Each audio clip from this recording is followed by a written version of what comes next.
fears you will bring them more. Sticks and stones, will they chase it all?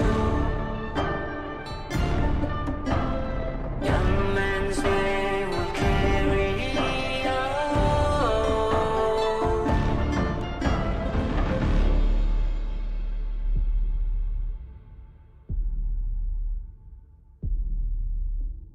Kinsmen crave the island gold. Each night chase and watch them fall. Young men's reign will turn this time. This is a prophet's call.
Good luck. Have fun.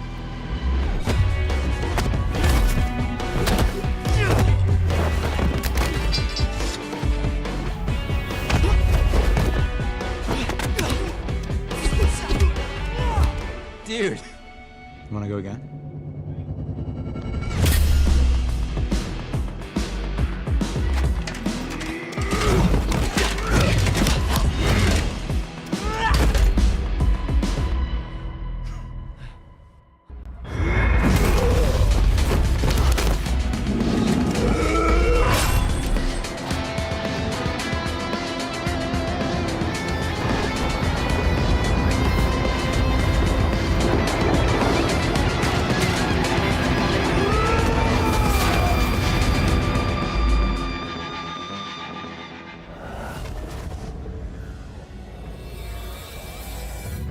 My flesh and blood, a TCG, and this is what it feels like. Am I right or what? How about that? Yeah, we're wrong with that. That ad is amazing. Yeah. When that came out yesterday, that was all I could watch, I think, on loop.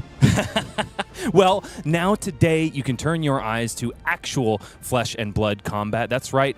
The people of Wraith are turning their eyes from London across the pond now to sunny Southern California as the first calling of the new Gilded Age, not in gold, but rather in silver, takes place here on American soil. My name is Bryce Platz, and I am joined with a brand new fresh face to the Flesh and Blood booth. That being said, he has been a bit of a caster in his own right in some other games here and there. He also has 2 YouTube channels devoted to telling amazing stories from the gaming universe. It is, of course, Julian Pastrytime Carr. Thanks so much for joining us, brother. Thanks for having me. I was thrilled that this opportunity came across my desk. This is a dream for me to commentate card games. I love commentary. I did a little bit at the end of last year after stepping away for a number of years, and the first feeling was like, I just need to get back to this feeling. It felt so good. It was an online tournament. It was nothing even big, and now I'm here at a Fab calling, so I'm really excited to see what Silver Edge has to offer. Now, Julian, you are an Angelino. You come from up north, kind of where I came from, in order to get to San Diego,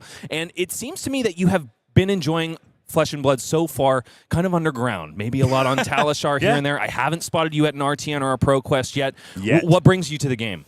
So fun fact, your friend of mine, Majin Bae, who we'll see later on the stream. Is he around here? He won a tournament in a different game that I was commentating. And then all of the other commentators on that game I was working with kept talking about this game called Flesh and Blood. And I was like, I really can't afford to get into another card game. I played card games for 25 years or so. And then I can't afford to get another one. But I kept noticing it. I eventually learned the rules. I kind of looked at things happen. And then heroes I liked kept getting LL. So I was like, well, I guess I'll learn the next time a set comes out. And then the Hunter came out. I saw Syndra. And I was like, I don't care what she does. I'm playing this hero. She looks so sweet. And I've been playing ever since. Well, we are very happy to have you as part of the fold, my friend. All Flesh and Blood players are near and dear to my heart. Now, it's going to be high-octane action all day long. Let's see exactly what the format has in store. It's going to be 7 Swiss rounds, and it's going to be Silver Age all day. That's right, ladies and gentlemen, the brand new premier Pro Tour level format. Also, the great equalizer in terms of economy and also in terms of complicated Flesh and Blood is now here and ready to debut, not just at the world premiere, but also here on U.S. soil. Day 1, like I said, is going to be 7 Swiss rounds. Day 2, tomorrow, will be 4 Swiss rounds and a top 8 cut. And Julian, we have another surprise in store, don't we? We do, actually. If you're watching a stream, as you may have watched many of these in your past, if this is your first one, of course, welcome in. There's often giveaways happening here on the stream, a little incentive for you to watch. Presumably you already wanted to watch, because it's so great to begin with, but a Young Hero Marvel is being given away from Compendium of Wraith. If you haven't seen, most of the Young Heroes in the game, or at least a big swath of them, are available in Cold Foil Marvel. They look amazing in person, and we're going to give one of them away. And it's not just anyone, it's folks. Not just a random one. If you win that giveaway, you get to pick your pick of the litter. Wild. You get to choose your favorite hero. That has been given a Marvel treatment, and we're going to send it your way. Normally, we like to give away a whole bulk of cards, usually a box. In this case, we're just going to give you one extra special one. And the folks here in the room are going to be competing for something that is just as special, but altogether different. And here it is, a lot of cash, of course, $20,000 USD in total, with the first taking the lion's share of $5,000. But there's also gold foil legendaries abound for the top 8, of course, PTIs and World Tour points. But just by showing up, You saw it debuted at the world premiere. It's the tournament pack, which is making waves as the best participation reward we have ever had for an event of this caliber. Yeah, I think one of the things Flesh and Blood is really good at is just giving you stuff for showing up. And if you show up to a calling, you get a tournament pack, which is a very good participation prize. I am even seeing like a yellow zipper hit Marvel. I was like, okay, I am smelling what they're stepping in. This is an incredible thing to get. And besides that, folks, well, we're going to talk about tournament packs one more time because, gosh, it's even a beautiful looking package, isn't it? They know what they're doing, as it turns out. So want to make shiny cardboard and shiny packs for you. You can't judge a book by its cover, but in this case, I think it's a pretty good indication of what waits for you inside. The victor, however, is going to get one of the altogether few full art Marvel gold cold foil quick dodge flexors. It is a mouthful, and boy, is it an eyeful to behold as well. Yeah, beautiful looking card. I haven't seen one in person yet. I may have to go and have a sneak peek at the prize card before the weekend is done because I'm sure it looks amazing in person. And you get a sweet trophy, which everyone always enjoys a trophy. Absolutely incredible. It's not just gold that glitters, ladies and gentlemen, but it might as well be gold if you're going to be the winner of a calling. It's also, of course, 10 World Tour points, launching you not just into the Player of the Year race, but also just new this year, allowing you to qualify for Tier 4 events going down the line. That's amazing. I mean, I think it's nice to see familiar names at Flesh and Blood tournaments. As someone that hasn't commentated in many Flesh and Blood tournaments until, in just maybe a few minutes, I've watched a lot of Flesh and Blood tournaments. I can tell you that much. So the fact that the World Tour points gives players an incentive to go to as many events as possible, to participate, to get those points. You get to see familiar faces, not just, local to maybe this country, but all around the world. You get to see players continuing to strive for those points, which is such a cool thing to see. We've spoiled it already, folks. You have a chance to get your hands on a young Marvel hero of your choice, but let's go ahead and take a look at them. The glitter, oh my goodness. Look at all gorgeous. These choices, They're Julian. gorgeous. They are absolutely astounding. Which one, however, are you taking home if you have the pick of the litter? So that's such an interesting question. So, I mean, the obvious choice for me would be Prism, because I love Prism. Okay. Which is not particularly good right now in Silver Age. So I think I'd have to say, based on heroes I already have and heroes I'm interested in playing, probably Dromai, because getting a fancy blinged out Dromai, not all that easy. There weren't that many cool copies of Dromai printed. So this one I think is obviously the coolest. I'm very glad you mentioned it because I have heard word of a couple spicy Dromai lists that are lurking around in Swiss play. We'll see if they're able to make it to day 2 and then maybe even convert to top 8. But I do think that this hero has more legs than what other people might be expecting. If it's my money though, Julian, it's definitely my dear Lexi. Oh yeah. She was the hero that I started in the game with. My first legendary that I ever pulled was a New Horizon, and so she's got my heart. And also the 10-year-old kid behind her, the Let's Go kid. Oh my gosh! If I could see him in full art Marvel, that's probably good enough for me. See, it's funny. Lexi is one of those heroes that I started learning and watching footage of, and then she LL before I could play her. So she was in my Flesh and Blood journey of like, oh, this looks sweet. Oh, never mind. I'll go again. I can't really blame myself for that, but I was on the honor roll, so I am very happy to have helped send her off into the sunset because, man, was that a fun hero to play. Yeah, did some absolutely filthy things, and honestly does some of them in Silver Age. Like, we've talked a lot about Briar, or at least we probably will, given her performance at the Calling London, but as far as Lightning heroes go that are fun and pretty good to play, Lexi's definitely up there. And, I would give her the edge if she's going up against the big bad Briar because she has access to controlling cards like Arctic Incarceration and Winter's Bite, which are backbreakers for aggro. Yeah, even just flipping over and ice cutting your arsenal with Lexi's ability, giving your opponent a Frostbite. Yeah, these red lane decks have a lot of issues trying to play out their cards when Frostbite's on the table. So it does feel like she has about the right balance. So I'm curious to see how many show up today. There are definitely at least a few. I do know that there's a contingent of the AG Pro team in the room who have brought Lexi. We'll have to see if they're able to make it to the premier tables, however. Ladies and gentlemen, there's so much action on the table here at Calling San Diego. But there are more events, believe it or not. The World Tour is just kicking off this year, and yet we still have had streams abound. Callings this way and that way, different regions, APAC, Europe, United States, and there is no exception moving forward. Calling Montreal will be coming at you, streamed, mind you, at the end of this month. That's February 27th to March 1st, 2026. And then also Calling Toulouse just at the beginning of the next month. And if you get yourself out there and get the premium Calling package, you can get your hands on gorgeous Elemental Strikes, Colors of Aria, and of course, a whole host of sheaths. Yeah, we haven't seen the sheath just yet, but potentially could see some show up today. Curious if anyone wants to run this 1-for-5 defense reacts. It is legal in Silver Age, but beautiful cards. And I mean, already just walking through this hall, I can tell how special callings are to the special luck community. So the fact that, in 2 weeks I get to watch another one is pretty awesome. Is this your first calling? Just physically being at a calling. Yes, this is the first calling I've ever been at. Oh my goodness! And being in the Castro speed ran booth, straight to the mind you. booth. I just skipped playing.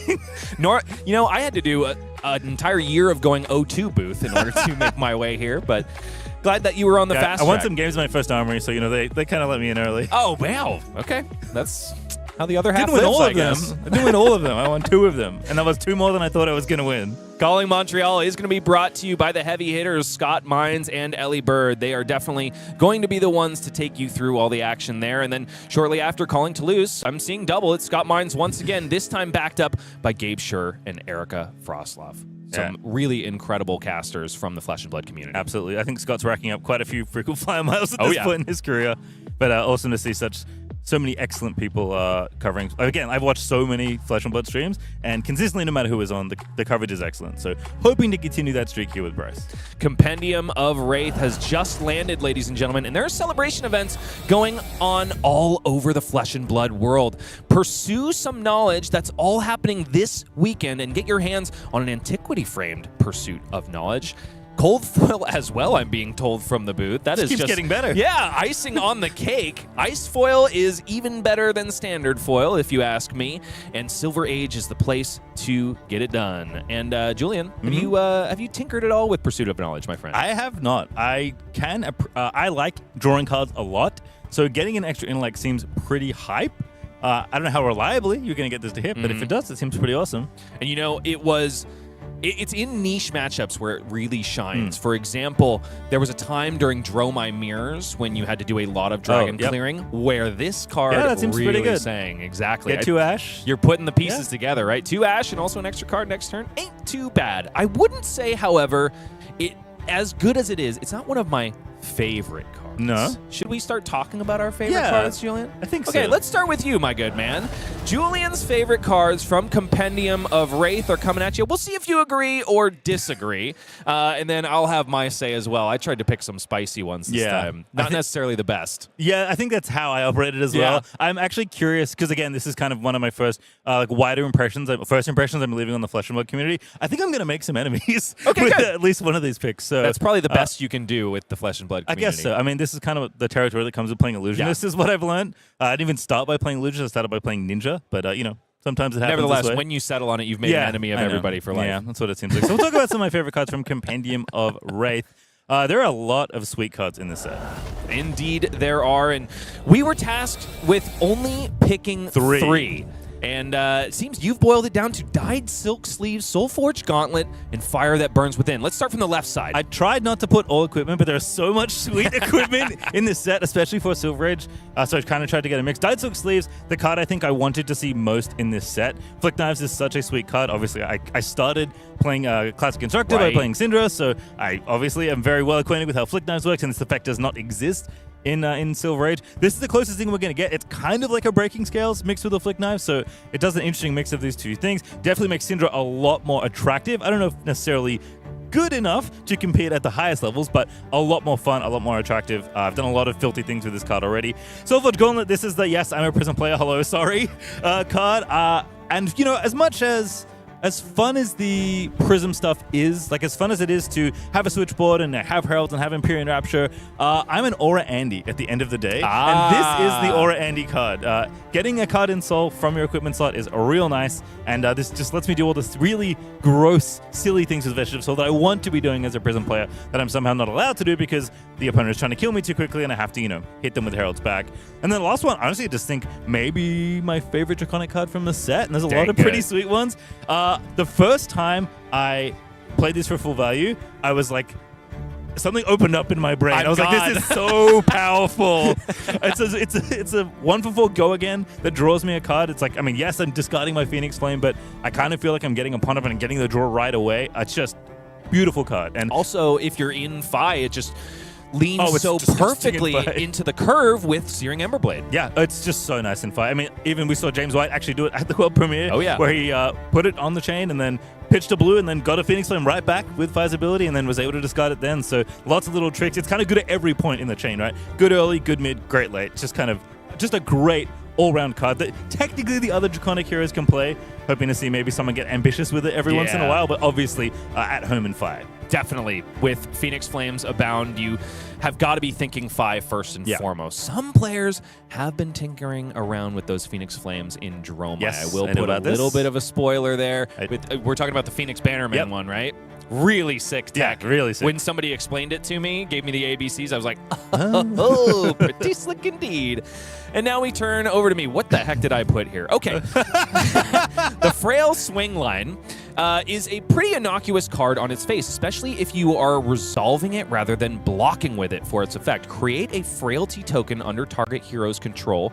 Go again. When this defends an attack with power less than its base, its controller discards a card. Obviously a really powerful effect, but it's difficult to get your opponent's attacks below their base power unless, of course, you have cheeky things like Frailty Trap and other effects that will hamper their offense. The thing I love most about this card, though, as a, beginning of every set Riptide enjoyer and then quick discarder of the Lurker of the Depths. It's that New Horizons, you can't get away from it. Exactly. I love the modality here. Up until this point, all traps have been defense reactions, which oftentimes completely destroys an offensive turn for Riptide if you draw all traps. In this case, even though it's not a whole lot of value, it's still something that you can play out of your hand, and you are not completely screwed if it happens to line up with things like Tar Pit Trap. And I think it is just a fantastic new avenue of design space that has been opened up from Compendium of Wraith. Really have to give a salute to the developers on that one. Next is a sleeper, in my opinion. Okay. The Seeker Kunai. Cost 0, is red, assassin instant item. Arachne Huntsman has been getting some serious sauce of late. And every single expansion slot that I'm seeing for him coming in just makes him more of a fearsome competitor. In this one, I'm thinking not necessarily for its effect. Attack reaction, pay 1, destroy this target assassin. Attack action card gets +1. But just the threat of it, lurking around at all times, is going to force your opponents to play in a very different way. And I think that is exactly the kind of stuff that Arachne Huntsman can do better than some of the other assassins. You've got to think about the long game for so much. From the get-go, you're thinking fatigue, right? Yeah, the amount of cards that obviously rebuy from Silver has increased a lot with Compendium of the Wraith getting released, so obviously attractive to someone that wants to fulfill contracts. I think the other thing for me is Assassin gameplay is so much about I'm just floating one resource and asking you a question, and this gives you another option straight on the table. Now they have to think about this as well as all the other cards in your hand. Exactly, and because of all those contract cards and the new ones that have conditions that are much easier to meet, I think the chances of you floating an excess amount of silver as the Huntsman player is much more likely. And then the final one, of course, I think I stole this one away from you. Yes, honestly. I would have put this. Dynastic Diadem. This is a Fang card and a half. It's a headpiece with Temper 1, likely gonna be 2, because if you control 3 or more fealty tokens, this gets +1 defense. But the most important part is fealty tokens you control can't be destroyed by opponents' effects. Lay down your scours and tremble, Verdants. Ain't no chance you got a chance in our matchup any longer. Yeah, this is a sweet one for Fang. I think the Fang Gang have been desperate for something to protect them. I think especially after a bunch of the Compendium spoilers were like, wait a second, this feels very threatening to my fealty tokens. And then all of a sudden they stopped panicking. For me, the other thing that's nice about this is it's just a bit more of an affordable headpiece that Fang can run. He's probably going to be happy in almost every matchup. Yes, in others you might want something a bit more precise, maybe a bit more powerful. Yeah. But the fact that you can just put this in your head slot and not think about it for a few months, probably going to be pretty good. Now, there are still effects that can sneak your fealty tokens away. There are things like Steal Victory, which are stealing the token, not destroying it. Not the same, apparently. Also, Blast to Oblivion from Acilio will be bouncing it, not destroying it, but nevertheless, it still does help him in some matchups that have been historically difficult. And so, it makes it into one of my favorite slots. I got hit by a battering bolt by Marlon recently playing Fang, and that was not a good time. Yikes. Could not play anything. All my fealty went away. I do want to bring mention to the one attack reaction that we got in Fang from Compendium of Wraith. How are you feeling about that one? The anti-frostbite one? Exactly. I queued up with New Fang, immediately hit Iyslander, hated the matchup the entire time, and immediately put it in my sideboard. So I kind of like it. I had, in Sage at least, I had Drop of Dragon Blood in that slot. Yes. So that kind of just fit in as a slightly better card that sometimes is going to get me some points. The thing I love about it matchup. most is the fact that it blocks 3. Yep. Now, it is like 1 point below rate Yep. than something like a Blistering Blade or all of the other effects of the like. But having yet another block 3 that is a Draconic attack reaction could be absolutely huge. Yeah, seems sweet. Especially if, other Frostbites start getting generated in Classic Constructor, which, they did print quite a few ice cards in Compendium as well. And, if they do, it might siphon me away from the fire and back into the ice. So I see. I think I'm going to be happy either way, to be honest. That's fair. Because when I started in Lexi, it was all Ice Lexi all day, and that was the way I liked to play. Folks, we also have a brand new World Tour race that is underway. Players of the Year were crowned at the World Championship in Philadelphia, but it's fertile ground now, and Jacob Clements, I guess we're seeing double here, because the 2 boys at the top from last year are once again there at the start of this year. So Jacob Clements, Brody Spurlock, and then Christopher Iaali, after a calling win in Seattle, is in 3rd place, and then followed shortly by Paul Van Heysel, who is a 2-time calling winner just in the last, it feels like 3 months? It is 3 months, I want to say. That's amazing. Absolutely incredible stuff. Turns out winning a calling, Michael Yasko also, reigning world champion, has won a calling recently as well. Turns out if you do that in the early stages of the Player of the Year race, you do manage to get on the leaderboard quite early. So could see someone also add their name to this list and get among, the top 5, top 10, because there are some absolute killers on this list already, which I think, given the quality of Flesh and Blood players we've seen, as we see familiar names kind of around the circuit, I don't think it's particularly surprising at this point.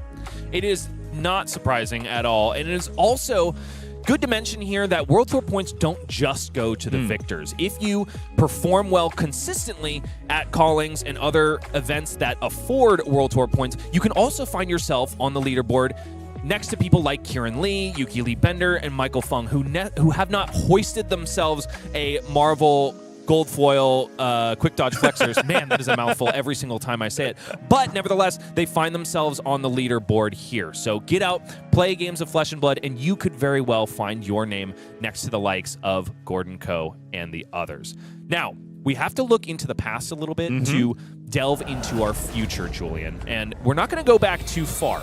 It was just a week ago at the world premiere, the calling in London, the very first calling for the Silver Age format, taken down by the big bad of the metagame, Paul Van Heysel on Briar, who was, however, the only copy that actually leaked into top 8. Otherwise, it was some Fatigue style decks, a Great Axe sporting a little bit of a different visage in Olympia, in addition to the standard loadout of Dorinthea, 2 copies there, and then also a couple KOs, who is being touted as at least underrated based on the top 8 representation you see here. I think that is a house of a deck as well. Yeah, absolutely. I think even going to that event, watching a lot of the top players play, a lot of them picked Rhinar as their brute of choice. So the fact that Kayo is the one that kind of rose to the top, I think means probably this weekend, as far as brutes go, we'll probably see quite a bit more KO than Rhinar. Although maybe every now and then someone wants to, take a risk and try and combo people effectively with a bunch of Intimidate and Ravenous Medex. So we'll have to see, but this is a pretty good snapshot of what we can expect moving in. But I do think some pieces will shift around a little bit,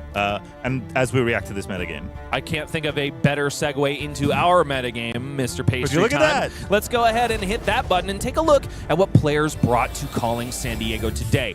Now, this is where our metagame really starts to solidify, right?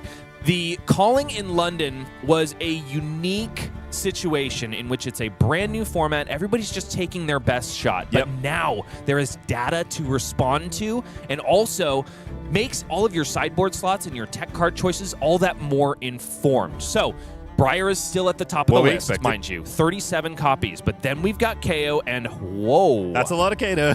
That is a different kind of KO. It's Kano. Yeah.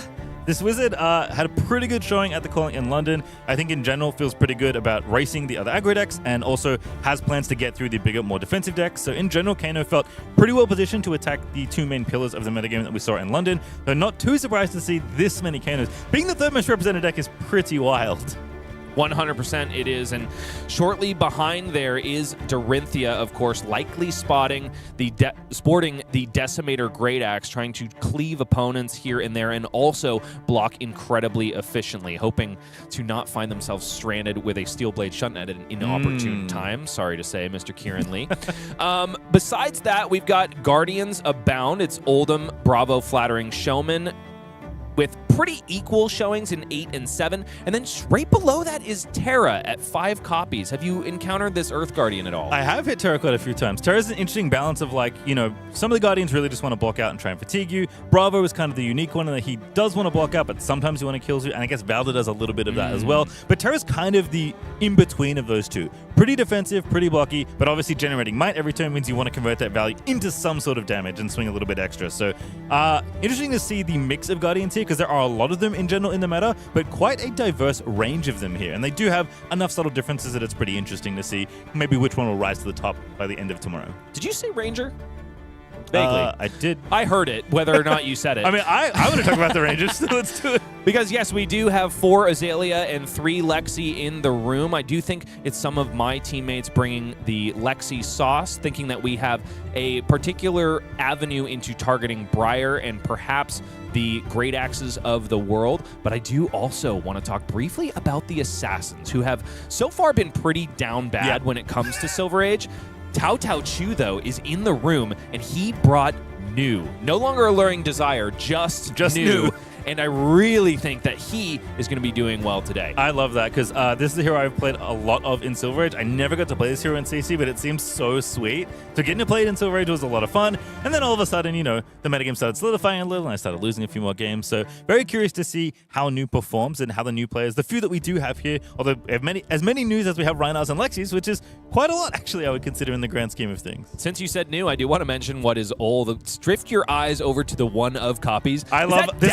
MK2? This is my favorite section of any metagame breakdown. Everybody wants to see in the top left and see what, you know, the top 3, top 5 decks are. I shoot my eyes to the bottom right immediately to see which one-ofs are being wrapped. And Dotadol is great, but I'm really excited for Tough Nut and Vynnset if they ever manage to kind of get through the middle section of this day one, because those decks are, that's wild to bring to a calling. Love it's that. Absolutely going to be difficult for them, but I think they might be having the most fun in the room. Absolutely. Of course, besides us, because we true. get to watch all the action live and yell at it at the same time. My favorite thing to do. I've been called a yelly man many times in my life, so very excited to do that in just a moment, I believe. Yeah, exactly, Julian. I think we're going to be proceeding down to the match floor in mere moments. I do want to ask you, though. Okay. This is your first calling ever. It is. And it's your first time in the booth at a Flesh and Blood event. Also true. If there's one thing that we can make happen for you today to make this an unforgettable experience, what would it be?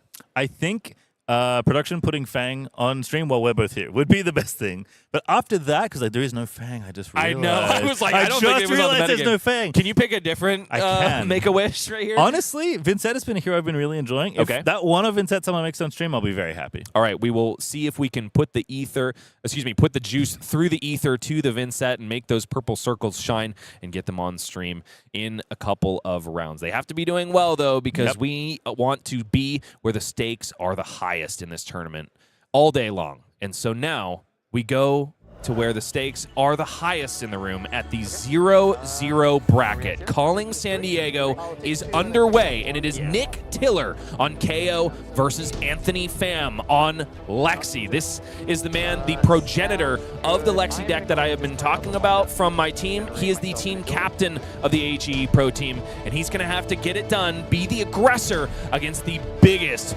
one-armed baddie in the game. And with that, we are going to read some of the hero cards here. I'll start with Kayo because I'm pretty confident you want to read Lexi. Go for it. Kayo, you start the game with one weapon zone only, so you may only have one-handed weapon or offhand equipped.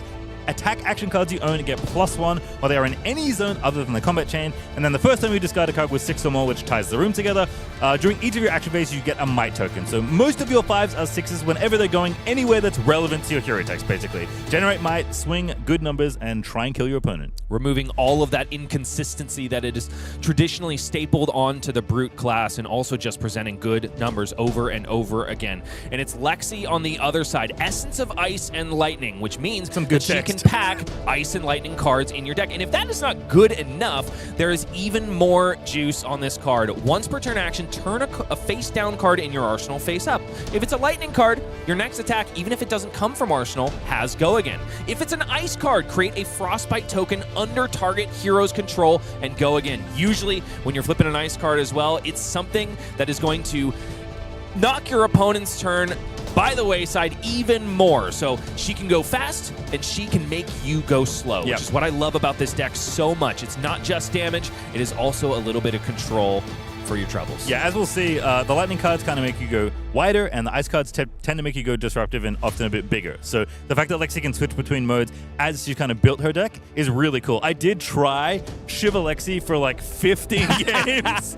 It was really fun. I don't want to say it was good, but it was really fun. Yeah, 100%. It kind of ends up being bad Azalea in some ways, exactly. But I did entertain it in CC for a while, making full use of Shock Charmers, not just for the Spell Void text. It is near and dear to my heart. And one of the things I love so much about Lexi is how modal she is. You can play her in any number of ways and surprise your opponent if they're not expecting it. Now, we get into the action, and it is probably going to be a scorcher, ladies and gentlemen. Looks like we are coming in a little bit late, and Anthony Pham already draws up a combat trick exactly when he needs it on turn 0. And even though Nick Tiller gives full respect on that Searing Shot, 1 will leak throw after the +3 buff, which means that 2 damage is taken. Excuse me, 3 at that point.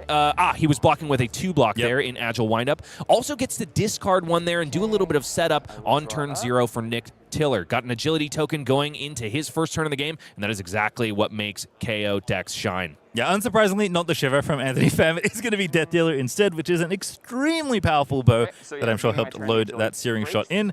We're getting a little bit of damage after going first there. Always nice to leak some damage if you are going first. And we'll see what Nick Tiller's got lined up here. A curious choice of foot slot here for Anthony Pham. It is the unflinching foothold. Sometimes you just need to turn off Dominate, and that card can do it oh so well.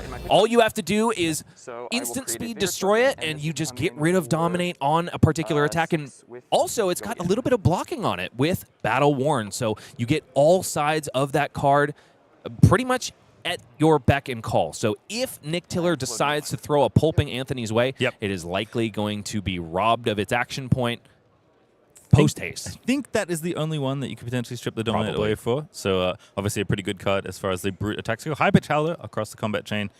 Gonna maybe try and make a Vigor here. 6 Go Again here because of the agility token that popped at the beginning of the turn. Blocks are good. And 2 snapshots bought from Anthony Pham right away. This card is the linchpin of the entire deck. It is a little bit of a complicated interaction.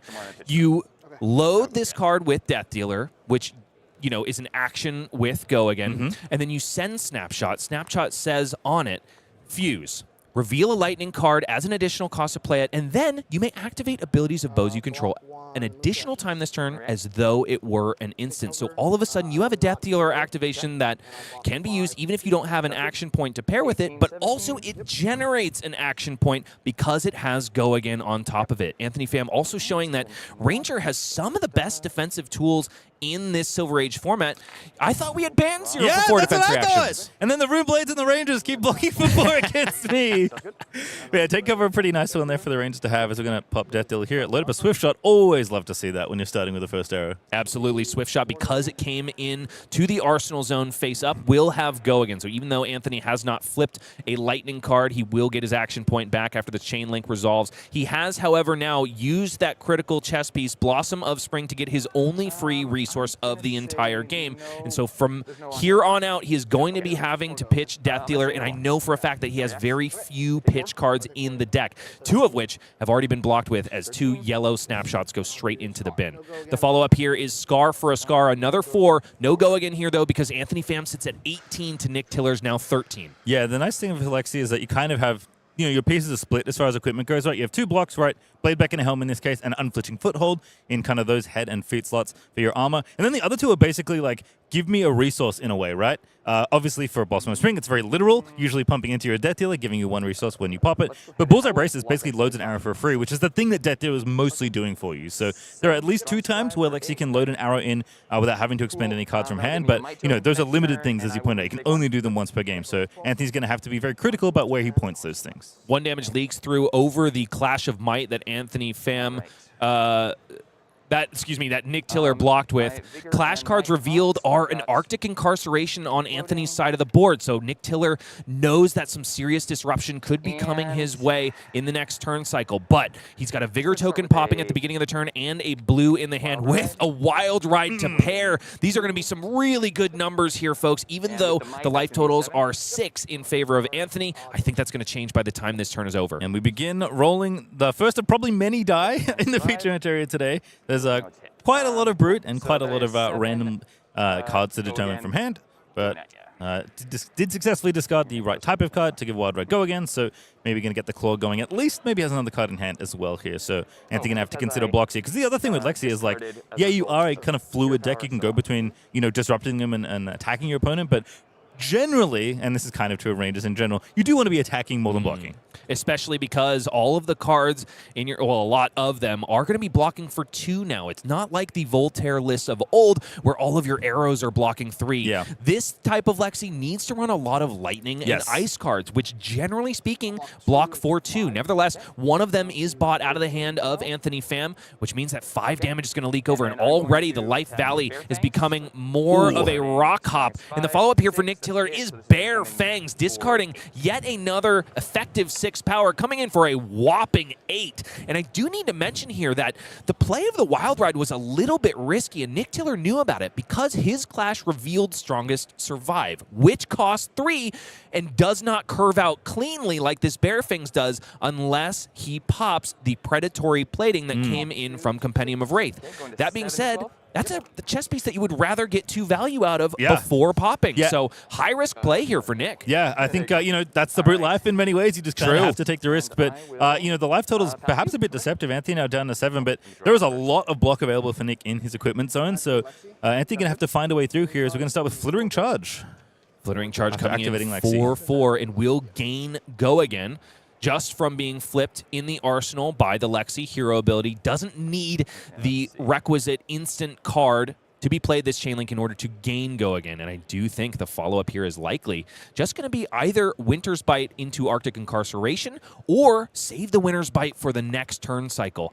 The question now for Nick, especially because he knows that he knows the Arctic Incarceration is coming, is do I have enough resources to get through 3 Frostbites? Yeah, going to block some equipment here. Kind of, again, cash that in, get the value. And, Lexi was before the embodiment of lightning existed. So, a little bit of older technology, but still good as far as giving things Go Again. And 3 Frostbites. 3 Frostbites. Arctic Incarceration Red. An absolutely brutal card, I think, anytime it resolves. And incidentally, because it is so brutal, is one of my absolute favorites. Yep. I am an Ice Chad when it comes down to it, so I don't know. Damn me. If you've got your Illusionist haters, I've got my Ice haters. So quick judge call there, and then we are back to the action. Unsure of what the call was, but bottom line, there are still 3 Frostbites generated and a Might token popping at the beginning of the turn for Nick Tiller, who does have himself a blue, but not a lot of other resources besides. So has the opportunity to go Wild Ride, but it will require him to pitch both the blue and the yellow in his hand in order to get it done. Instead, just going to send the Bare Fangs. I like this play a lot. Definitely the higher value one when it comes down to it. Yeah, again, the numbers in the top right of your card are a little deceiving when you have 3 Frostbites that you have to navigate. So Nick just kind of has to eat it. Doesn't want to do nothing right on the turn. Wants to at least send some cards. So going to just got a random one. Bare Fangs going to go through and try and do as much damage. And even though 3 Frostbites were generated there, Nick Tiller still able to swing over lethal here. It's 9 damage on the combat chain thanks to the Might token that popped at the beginning of the turn and the 6 power that was discarded there. Nick also getting rewarded once again. I would personally, on the KO side of the board, rather be parking a Wild Ride in my arsenal than a Buck Wild for I don't know, most times, Yep. I would say 9 times out of 10. In this case, Nick Tiller just discarding the right cards, which is the key to playing Brute, I would say. Yes. Make sure the dice are working for you. As long as they're, as long as they're legit, it's all good. As Nick takes a little sip of coffee, knows that the position feels pretty good here. Up life, now threatening lethal. Bladebeck and Helm going to have to join the blocking duty, but there's going to need to be more than that here. Going to be at least 3 block that's going to have to come through here on defense. And for Anthony Pham, is the hand cooperating as far as blocks go? Surely we found the next copy of Take Cover. Anthony, however, hides it from us and his opponent. Because the other thing here is I don't know exactly what Anthony's arsenal is, but going to have to commit 2 cards here on defense. Again, the other question is how much can you send back? Because Lexi can have some very wide turns. But if Anthony doesn't feel like that hand is here, needs to maybe play a little more defense and then send a few more back before he can try and finish off the game in one really big turn. The winner's bite in the arsenal is... Oh, excuse me. It wasn't a winner's bite. It was a lightning surge. I don't know what I'm talking about. Entwine lightning out of the hand, though. Give and go again by the lightning surge flip, because it is, of course, a lightning card. No need to fuse that one here. Beaten trackers, however, and Blade Beckoner Gauntlet's going to do blocking duty. 2 damage converted there. Down to 10 goes Nick Tiller. The follow-up is lightning surge, of course, from the arsenal. Has go again because it was played from arsenal. And then the coup de grace likely to be another 0 for 4 here. So Anthony not even able to swing for lethal on the clapback. Yeah, generally you can have 4 as a pretty reliable number. This one's going to do a bit extra too, thanks to damage being dealt. And it does have go again, but of course there's nothing to go again with here for Anthony. So Nick can make a decision. Do I want to go down to 2? All the armor has pretty much been expended. But most of the Brute attacks at this point are going to threaten lethal, even if it's just one of them. So, and we know it's Wild Ride in Arsenal, right? We do know that. So there are some go again available here as well for Kayo. So going to be a troublesome turn, probably with a lot of blocking here for Anthony Pham. And it is kind of a shame that Winner's Bite wasn't the card in the arsenal, because I think this hand from Nick Tiller would have been picked apart. Oh, never mind. There's a second blue. I thought that was 2 red Buckwilds, but we already saw one go to the graveyard. So it's an impossibility, of course, unless Nick Tiller is cheating, which I doubt is No, the case. I don't think so. Instead, Knucklehead kind of feels like it sometimes. Specialization for KO, Temper 2, with no other things required here. They're from Knucklehead. And no other text on the card, mind you. Yeah, don't worry about it. It just blocks for 3. Just blocks for 3, unless you are an insane human being and you are willing to risk it all in terms of your brains on the next turn cycle. You can destroy it to roll a 6-sided die, and until the end of your turn, your base intellect is the number rolled. So it's not the traditional scat skin maths where it's 50% upside. Yeah. It is 50% downside, and in a big way. You know what? I don't know if we have a bingo card, but we should definitely put Rolls Knucklehead on there. If we ever build one, as Wild Ride going to be the expected attack here. And here it comes, Wild Ride out of the arsenal. Full grip kept here, because Nick Tiller, as long as he doesn't discard his blue, going to be able to go Mandible Claw as a follow-up, and then another huge attack. Yep. It is a humble discarded there. That was the random draw off the top, so Might Token generated for next turn. If there is going to be a next turn, the story is going to be told by the blocking cards in the hand of Anthony Pham, and that is nothing but 2 blocks, ladies and gentlemen. An entire hand that converts for only 8 on defense might not be enough to handle the Brute. Yeah, not a hard and fast rule, but generally if you see cool lightning art on the card, very good at attacking, not so good at blocking is generally how that works. So 7 is a big number, and there's more to come after that. Even the Claw is going to threaten. Not quite lethal, but if 1 leaks over, then it will. So with no other cards that are good in hand for Nick, which is maybe what Anthony is hoping for, there's still going to be likely lethal damage coming through just from equipment. And we know, and Anthony probably suspects, that there's more than that coming as well. So we are going to have to block for 4. Indeed so. And the continuation of this turn for Nick Tiller is likely to be Mandible Claw and then one of those 3 costs in hand, either Strongest Survive or Buckwild, with the use of Predatory Plating. So it's another 10 damage that Anthony Pham is going to have to deal with. There's just not going to be enough left in the defensive tank. He is blocking out this Mandible Claw courtesy of the Blade Beckoner Helm, the second block there, allowing him to get 1 extra value because there's a weapon attack on the combat chain, and that is going to be it. 2 block, the fist bump is extended, and with reckless abandon, Nick Tiller is able to take KO into the X and O bracket. Descending, Anthony Pham with his off-kilter Lexi pick into the depths, hopefully to submarine his way up to the top 8. It's not over for Anthony yet, but it's definitely a good start for Nick Tiller. One of the widest Brutes I've seen, I think, in a while. There's so many go-again attacks. And kind of one of the reasons I think KO is a deck that's attracted to people. Equipment's pretty good at blocking, decent yeah. fridge. You have obviously big attacks you can send at very efficient numbers, but you can just do that sometimes where you just, I have 3 attacks somehow that are coming across and dealing damage. So more aggressive as far as mid-range decks goes, but kind of manages to ride the line, I think, pretty efficiently when, again, your goals are to get through Guardian or get through the aggressive decks. Exactly why Kayo has been touted as such a powerhouse in this meta. 20 life is a really easy thing to eclipse when you have attacks that are so efficient like what we just saw on display. 2 red bear fangs in as many turns? Yeah, sign me up. Yeah. Turns out 7s and 9s are pretty good at taking your opponent out when they only have 20 life to play with. Exactly what makes it such an attractive deck, especially when Great Axe Dories and Oldhams are lurking around the format. Efficient numbers can get it done in the face of block piles. Yep, absolutely. Want to make sure you put the pressure on. Kayo does a very good job of that. So nice to see Kayo, who we're going to see probably quite a lot this weekend. In fact, in some ways, we'll have to see how the meta shakes out, but potentially, relative for the metagame at Calling London, this might actually be the quote-unquote breakout deck of this tournament. Because, I mean, there was 2 KOs breaking through, so it's hard to say. It's not like, it is a known quantity, but I think Brute's going to get a lot more respect in the form. And we, again, kind of just thought about it as like the aggro piles and the block piles, which is not what the metagame is. There's much more than that. We haven't even seen Kano yet. And I hope we will, moving down the line. Maybe I'm the only one in that case. No, I want to see Kano. Well, start taking notes here, folks, because it's not just today and upcoming pro tours that you need to prepare for. It is ProQuest Las Vegas, where you can buy your ticket to, well, buy your ticket with blood, I should say, to the pro tour in Las Vegas. That's running from February 21st to March 1st, 2026. It is going to be featuring the Silver Age format that is on full display here. You can take your pick of either of our premier formats. You can also partake in a classic constructed ProQuest from March 7th to the 22nd. I can get used to these really long RTN and ProQuest seasons. Can you? As someone that has never played one before, I'm going to say yes, because I'm somewhat time poor. So anytime I get to find some time to go to a tournament, even if I don't think I'm necessarily going to have a good chance of qualifying, playing in tournaments like this is the kind of thing that gets you excited as a card game player. Just the experience of trying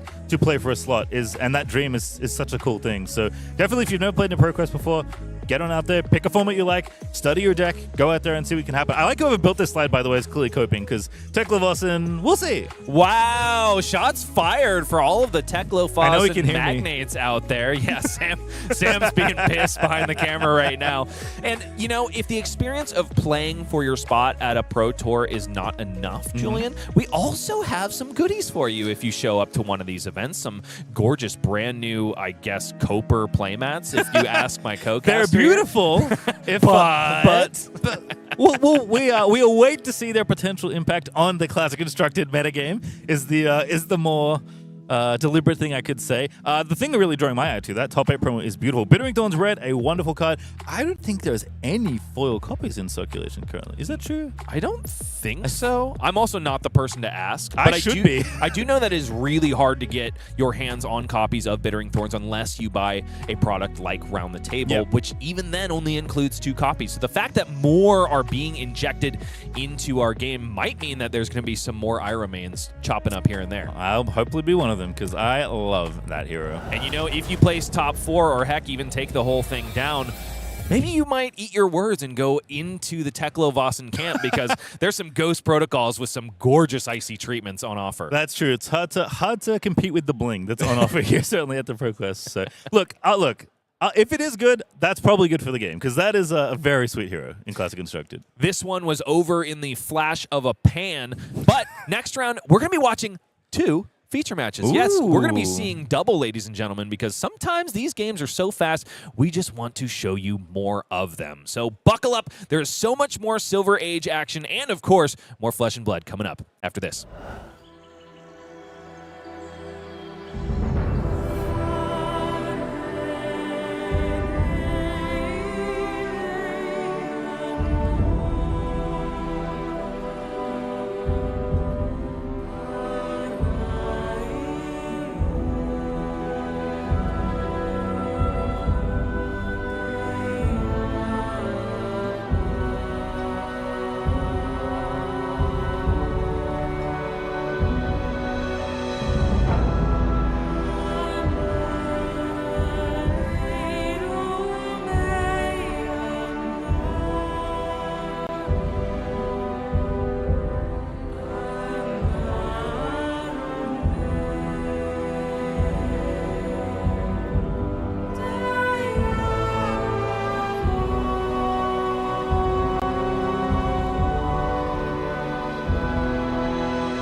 We're back at Calling San Diego. Bryce Platz here with a transmogrified co-caster, now coalescing into Mr. Majin Bae, Caleb Van Patten. Thank you so much for joining me in the booth for another time. This is not our first rodeo. It is not, and I'm very excited to be back. I had a blast the first time.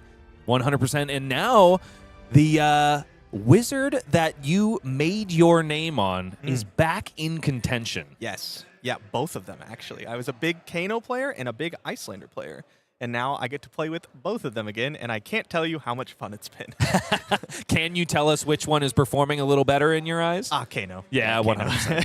It is what it is. Maybe Iyslander will get her due down the line. 100%. But we do need to talk about your favorite cards in Compendium. I mean, my favorite cards, they're my favorites. So, So they've got to be good, right? I Let's really go ahead like and pull them. them up. Starting from the left side of your screen here, Majin. Oh, it's Glyph Power Spell. This is one that caught my eye as well as an Acilio player. Love this card. This is like Burn Bear at home for Acilio players. But it only costs 2, which is really nice. You have a lot of yellows in the Acilio deck. I just love having big arcane damage, and Glyph Power Spell really gives us that. Plus, a lot of Sigil support, and I'm wondering if Wizards in the future are going to be pushed more towards Sigil-based gameplay, and if they are, Glyph Power Spell is the card I'll be looking at to really play that big, powerful, bang, get that last bit of life. That'll be the card. Now, in the past, though, you have been known for giving that big arcane bang with with Glyph Overlay, which the first thing I thought of when I saw the card that generates 3 Sigil of Fate tokens was Majin could cook with this. I have tried to cook with this, that is sure. But, I mean, let's think about it for a second. Glyph Overlay with 3 sigils does 6 damage. Glyph Power Spell with 1 sigil does 6 damage. It is one more resource, but still. So a lot less work for similar amounts of damage. Incredibly so. Now, this middle choice, I didn't really expect you to glob onto. Have you, this is, of course, the Evo Beta base set, which in its entirety, legs, arms, chest, and head, are all going to discount Evos of the same slot that you play. Buy one, of course, which makes all of the Evo Soul Steel set perfectly cost 3. Yeah, the 4th cost on those cards is so rough for the deck. It means you have to pitch an entire other card. It's so bad that on my first builds of Teklevossen, there has been many. I have played a lot of Teklevossen on I didn't know that. I'm a huge Teklevossen fan. When Bright Lights came out and I saw Teklo, I said, this is gonna be the hero that makes me play not Wizard. I was so excited. I own every Teklevossen card. It's just in a deck box at home. Yep. So it's the 4th cost on those Evos is so rough that a lot of my builds played Tunic so I could get the 4th resource, and then I would block with Tunic, let it go away, and fabricate back a base for my chest piece. And this lets me just not do that, which is great because it sucked. Incredible stuff. So I do wonder, is this the set that is going to get you out of your Teklevossen closet and onto the stage? I will say, if I like to have a competitive deck, and then I like to have a more casual, maybe armory type deck, or something to maybe I'm just playing Vynnset every single tournament, and then I want to play a little something else. I like to have that. I think Teklevossen is going to be that little something else for me, and it might even end up being good enough to play at tournaments. We'll see. Depends on the meta, but I think Teklevossen is going to be my main fun deck. Okay, now follow-up question. Yeah. Are you a boost variant or a control variant? I prefer the control variant. My thing, if I could narrow my playstyle down to one sentence, it's I want to scale for late game.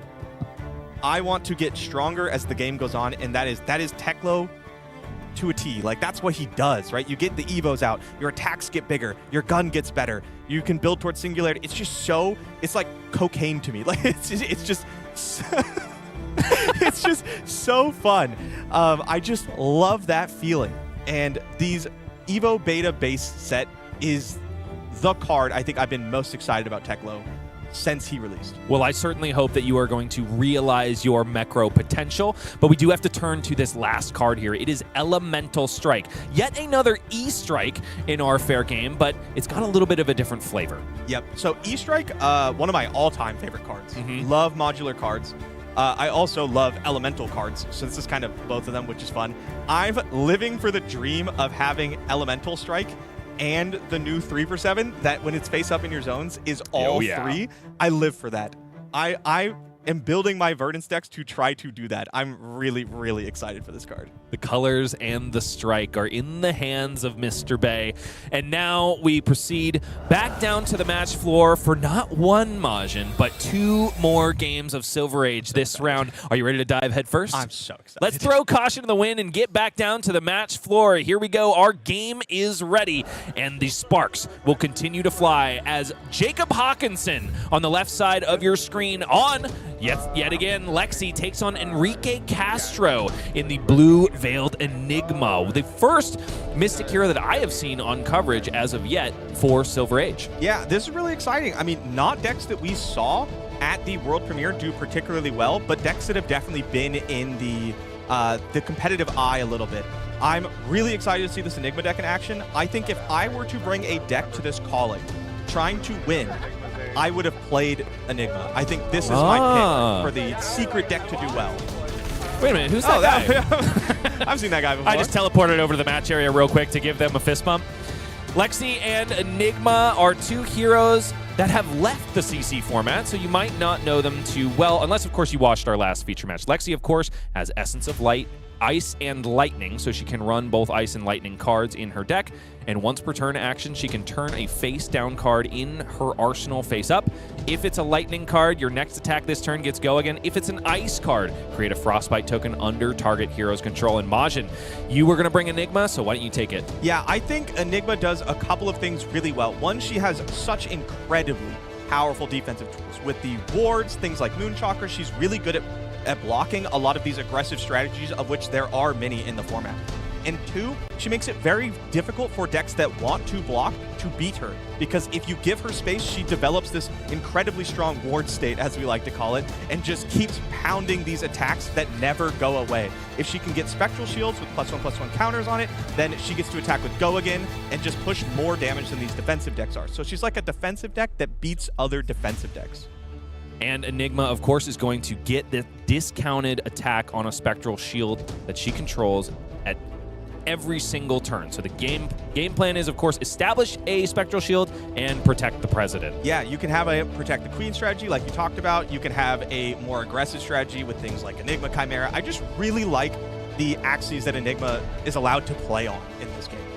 And we'll see if they are able to play on them here in the hands of Enrique Castro. Let's go ahead and get to the action. Of course, both these players are 1-0, and I do have to mention, they are from my locals. They're both Odyssey gamers, and they see each other just about every Tuesday night. So this is not just a high-stakes match at a calling, it is also an Armory runback.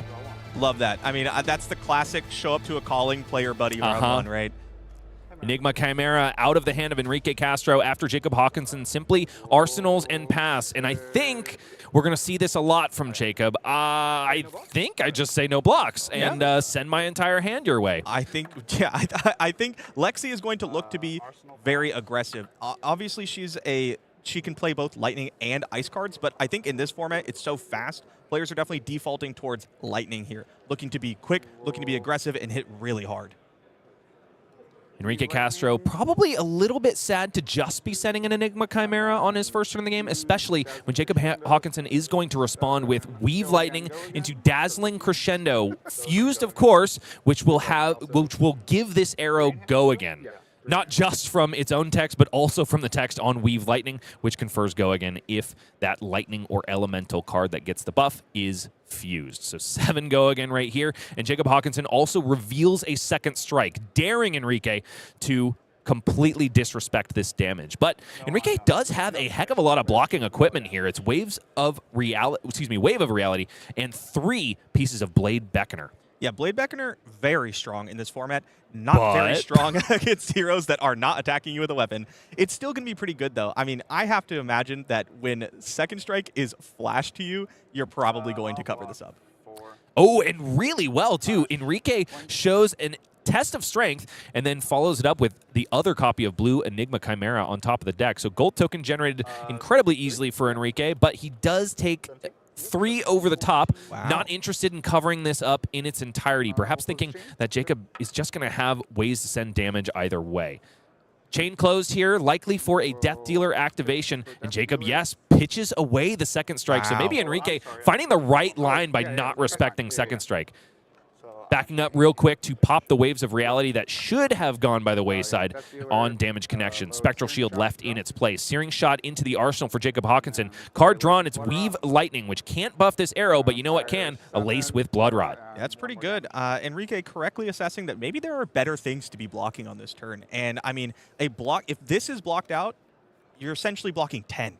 Because the 1 from Searing Shot and the 2 from Blood Rot Pox. Not to mention, Blood Rot Pox, really obnoxious as Enigma. You have something on your board, a ward card that you want to keep. Blood Rot Pox will pop at the end of your turn, blowing it up. Now, do you think that Enrique really wants to protect this Spectral Shield? Oh, looks like he's kind of pigeonholed into playing out, oh, not 1, but 2 instances. Moon Chakra is going to block 3 damage, prevent it, rather, alongside the Waning Vengeance. So it's 3/3, and then, of course, the additional 1 short up there. And Enrique Castro takes no damage and then does not get a Blood Rot Pox. Swinging in for 1, for free, mind you, because of the Enigma hero text on Spectral Shield. So 1 damage converted there. Waning Vengeance, really powerful there, letting you essentially refresh the Spectral Shield that was just lost. You mentioned that you get to swing the Spectral Shield for free, and a defensive deck that gets to attack you every turn, kind of like with a weapon, right? But without needing to pitch a card, letting you use all 4 cards on defense, it's just so strong. Got to shout out Enrique here. I met him when he was brand new to the game. He has been an Illusionist stan since he joined. His first deck in the game was Prism Art, Sculptor of, oh my gosh, Awakener of Soul, my goodness, is where I was trying to go with that.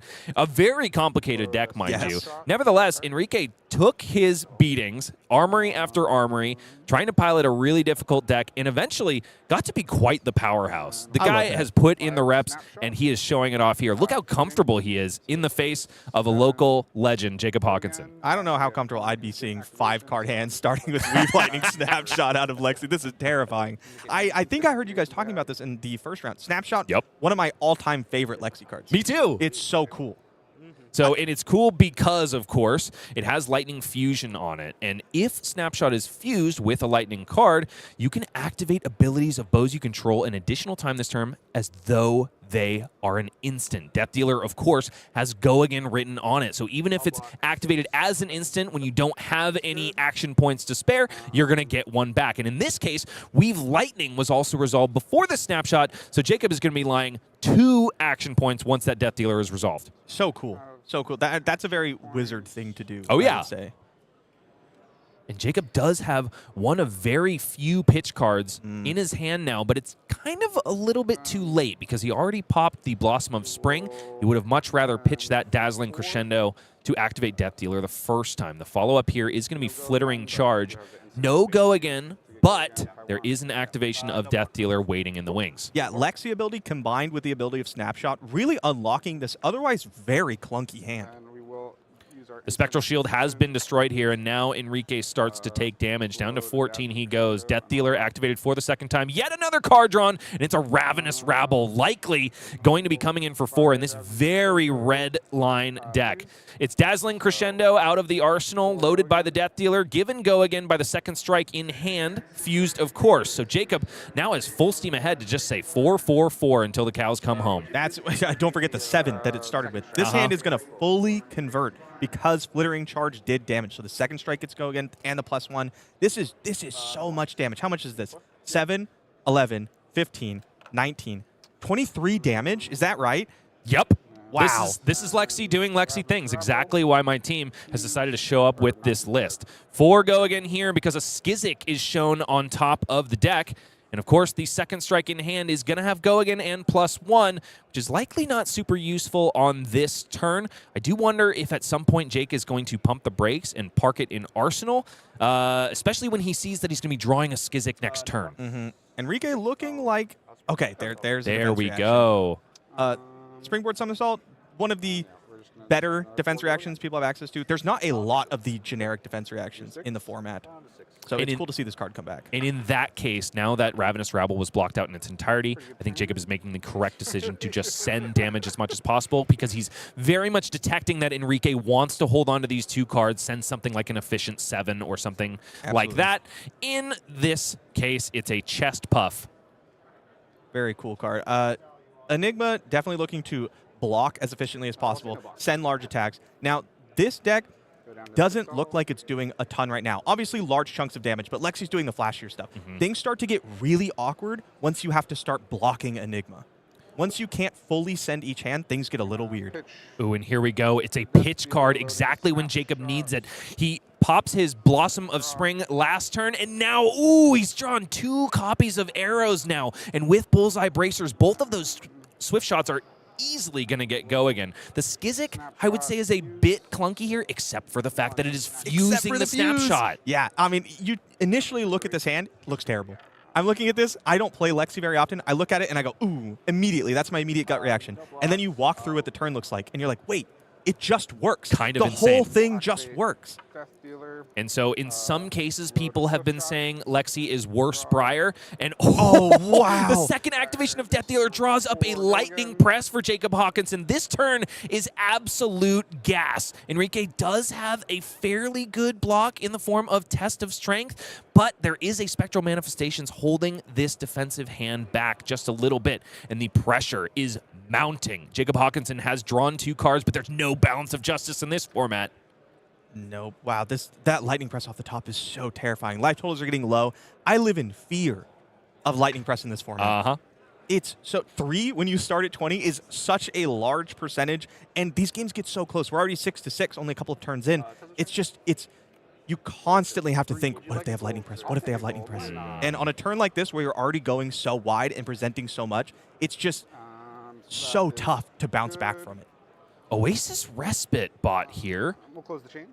Jacob now does have the opportunity to pitch his Swift Shot in order to pop the gold token and get Dry Powder Shot instead, which is a little bit of more juice. But no, instead elects to just go for Bullseye Bracers here and send Swift Shot. Now coming in for 5 go again because, of course, it did come in face up. So just going to be a lot more damage here for Mr. Hawkinson. It's a lightning press out of the hand, up to 8.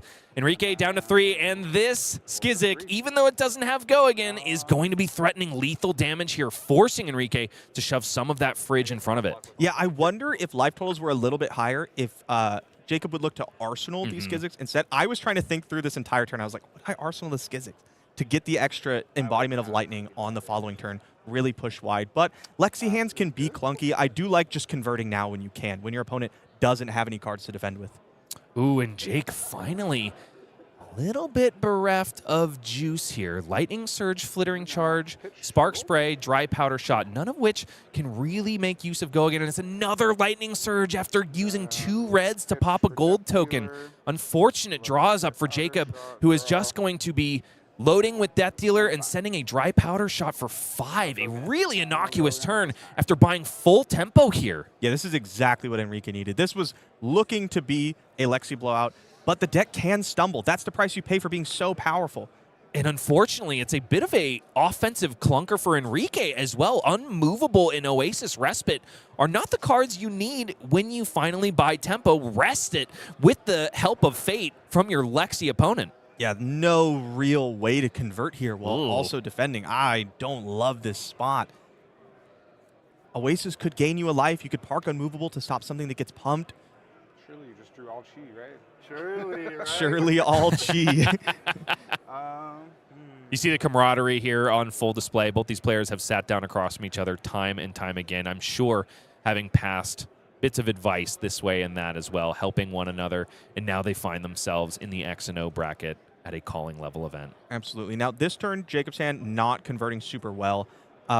If Jacob is able to keep a lot of cards, the following hand with both the red Lightning Surge and Skiziks converts incredibly well. We can start with activating Lexi, get the embodiment, play the Skiziks with go again, Lightning Surge with go again, and then use the rest of the hand. We haven't even activated Death Dealer yet. And Enrique's hand does not convert on offense. Not going to be able to take cards away at this point.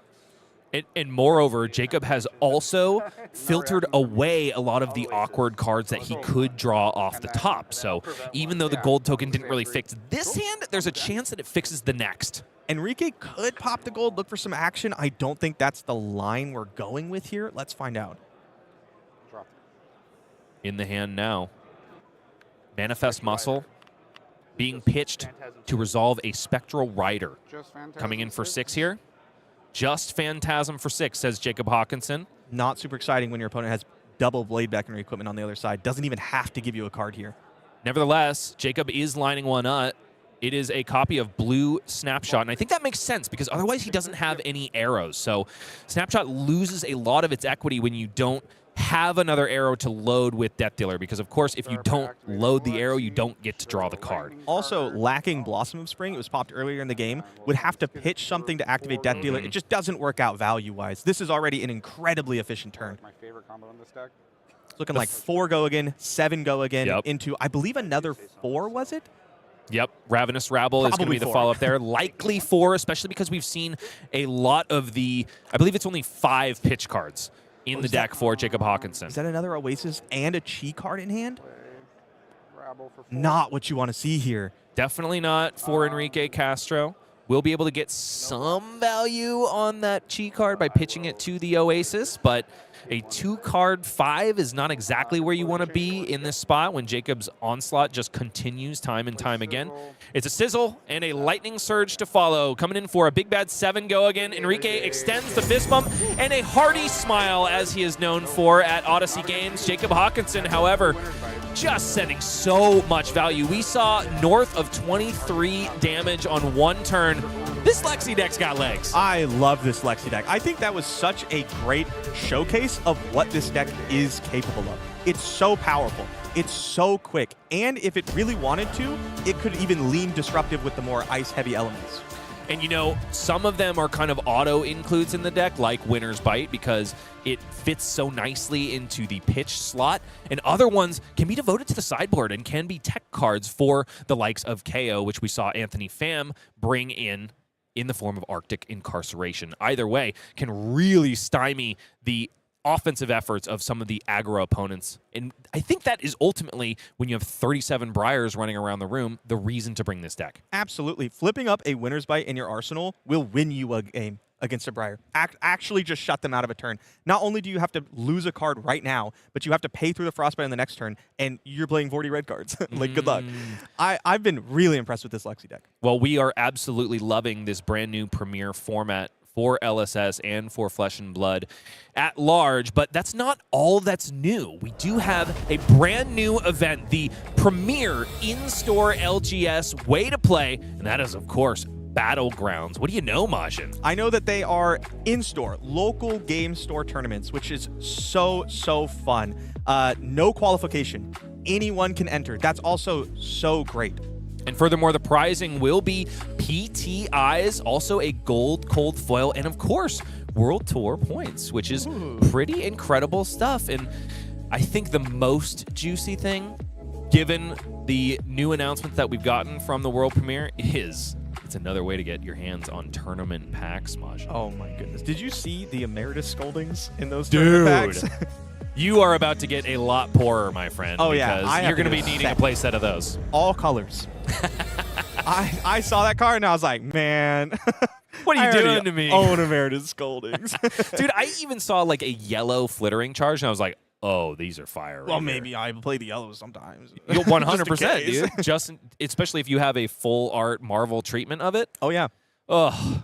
Well, we can't breathe for too long here, Majin, because there is more action to be had. That's right. Because these games are lickety-split, we're going to give you 2 for the price of 1. We're going to proceed back down to the feature match area because, there's more Silver Age to be played. Keep your eyes glued to the screen because more cardboard is going to be slung here at Calling San Diego, and it's going to be Christopher Iaali versus Taylor Morrow. Both household names at this point. Chris for winning Calling Seattle very recently at the tail end of last year on Kasai of the Golden Sand, taking down Kano, mind you, in his last appearance in Classic Constructed. And then Taylor Morrow, known for being an Arachne Huntsman Chad, ascending to the finals at Battle Hardened Sonoma, an event that both you and I attended. Yeah, that was a good time. Trying to figure out in real time what Arachne Huntsman did was an interesting Difficult. exercise.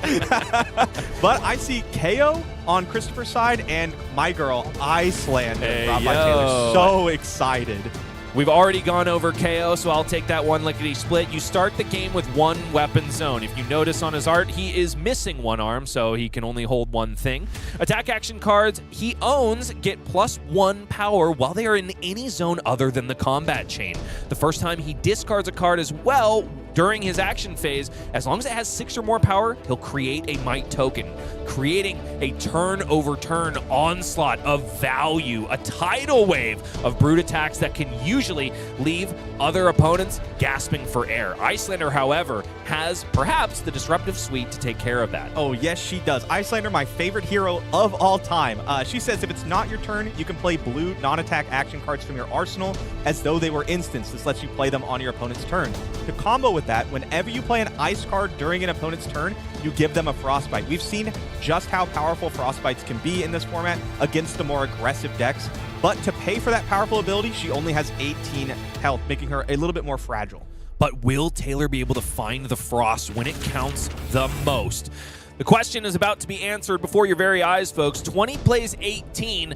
Does look like Taylor Marrow is on the play. Yep, I see Ironhide Gauntlet and Ironhide Legs. Not the standard picks here. People have really been going for the Blade back in her suite. Going to be super interesting to see how those fit into play here.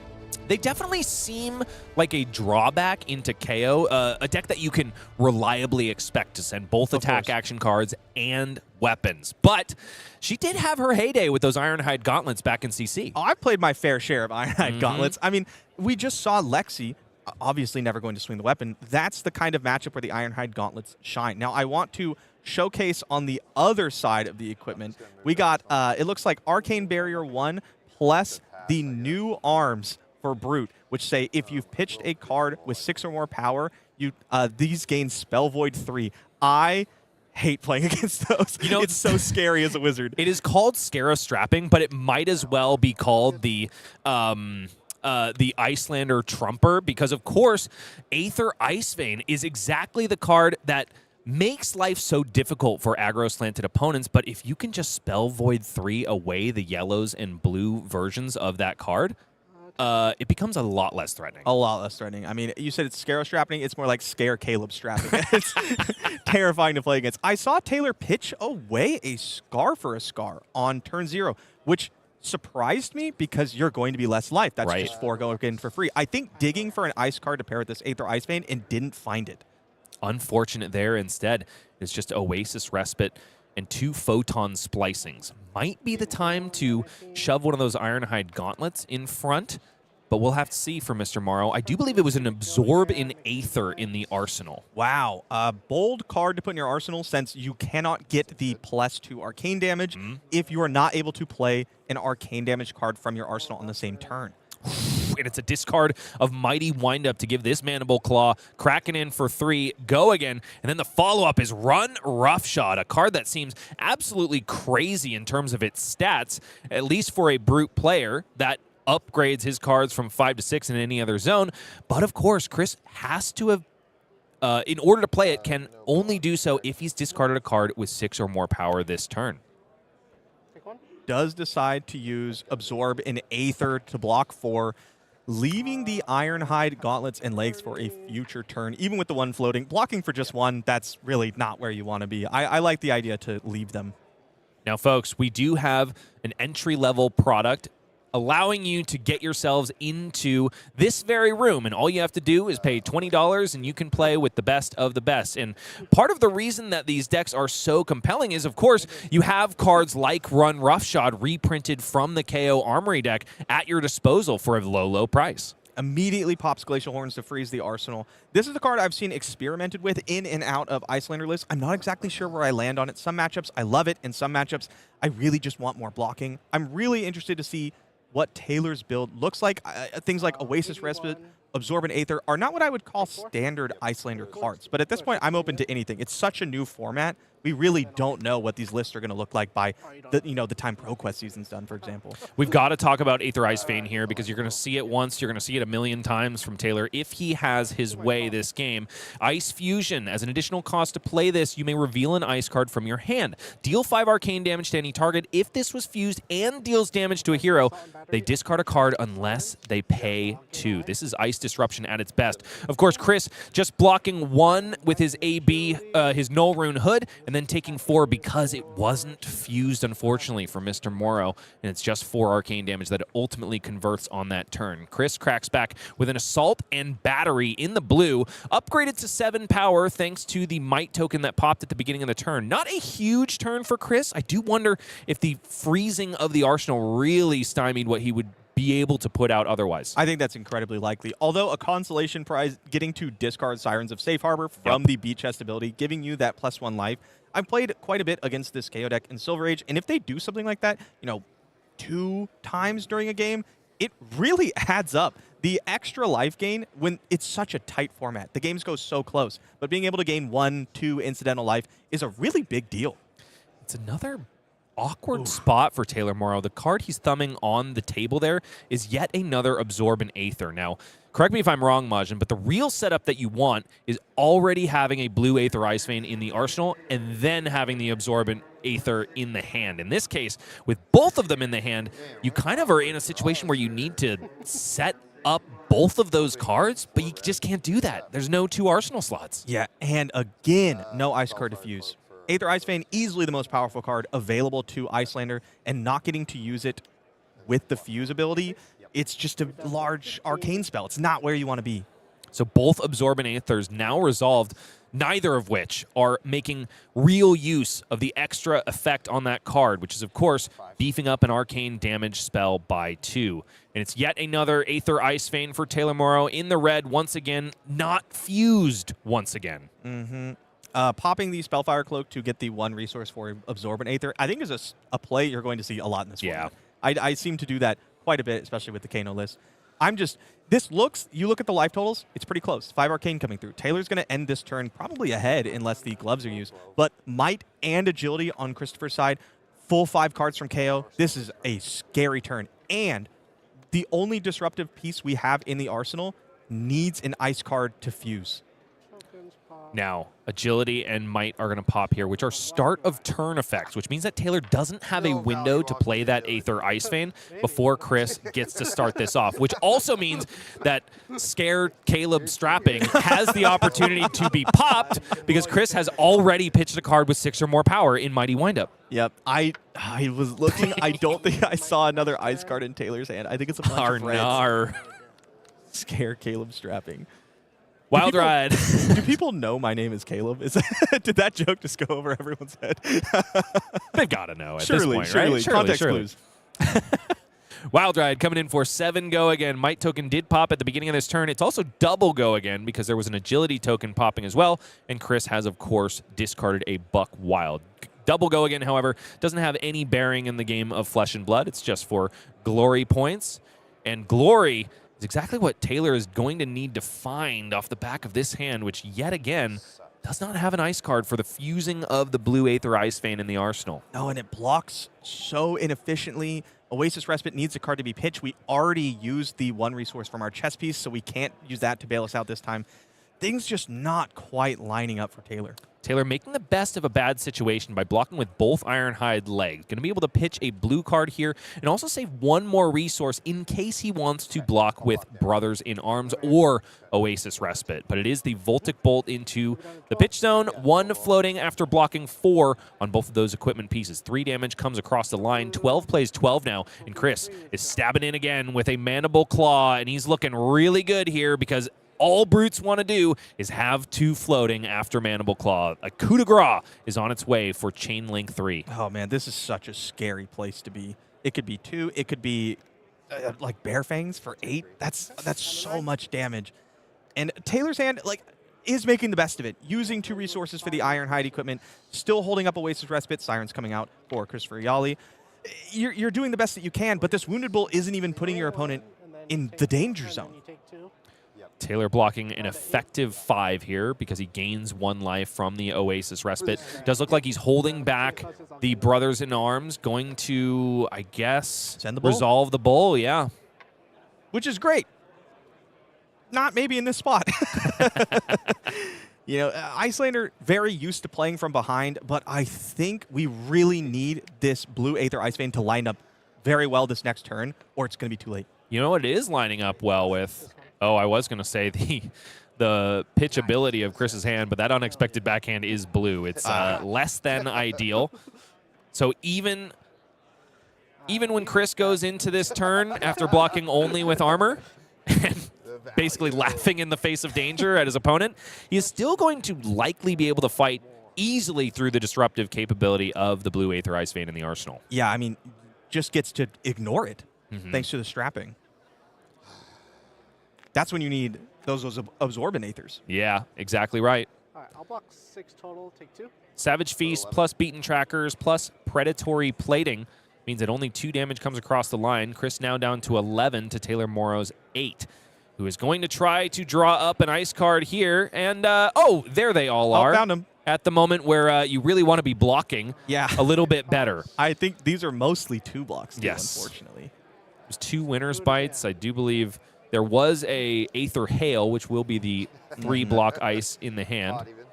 But it's yet another Wild Ride for Chris Iaali. The draws are being very fair to him. Wild Ride yellow discarded there. The only other pitch card, unless, of course, he drew one randomly off the top.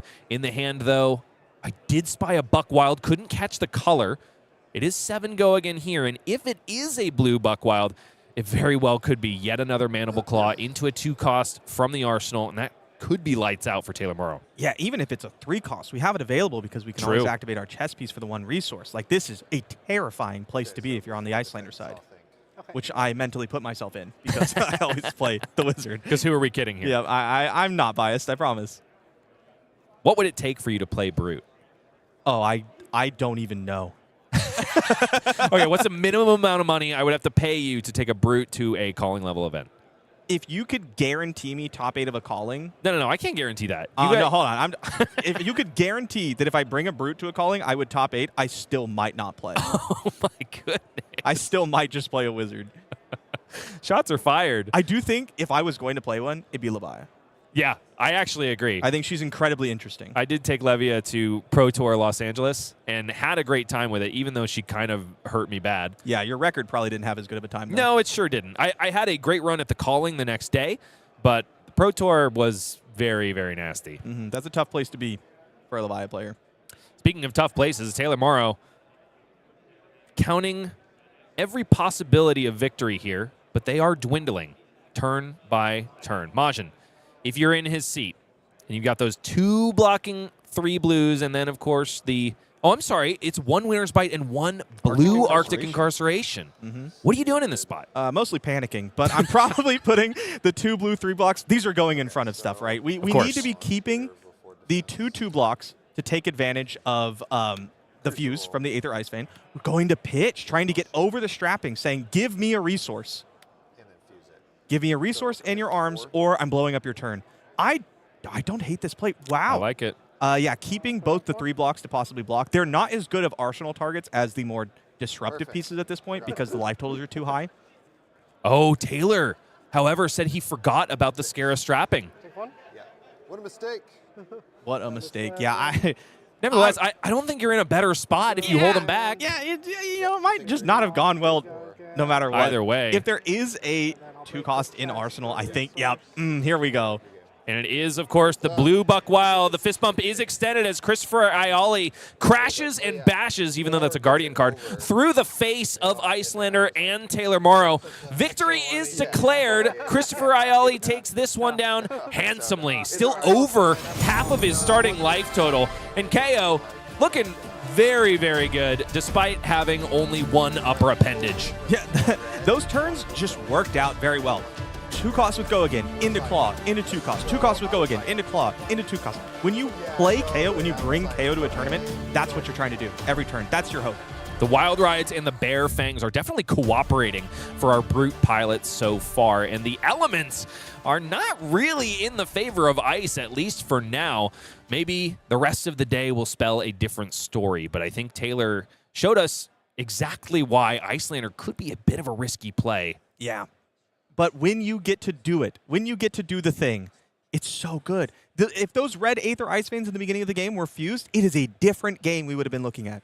I do want to take a moment to thank all 2,000 of you for joining us on this momentous day in sunny calling San Diego. Please go ahead and sound off in chat. Tell us what you want to see. This is a brand new format. Players are adapting. You have the metagame graphic at this point. We want to show you the games that you want to see. We want to take risks and see what rogue strategies are out there, because I don't know if people want to be seeing the Mandible Claw coming in time after time. I think that is a known quantity at this point. Yeah, I mean, I'm biased. I want to see the Wizards. Yep. I saw a couple of decks down there at the 1 to 3 copies range that I also think would be super interesting. So I'm hoping that one of them does well. Like, could you imagine if the one of Tough Nut just like starts 3-0? That'd have been incredible. That would be a dream. Absolute dream.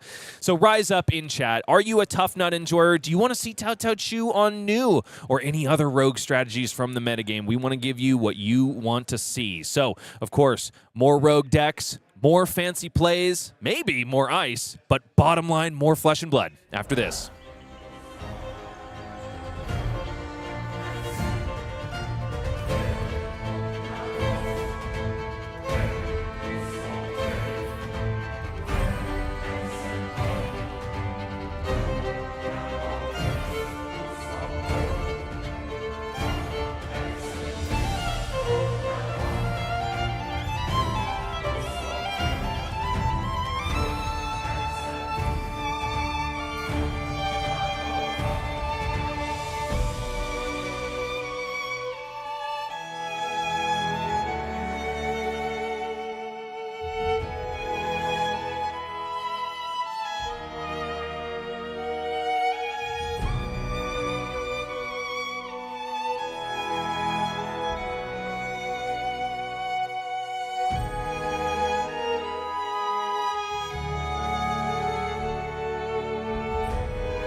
Hazy moment through the ocean blast.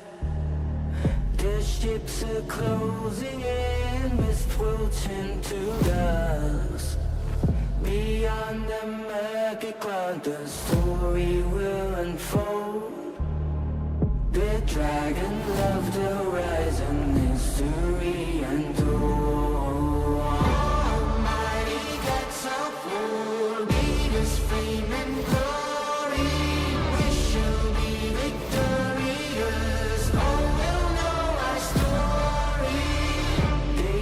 From frozen plains, waltzing through the storm.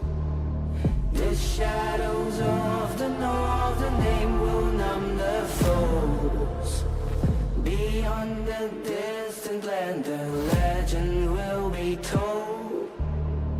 The dragons of the horizon, history unfolds. Almighty gods of war, lead us flame and glory.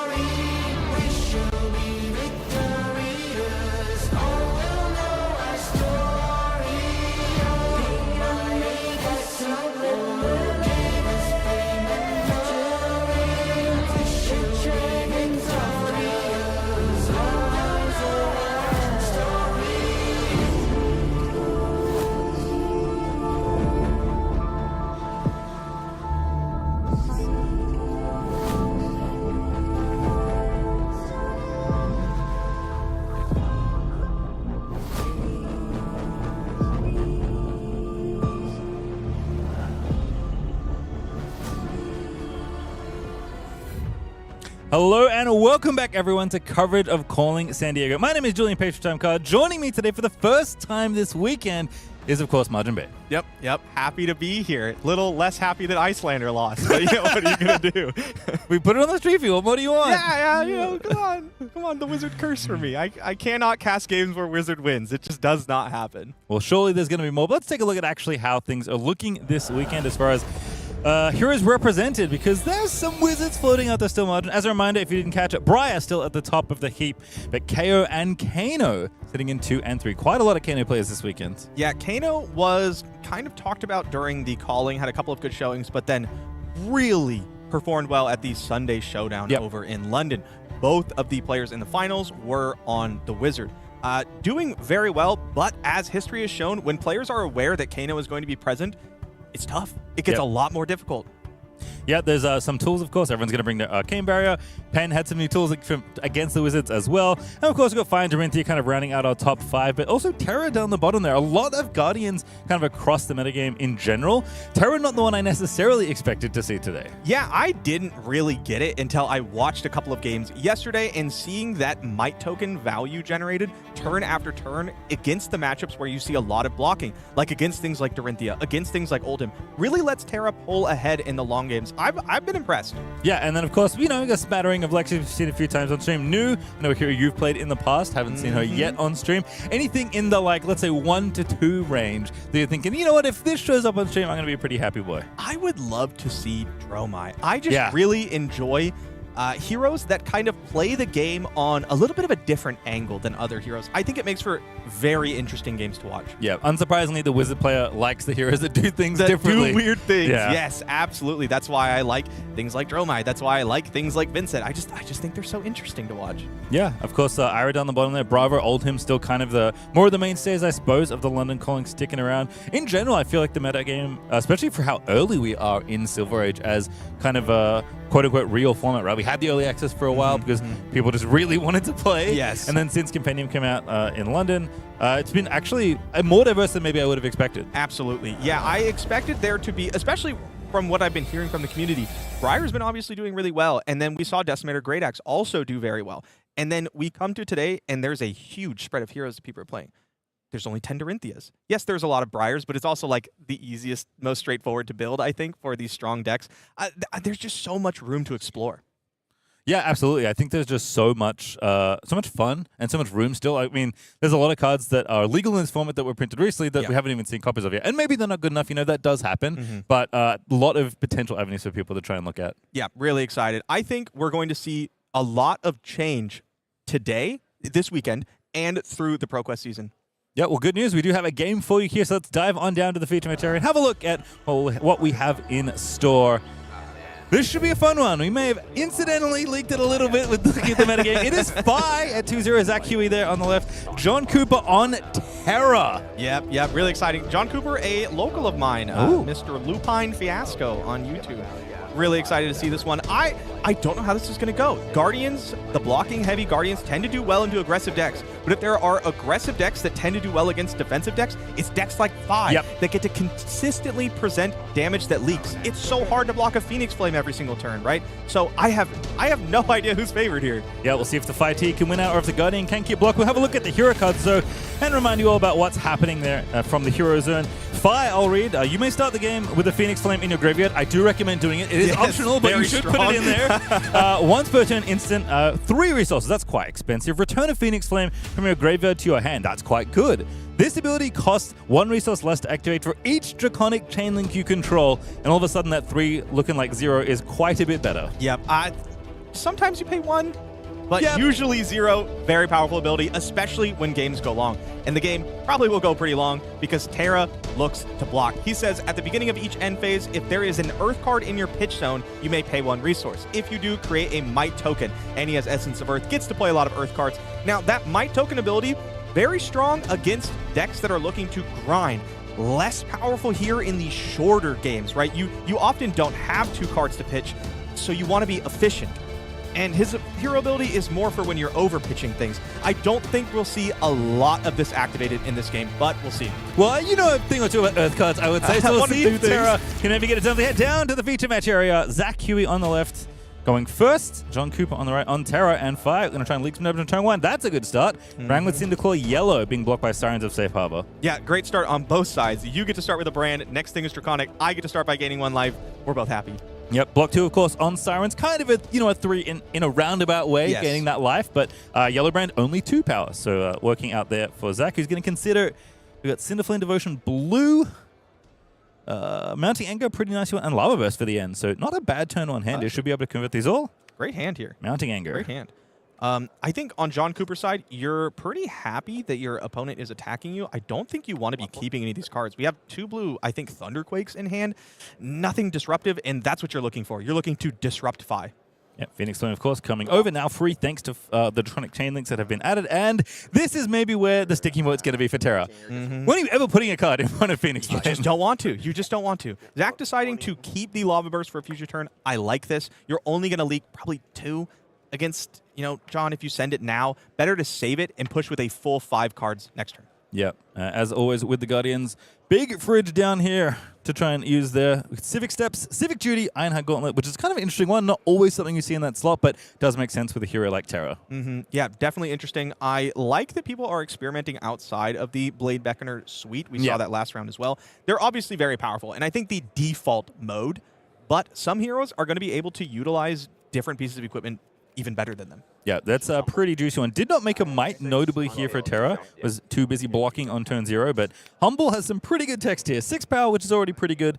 When this hits a hero, they lose all hero card abilities until the end of their next turn, which is not something that makes 5 very happy. No, that Phoenix Flame will stay in the graveyard if that happens, and leaving 1 resource floating to pay for Terra's ability and make a might for the following turn. Yep, did pitch blue Canopy Shelter, so all working. Terra notably does work on both players' turns, so you can generate multiple might in a cycle, which is nice. And Fire with the eternal question: do I want to block? Do I have to block? I don't want to block, but do I have to block? We see no. I think that's going to be the default answer here for Zach. Will heave Thunderquake. Oh, heave! Man, I think heave is such a cool mechanic. Yeah? Yeah, I love like cheating out resources and things. I think that's really interesting. And Guardian has a lot of ways now to kind of like bank power for future turns, and I think that's really nice. Yeah, makes sense with things like Seismic. Obviously, might that Terra wants to generate every single turn of the game. The heave went into the that spare resource went into this heave instead of that might, so notable there. But Rise from the Ashes is going to start things off. Get that flame back. Fire the Bring within. Immediately get it back out. Draw a card. This card is so efficient when you discard a Phoenix Flame. Yeah, so impressive. And the 5 deck runs more blues than you would see in a standard aggro deck because there are these incredibly powerful 1 costs like this card we see here and Mounting Anger, things like that. They pair really well with Searing Emberblade with that 2 extra resources. It is kind of funny that John sent Humble, said, no Phoenix Flame for you, and then Zach says, don't care, I'll pick it up anyway. Yeah, ooh, Wreck of the Coals. Not sure if that was in the hand to start, but a nice one here for this turn if we're going to go very wide. Now it feels even better that the flame can't get picked up by Fire, but maybe another way to grab it. And also important to note, Rise from the Ashes does not just affect Phoenix Flame, it's the next Draconic card as well. So had to block quite a lot here for John to not leak any damage, but 1 does move over. Yep, doesn't look like we can go quite as wide as we want to. I think we have 2 Enders in Lava Burst that we know of in the arsenal, and I think it was Compounding Anger in the hand. Oh, I think you're right. Needs 3 Draconic Chain Links to make that one cost nothing, but is an Ender, as you noted, does not have Go Again. So Emberblade's the obvious one. Can send that here. We'll get buffed by Rake Over the Coals, so we'll do some extra damage, or at least present some extra damage, is the hope. Has this Quicken, but that's... actually, I guess with the Quicken, you could send one of your Enders, but it's a little expensive, unfortunately. It is a little expensive, and Emberblade just works with the resource cost, so it's I don't know, a much more difficult sequencing-wise turn than you normally see from Vi. Zach going to continue checking back and forth. Thinking about which attack. I mean, I think John can kind of get the read that it's obviously not a 0-4 with Go Again. Yeah. Because that would be slammed onto the combat chain. See if we can't get a little peek. Oh, it is Compounding Anger. Yep. Currently would cost 2, I believe, because we have 1 chain. 2 for 5, not as attractive as 0 for 5, unfortunately. Still pretty good, but I mean, 2 for 6 with Rake Over the Coals. Oh, but, true. Decides to go for it. Okay. All right, we'll take it. Gets Go Again, of course, so there's maybe more coming. 6 Go Again, none floating. Yep. Thanks, John. Doing my job for me. Yep. What a guy. What a guy. We've got a Sirens in hand to block here with. Put some block down. 5 is enough. This is why I like the decision to heave rather than make a might on the previous turn. The might, obviously, 1 value, right? But heaving means that you can send this 6-cost attack for just 1 card, which essentially gains you 3 value because you get to block with the extra card that you would have needed to pitch on the previous turn. Yeah, it's doing numbers is easy when it's just 1-to-1. You know, one might is 1 value, or 1 resource is 1 resource. But when you know, this discount converts into this many more might, then all of a sudden you have to do a bit more thinking. Obviously, John and yourself very experienced with doing math like that very rapidly. So John's going to block away. Leak 1 and go ahead and send a big old attack on the other side. That is Ender City over on Phi's hand. Ooh, man, 2 turns You in a can row. even see it in the top down. Yes. A little spooky. Definitely not the turn Zach was hoping to have on the previous turn, and not the turn I imagine he's looking to have this turn either. You can see turning the card sideways, not generally what you want to do on the Phi side. Yeah, just rapidly turning them over, checking the Arsenal once again. Out of the Dragonfire, at least a block 3. Yep, definitely gets to block. Send a little bit. Now, here's the thing, though. You're going to be giving John basically full tempo, but sometimes Guardian just cannot convert. Yep. So the onus is going to be on John Cooper here to find something that does something, right? Zach's still going to have Lava Burst in the arsenal, incredibly powerful card. We still have these super powerful Crouching Tiger equipment. Yep. We have a big turn still. Not yet, not this turn. Oh, okay. Sending it in. Inflame the Firebrand out of the Dragonfire, and 2 more going in. I think that's 3 on Inflame as well. Yes, it looks like a 3 in the bottom right-hand corner there. Just to block it out. Block it out. So is this the saddest out of the Dragonfire getting sent over? I think it might be. Yep. Very sad 5. Very sad 5 indeed. Especially with 5. You end the turn with 2 floating, haven't swung your weapon. This is not And where they you have a wanna 4 be. block. Oh, no. It's a tragedy. All right, what has John got? But no, not able to make a might here. Again, not pitching a defensive card, which is where Terra often is going to make. Okay, that's not a bad one to return fire with. Nope, not bad, but if you're Zach, it's not the worst. Yep. There's no relevant text. This is just 8. Yep. That's a lot of damage. Oh, is that double ender again? Lava Burst in hand, Lava Burst in arsenal? Yeah, Mounting believe Anger, it Lava is. Burst, Rake Over the Cold, and Rising Rising Resentment. Resentment. Great starter. Yeah. on that last card. But, Would have loved to replace Lava Burst with a blue. now, That would've been, like, I'm not advocating for this, but I will point out that as a habitual Tide Flippers user, you can give Lava Burst. That's true. That's true. And that has happened to me a lot. Obviously, the Tiger Suite, the standard for a reason, very powerful. I It's mean, so just the good. block Yeah. on those equipment is so Yep. good. The But block and then the extra, you're essentially going to just send 2 go again on Yep. demand, right? It's so powerful can in this low life can format. sometimes make it draconic if something like Inflame or even Brangler's in the Claw if you're really trying to get spicy with it. But again, Zach Huey, unfortunately, in a position where it is going to be block time once more because you can't play all these cards anyway, even if you wanted to keep them all. No, you cannot. Oh, man, so close to having an incredibly powerful hand. Not out yet. Once again, we still have a lot of power on the board for Zach. Yeah, John has just sent Thunderquake 2 turns in a row effectively. I Yeah, will point out. seems good to me. And there we go, Lava Vest on there. Fun fact that Marvel Phoenix Flame Yep. was the first one I've ever opened. Nice. Not that one specifically, Yeah, yeah. obviously, but I cracked it in a pack, and I was so excited I can't even tell you. Did you then play Phi? No, I forced Iyslander in my Uprising sealed pool and lost every game. Nice. and then eventually it became quite a notable Iyslander player as it turned Yeah, out. yes. Neo surprise. I knew I was going to be a wizard player when I came into Flesh and Blood. All right, again, checking things out, but did block with Tearing Shuko for 1, and one of the enders there, Lava Burst, hits the bin. Yeah, Well- just a bit of an awkward resource hand. We have Rake Over the Coals, which is good when you go very wide. Yeah. Obviously not able to go incredibly wide here. We don't have a resource card to pay for Mounting Anger plus Searing Ember Blade. The card's just not quite coming together. But when they do come together for Phi, insane damage. Yeah, real good stuff. In fact, with the Lava Burst the tough thing is because Mounting Anger costs... Oh, no, we can do it, actually. We can make a resource We of can make a Blood Sand. resource, So I yep. think this is how Rupture is going to get triggered, because Rake, you're right, great when you're wide, which usually means it's best in your arsenal, and then you Yes. start a turn with a 4-card Absolutely. hand. Yep. Crouching Tiger, very innocuous 2. Still, No blocks on 2. quite a good turn. Yeah. Yeah. 16. All right, so there's 2. Down to 16, and a little more damage for Phi to do here. Mounting Anger. We paying for this one? Or pitching? No, we're there not it is. paying. Yeah, Okay. I was like, wow. Now, this one has quite a relevant on-hit. Yep, and we have a bit of a combat trick in hand. Right? Ooh. Oh, yeah, you're blocking 4. Surprise, it's now 5. Tee Uh, Unless... Actually, It's worth It's worth a lot of damage because Yeah. you force through the Mounting Anger hit. I would have been surprised if we kept that for a future. Yeah, again, attractive to keep in your arsenal for a really big hand, especially against decks that want to block so much, but I think here just taking your value seems good. Rising Resentment. I mean, Mounting Anger is basically Draconic Bittering Thorns. Yes. So That's hitting exactly is what quite it is. good. Wow. Another Oasis. Oh, and I guess the good news is that it's not an Earth card in the Very pitch, true. so the Might not going to be made here for the extra value, but Lava Burst for 6, not bad. We'll be shocked not to see that Ironhide Gauntlet get in front of this. Yep, there we go. Use that one extra resource. Deciding whether to keep this card or Arsenal. I think it's Humble. Not the best blocking card if it is Humble. No. Buckler in front, Blocking 4. 4, take 2. Yeah, take 2. Yeah. down to 12. Early Buckler block. Life total's not really getting low. This has no on hit. I'm sure John knows what he's doing way more than me with Terra. I've never played Terra in my entire life. But I am surprised to see that move in front of something like that instead of a card like Mounting Anger, or maybe you walk into a Snatch later in the game and really wish you had some extra armor. Both mountings are gone. That could be important. That could be the last on hit.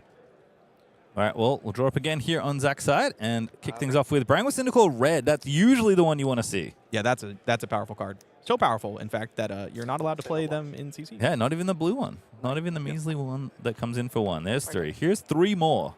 Head jabs are plenty, of course, in almost any ninja deck, especially Draconic Ninjas. One of my Pummel on John's side. Is it the turn? To block with Pummel. Yeah, is it the turn to block a Pummel? I mean, your opponent's at 10 though. If you could keep a hand that attacks and says Pummel, that's I think he's thinking about it. Yeah, I mean, definitely setting up a big swing back here. Dragon Power getting pitched means Searing Ember Blades going over. This is the 3rd Draconic Chain Link, so expect everyone's best friend Phoenix Flame to come back into the combat chain shortly as well. How much of this can you keep though? This is a strong turn. A lot of damage is being pushed here. 4, we can expect another 4 and 1 from the Phoenix Flame. You're not going to die, but I'm never going to 1 against 5 if I can help it. Yeah, it feels really bad when Phoenix Flame is always threatening Oh, you yeah. here. So it's Pummel. Have a quick peeky here. Pummel, Blue Fruits, and another Glacial Footsteps, I think a Humble in the arsenal. which does combo with Pummel. That is so true. All your cards combo with Pummel. That's if true. You are good. keep enough of them. Blaze Headlong for 4, though. Speaking of ban cards with Brain with Cinderclaw, one of my favorite things to do when introducing people to Flesh and Blood after they played a couple of games is to, if they're playing, let's say, a deck that plays Autumn Touch, I like to tell them that card's so overpowered it was banned.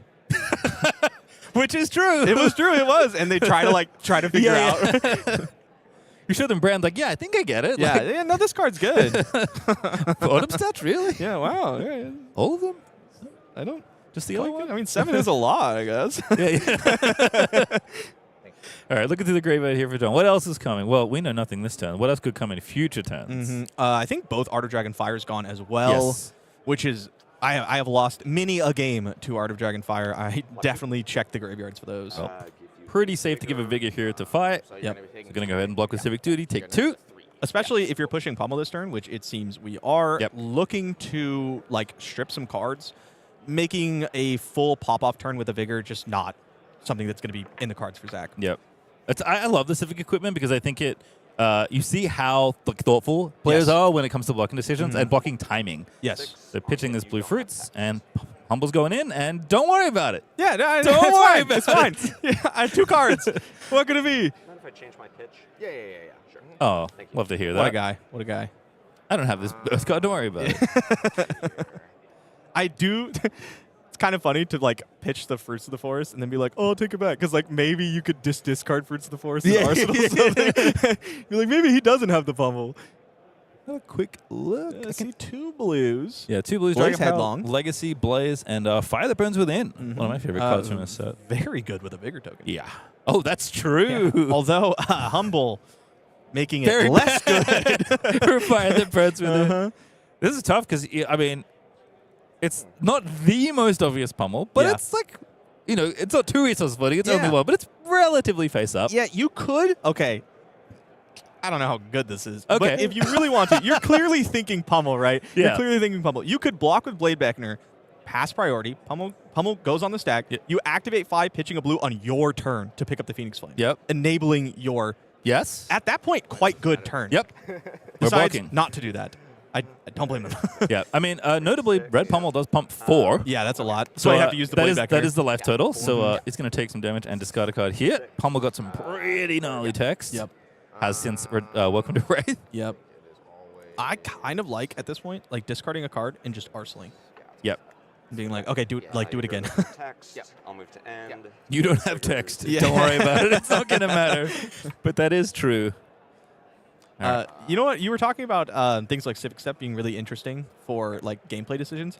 I also really like them because when players are introduced to those equipment, it forces them to think about when they block with their equipment, which is such an important skill in Flesh and Blood. Yes. I think everyone's first instinct is to jam them in Just, front. block. But do the James White. As Yeah. we see in the world premiere. Just shove 4 in front. Yep. Yeah, I'm at 40. I want to stay at 40. Boulder Drop giving some disruption.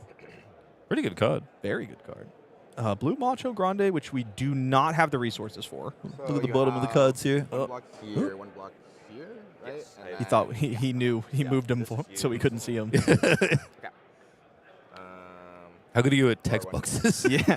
Players are going over how much block John has available. 3, 1, 1, 1. Okay. But the some of them come with a cost. Yes. Deciding whether to send the Blaze headlong or arsenal it. It is lethal. It is technically, but with 3 blocking armor, like let's say John has a hand that wants to use all 4 cards. Yep. If you send Blaze headlong, you're not depriving him of that option. Yep. Which is why I don't like sending it this turn.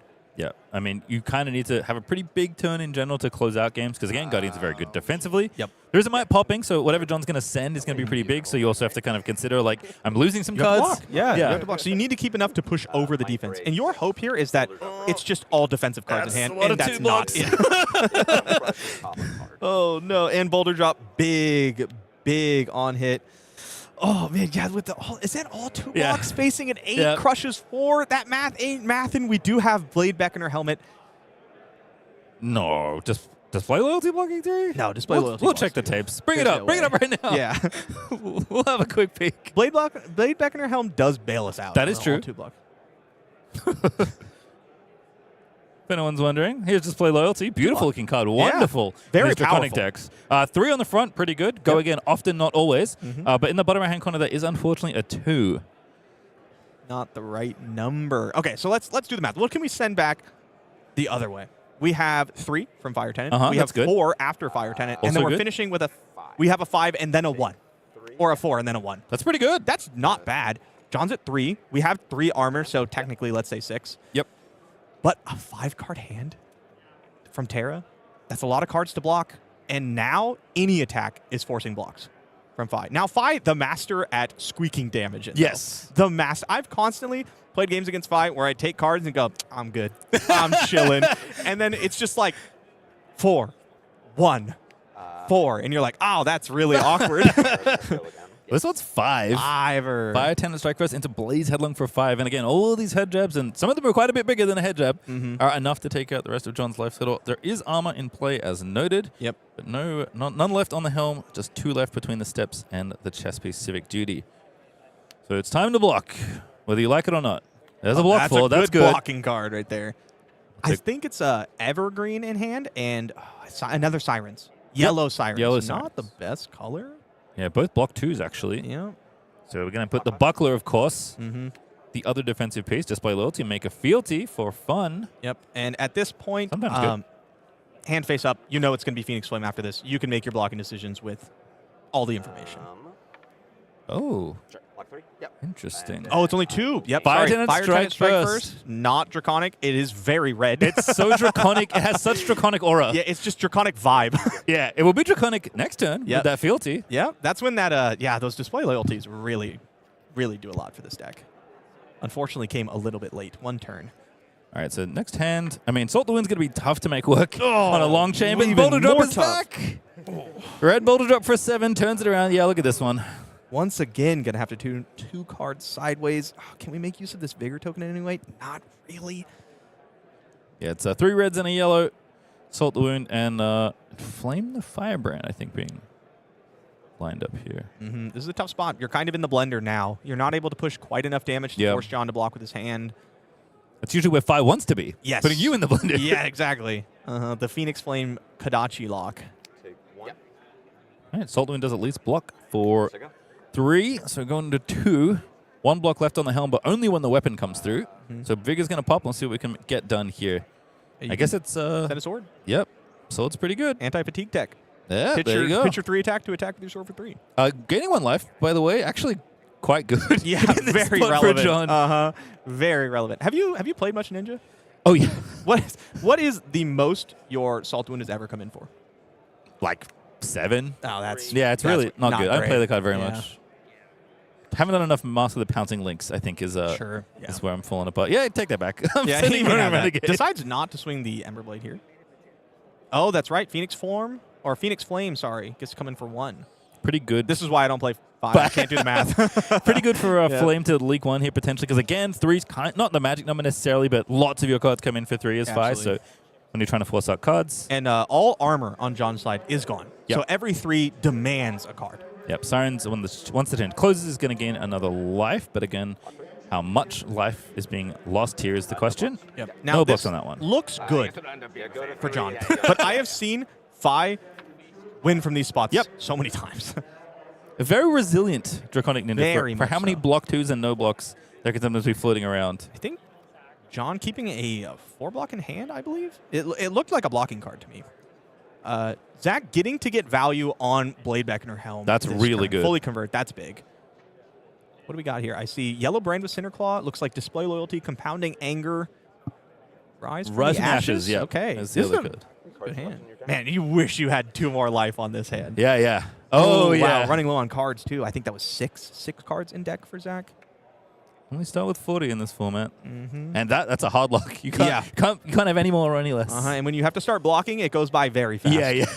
Not the way you want to use your No, cards as no, Spy. it is not. So looks like it's going to be, I mean, we obviously have to put something in front of it. The 1 block from the Blade Beckoner Helm is not enough to live here, as you pointed out. Would love to have 2 more life here and keep all these cards. So it's going to be a card and presumably the Helm, because you don't know how many times the Titan's Fist is coming back over in this game. John probably wants to send bigger attacks wherever he can. Yep. Unfortunately, doesn't look like we can get Compounding Anger to work out this turn the way we want it to. Yep. Could possibly be looking to go for like a pitching brand to send Searing Emberblade. It's technically 1 more damage. I don't know. My Phi math is not great, which is funny because it's just a hero that is like Just does math. pretty straightforward, right? Okay. Trying to think in Flame, because again, hard to pay for. Yeah. Can you? I don't think we can get enough You- links wide. Yeah, you get to have Rise from the Anger be free. Ashes, which Yep. is cool, but that is a full card and it's not a chain link. Your Phoenix Flame is a chain Yes. link, but Rise is not a chain That is true. It is effectively, head jab in your hand. link. Lots and lots of table tapping here from Zach. Oh, yeah. Wanted to make sure. I mean, this is the fun part of Flesh and Blood. Yes, I so In almost any matchup, it's like, what is happening in these next few turns? How much damage can I afford to take? How much damage can I deal? How much damage do I think my opponent can deal? How many cards Yeah. do I have left in deck? This would have been Am I hungry? All these Am I questions that are hungry? important to ask. This would have been such a good hand if you had just a little bit more life. If you could keep the whole thing. This is why forcing aggro decks to block is so powerful. Big Titan's Fist there, but that is 3+1. That's 4 block total. End of turn trigger, pitch to Terra. Preserve the 2 life, pitch to Terra, and make a might. Decides the might is better than the guaranteed 4 block. Doesn't want to IP potentially. Obviously can't Arsenal block card. Well, you can, but it's not very yeah, good. I don't recommend it. I did that in my first ever game. Oh, yeah? I was like, wait, what? I Arsenaled Eye of a video once. It was off a Ponder token, and I desperately needed to find like my last Aether Wildfire. So I went, okay, I have 1 turn. Yeah, yeah. I'm just gonna like Arsenal this card. Yeah, that's obviously better than digging 1 is better than opting 2, right? I guess I don't know. It was not. That wasn't like the exact scenario. Okay, I can't remember what it was, but I think it was the right decision. Decides to send the yellow brand instead of pitching it to Searing Emberblade Yes, here. in for I get- 5. You do need a starter. You lose the point of value if you Yep. start with Phoenix Flame. This makes sense. Certainly do. Block 4. Hey, found another one. Okay. Leaks Takes 1, though. Yeah, just 1. It was a 5 thanks to Rise from the Ashes, so Phoenix Flame coming next. That one was pretty obvious. Okay, Sirens in hand could buff up the life total a little bit more. I don't think you want to block Phoenix Flame though anyway. Yeah, 2 and 3 don't feel like super different numbers at this point. 1 and 2 definitely feel different. Canopy Shelter also offering another way to get a might token. Block 2. Does block the Phoenix Flame. 3.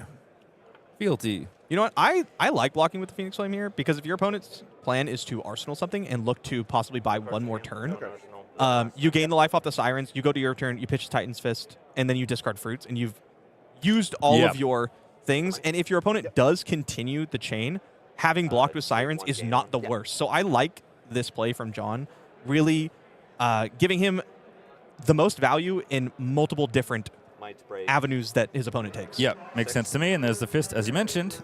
Blue fruits. Going to go ahead and power that one up. 6. Canopy Shelter did leak 1 only box 2 and made a might, so that 6 is much bigger than the 4 print on the card thanks to Quad the generation. Ooh, let's go. Well, I mean, they block. They block. Yeah, they do block. Lava Vein Loyalty does have 3 block print on it, so does Blue Cinderskin Devotion. You do need these cards to power up your turns, but not Yep. the turn you wanted them on. So what does this turn into? 1/3/1 looking like? Yeah. Which is okay. Yeah, I mean, it's Keep not. your fealty. Your opponent's at 3. You have 2 cards left in deck. Like, Oh. this is not what you need to be doing. That is the part I forgot about. Uh-huh. Yeah, hard to fatigue your opponent when they're at a number higher than 1, unfortunately. And especially blocking with your blues. I mean, you also need these, in theory, to power your Phoenix Flames at the end of the game. So Timesphere's not going to come through for any damage, but John feeling pretty good with quite a few cards left in deck here. And Fi, as you mentioned, is running out quick. Easily going to be able to block this turn out. Even sending a hammer, I think, puts this game out of reach for Zach, unfortunately. Blue Brand in for 1. Yoink. Another Canopy Shelter, going to block in. Cinderskin going to be pitched. Here's Searing Emberblade. There's a 4 block. Here's a 1. Nope. Block your 1 with that's my it. 4, and that's the game. Well done, John Cooper, navigating the onslaught that is Fi and getting through it all. Pretty clean-looking Terra game there. Yeah, I like. Yeah, interesting Terra. I like Terra. I think the ability to channel your extra resources into Might tokens is really powerful. Yeah. I think you also get to get extra value from things like Canopy Shelter, from things like Fruits of the Forest, and I think these are just really good cards that you're happy to be playing. Yeah, for sure. I think the Terra, again, kind of strikes this balance to me of still all the defensive tools of the Guardians that we've come to kind of expect from the format, but does have, there's some cool spots where John was like, yeah, I'll take some damage. I'll send 8. Yeah. See what happens there. Very good. I mean, we saw the Might token on Boulder Drop being so impactful Yes. there. So impactful. And that's not even talking about, I think, the main reason to be on Terra, which is your defensive matchup. Yep. You get to play Anathos and you get your 6 power hammer, constantly making a Might, which is 7 power, probably better than your hammer, right? It's super good. And if you're able to play the aggressive matchups like this, I could see Terra becoming one of maybe the de facto Guardian deck in the format. Yeah, certainly a lot to still explore. We'll have a look actually at something you should all probably know by now, but you should take a look at if you don't, because it is Compendium of Wraith time. It's out now, right now. I literally, in the break, bought a box. Yeah. I've been opening it in between rounds. Did you get anything good? I got the Fang Helm, which is always a good start. Okay. That's not too bad. Yeah, so that's so good. So Compendium of Wraith out now. Amazing set. Obviously, huge support for Silver Age. Is the format you're watching right now. If you wanted to dive into Flesh and Blood and you haven't been too sure, Silver Age is the time. Oh, it is the time. There's so many of my friends and relatives that I've been pushing to try out Silver Age because this is the easiest time to get into Flesh and Blood. You have so many good options in Silver Age. It's so accessible and it's more simple than CC for newer players. Yep, can bridge you in there as well as you move on through. You can dive into the Untold Stories of Wraith, designed for both CC and Silver Age. That's certainly true. We've seen the impact already in Silver Age. Very excited to see the impact in CC. There's a lot of stuff cooking around in there. Now, I will say, this is not about Silver Age or CC or anything, but Compendium of Wraith is, I think, the prettiest box. The prettiest booster box Flesh and Blood has had so far. Yep, you see the mat the players are playing on too, also looking very nice. See some pretty staples for you to get as well. Bounce of Justice, a card that basically everybody wants access to, especially in recent CC metagames, and cards like Shelter from the Storm can be a little pricey to get. Hopefully going to go down a little bit more with more access here in Compendium of Wraith. And of course, they come in beautiful antiquity frames as well. God, those are so pretty. That Shelter from the Storm is gorgeous. I don't even want to know how expensive these cards are because I'm going to have to get them. I'm going to get them. He's priced in. I'm priced in. And of course, there's even more available, the antiquity packs that come with each box of Compendium of Wraith. Lots of great hits. This is among the best. Oh, yeah. This is, I think, the one. I think this is the card people are looking for. That art is so pretty. I said it earlier on the stream, Enlightened Strike, one of my all-time favorite cards. I love this card. Well, there's more to come here as well. This card, I think a lot of players might want to get their hands on. Riches of Tropeldani, another one in the Antiquity packs. Pretty good with Gravy. You know, maybe can help out the other pirates as well. But this next one, I have a feeling Oh, man. you know a thing or two about. I own Eye of Ophidia. Fun fact, I actually got an Eye of Ophidia before I got a Tunic because I knew I was going to be a Kano player. Just knew. And it served me very well over the years. But I am tired of playing the Rainbow Foil because it sometimes stands out in the deck and I have to get it proxied. Yep. I don't have to get this proxied. I will be getting one. Nice. I will have 2 Eye of Ophidias. Why? Because that one's pretty. Yeah, and of course, Eastrike still. So yeah, Compendium Raid's out now. A great set. Such a fun supplemental set. Support for basically every hero, which is just a wonderful thing to see. Absolutely. So sweet set, and hopefully we see more cards from it today here in Silver Age, because I feel like, again, a lot of unexplored territory still. Oh, so much. So much. I mean, I think we live in a world where, like, the Decimator Great Axe was a big breakout deck in London. I think that easily could have just been not found for a couple of weeks. Yep. And I think we'll see decks like that take a tournament by storm that nobody saw coming. Yeah, well, maybe this is going to be that tournament as well. We're going to find it in the next round because we are going to go to a break. Don't go too far away. There is more Flesh and Blood Silver Age action coming up.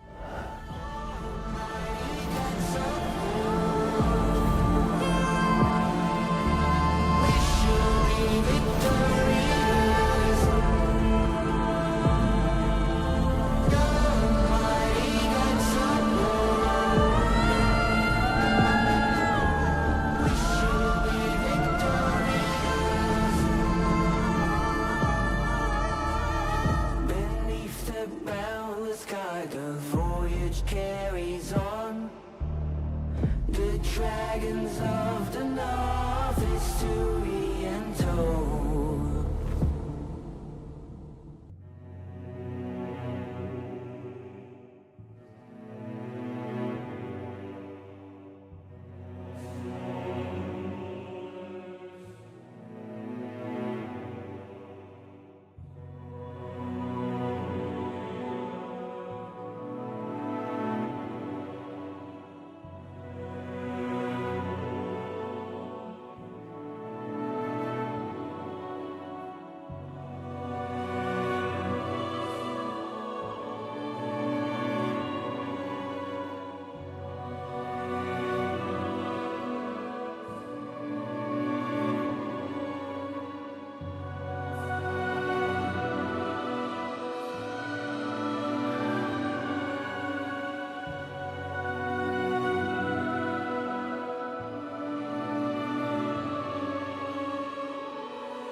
to bring them more. Sticks and stones, will they chase it all? Young men's way will carry on.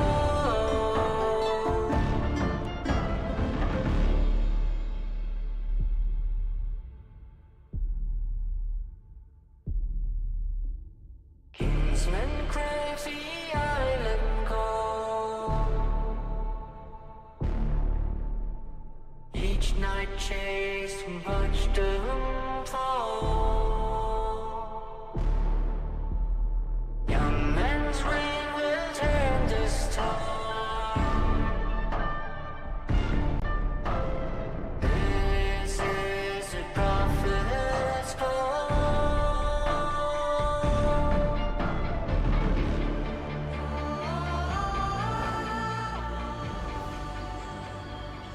Welcome back, everyone, to round 4 of the Calling San Diego. I'm Pastrytime. That's still Majin Bae, and it's been fun so far. Pretty fun last round with Phi and Terra now lining something I would say even spicier than that. Oh, what is it? That's what I would say. You know what? We'll check the standings to see how things look out, because I'm going to point out something to you that you maybe didn't think would happen coming to this calling. Here's our round 3 standings. You can see a lot of notable names at 3-0. We got Bravo at 3-0, Michael Fong on Briar at 3-0, Brody Spurlock also at 3-0. But if we have a quick looky here, somehow at 10th and 20th, which is still the same record, by the way, everyone on this page is 3-0. There's 2 Enigmas undefeated. Yep. I really felt like Enigma had not been quite solved yet. I think the deck's really powerful. It does a very powerful thing. I mean, we saw it be very strong in CC. I wouldn't be surprised to see this deck pick up in popularity through ProQuest season. Yeah, we'll have to see. Of course, there's a new, also undefeated, Ira, couple Kanos lurking around, some Lexis still. Have a look at the next page here. Still some 3-0s. Matt Rogers also another Enigma. Undefeated, and then another Briar at 3-0, and still at 2-1. Trying to see what's sticking out to me here. Oldham's hanging out. We got Dory, Kano, a lot more Briar. Yeah, we got a lot more Briar at 2-1, which I feel like tends to happen with like a quote-unquote like best deck going into an event, right? You get a lot of people that are, especially early in the format, you get a lot of people that do very well, but it's a known quantity. People now know this Briar deck is going to come out in force, and people are expected to deal with it. They make their deck choice knowing they're going to be playing against Briar. Yeah, absolutely. And still continuing the 2-1s. Enigma there again. Briar still waiting the wings. Again, kind of makes sense. Like, you end up playing some of the other Briars, and sometimes you lose. You know, it happens. Yeah. But shout out to Florian, one of 2 in the room, 2-1. Hoping to prey on the Guardians is my guess with that hero. Yeah, I hope we see that deck continue to do well. We got a couple of Iris as well. Taylor did manage to get round 3 at 2-1. We saw him play earlier. Lot of exciting stuff. Aggro Blaze over at 57 on Kayo. Pretty fun. Hopefully he keeps doing well so we can get him on here as well. I would say an aggressive enough deck to still be befitting of an Aggro Blaze. I agree. I mean, it is attacking you. Yeah. Oh, yeah. It's definitely getting in there. So definitely some exciting stuff there in the standings, but maybe teased it, maybe made it a little too obvious where we're going. But it's going to be a sweet game here. But again, I think already between the calling in London and now here in San Diego, you can see some of the metagames that have happened. But we are going to jump down into the game because we got 2 heroes we have not seen. Actually, that's not true. We have seen one of these heroes on stream before, but one of them we haven't. It is Mystyq Gem Pulmano on Ira versus Enigma and Bracamontes on that hero. Yep, exciting stuff. Enigma, very good at blocking. Yep. Ira, quite good at attacking. Yeah. We're going to see how this goes. I feel like we have a aggressive versus defensive like matchup pretty often in Silver Age. Enigma, I did say though, kind of walks that line where she has like overstated attacks. If you give her too much time, she builds up a ward state that's going to beat you down every turn. She can have insane turns with things like Spectral Manifestations, Protect the Queen. This defensive deck turns offensive pretty well. Yeah, real quick, even without some of the Majestics not there. We'll take a look at the hero cards though, and I'm going to start with the original Flesh Mod hero, one of my favorites, Ira Crimson Haze, the original Terra of Young Hero 20 life formats. Very simple hero text here, Ninja Hero. Your second attack each turn gets +1. That's it. Yeah. How good could that be? Quite. Quite, turns out. As anyone who's played 20 health formats before, or even in CC, can tell you, that +1 can be really annoying, especially paired with on-hits or with something like Kadachi or anything, really. Enigma, on the other side, you know, we talked about it before. More text here. A little bit more complicated than Ira. Her first Spectral Shield attack each turn costs 1 less to activate. Pretty important because normally it would cost 1. Yep. So you get to attack with Spectral Shields even when blocking out with the rest of your hand. And at once per turn instant, she can pitch a chi to create a Spectral Shield token with a +1 counter on it. One of her main forms of, I would say, pivoting in the late game is by often using these Spectral Shield tokens. Yep, makes sense here as we are going to get ourselves down to the feature match table and get into game. This should be a fun one. Fist bumps out, and my goodness! Over here in the top left-hand corner, Mask of Many Faces is the equipment choice for Ira. Pretty cool card. I love to see the combo stuff. How much do you think Ira leans into combo cards? It depends. I think sometimes it's like they're in your blues chilling, and you just that's like true. That's true. get it done.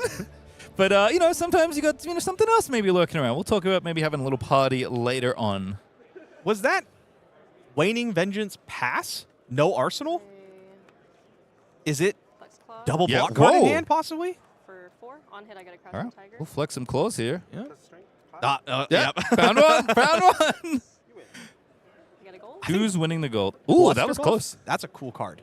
Oh, I like the ones That's a the really Bluster cool Buff, card. the ones that are like pay 1 more. and Yeah, get yeah. it. I think those are really neat. Yeah, there's quite a few of them running around in Silver, even in CC. Yes, The big yeah. one is the bane of my existence sometimes. Chest Puff? No, the other one. Look tough. Look Tough. Yeah, The yeah. 8. Yes, yeah. That card, I had it in my Acilio sideboard for a second, and then I swapped it out because I couldn't find them. Yeah, it did. The supply did kind of dwindle as everyone scrambled to get some poppers. But gold actually made by Ira as a result of revealing that Bluster Buff here. So now Kodachi going to come in for 2, thanks to the Ira ability, and Blade Beacon and Plating going to do its job and get right in the way. Yeah, very strong because it does protect this Waning Vengeance. You have this game when you play against Enigma where you want to basically pop these ward cards, but you want to do it with less than the amount printed on the ward. Okay, Yep. Right. sounds good. So I you will want to pop them with things like the Kodachis, and that's where the armor is so impactful on the Enigma side. Yeah, there's some sweet pieces here as well. We see a lot of Blade Beacon often when we see Enigma. We can have a quick peek here. Unyielding Grip, Unflinching Foothold, Blade Beacon, and then something else. Yeah, I don't know what that could be. Something hidden. Could be anything. It It's really could be It's a anything. piece of cloaked equipment. Surely there's not that many headpieces. No, Cloak in the it could format. be any card. It's Balance of Justice, probably not that one. Yeah, but- that'd be sick.